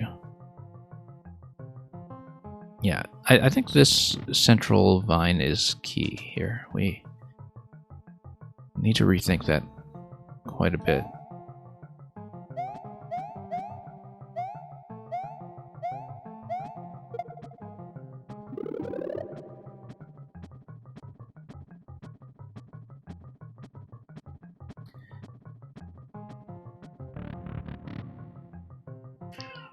And having access to the central vine... Okay, so we might not need to use the bomb after all. Because here is one set of possibilities. You drop this, you come up.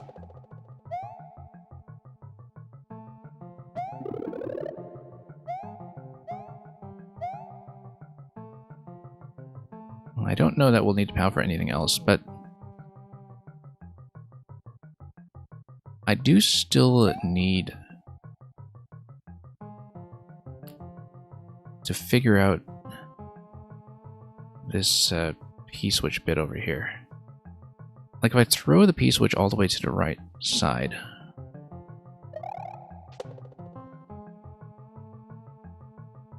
if I bust all this down, move the P-switch up, toss it to the right,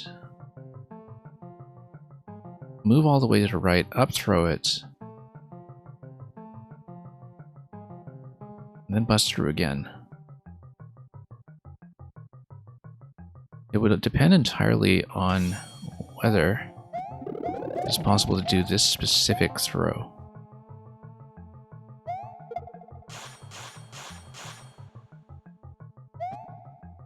Hang on, I want to land on this block here. Then...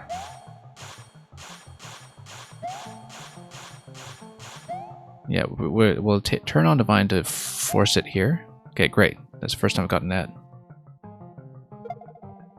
Oops, too close. Too close.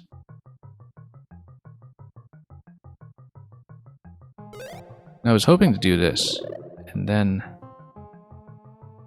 if I had access to the additional helmet,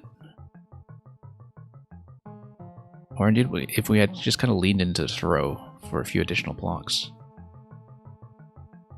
it would have been possible to up throw this, bust this down. Yeah, it's only going to go that far there, and then you walk across like that.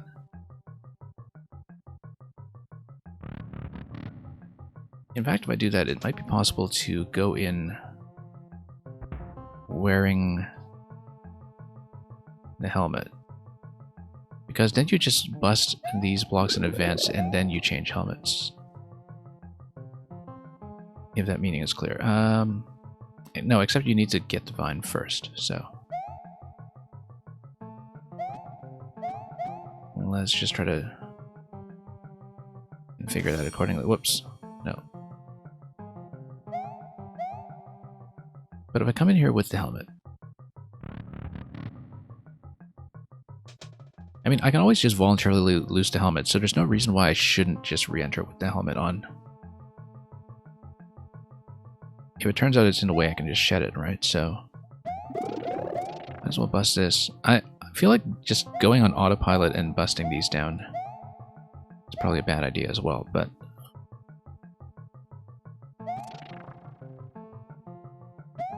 it is possible to... well, no, yeah, we do need to lose it now. But we've already opened up the blocks, which is good.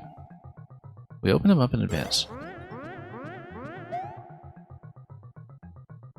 Then I drop Divine, like we did previously. And then I tried to bust open the block in the middle while keeping the helmet intact. We do it like this. Let's get this out of the way just to avoid problems.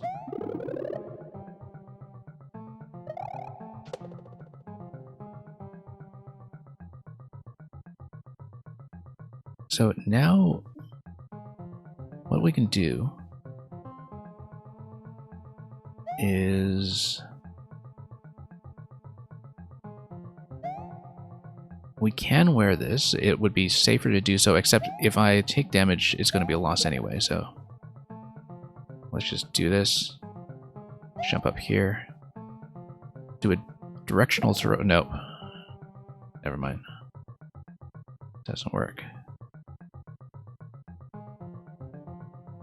Maybe I do need to activate that in advance then.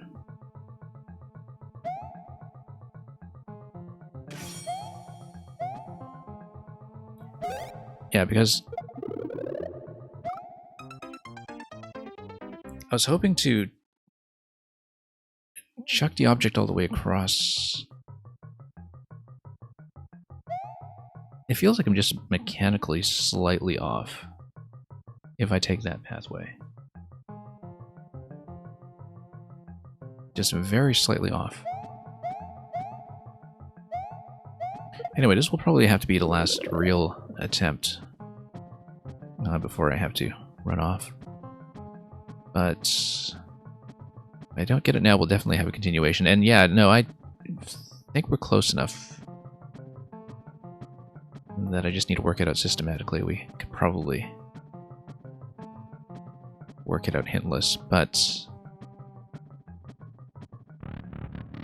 once again, we're not currently using a path that requires taking the POW through, which is still a concern, given that it might be important. The main issue with that is that I don't know how to get the POW back up if we do ever take it down.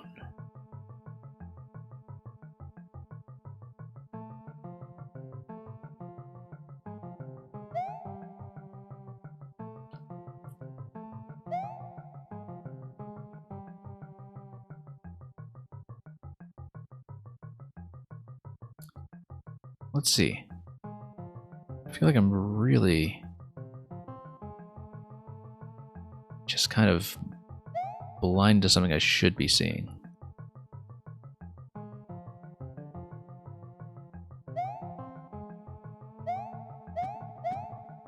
Like an alternate way to get up here that doesn't require that I have the helmet off.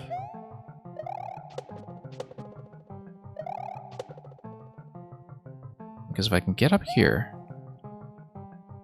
with one helmet still available, that solves pretty much everything.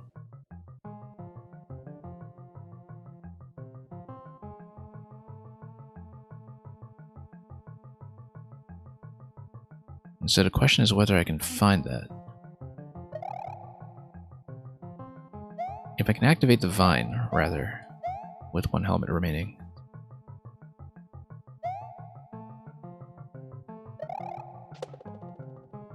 Then that should do it.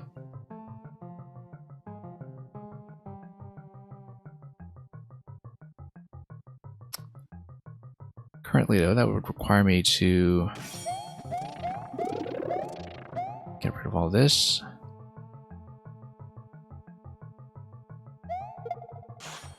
Yeah, you turn left at the top to move this.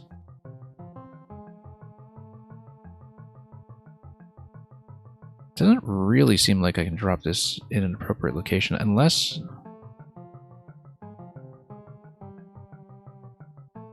Well, let's see. Nope. Nope. I'm gonna try a couple of different throwing locations. Because maybe there's one that has an appropriate bounce. Nope, not quite far enough.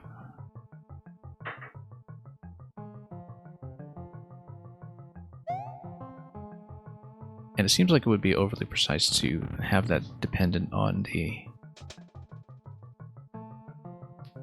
throw location.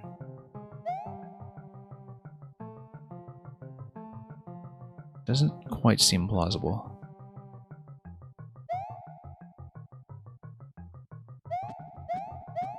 Maybe a little too fixated on that route right now, in fact. And so we'll see. Let's drop that.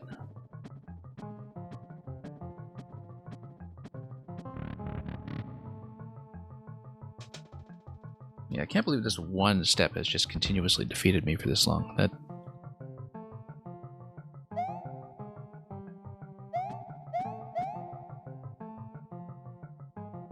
it's probably not something that obscure.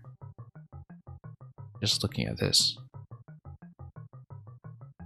And probably not something that finicky, but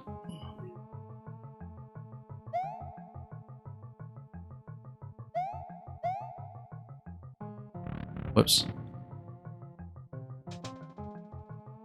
I guess I will perhaps ask one question, which is,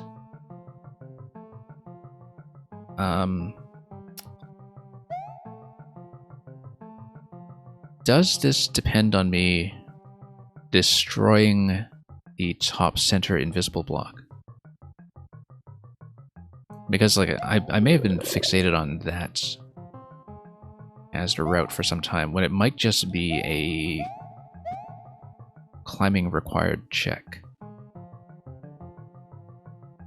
Since the way I've been thinking about this is that if I can't get the P through the left side, then it has to be through carrying it through a gap that I've opened up in the top middle. Either you open it up, and then, I mean, you wouldn't want to up throw into it because it would just block you at that point, but you would want to pretty much take it up with you. I've had a couple of other possibilities. There's, you know, if you put POW and Spiny Hat down here, you can get the P upstairs, you block with the P, you drop the vine, and then this turns into a problem of getting the POW upstairs. Anyway, this will be the last time out, regardless. And we may have to just have a rematch with this yet again. Icicle here, haven't really considered it properly. What else? What else?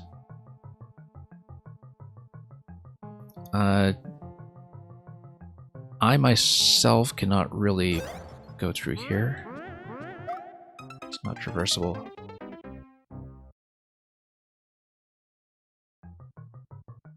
Yeah, I think we're going to have to call it for today. Just due to time.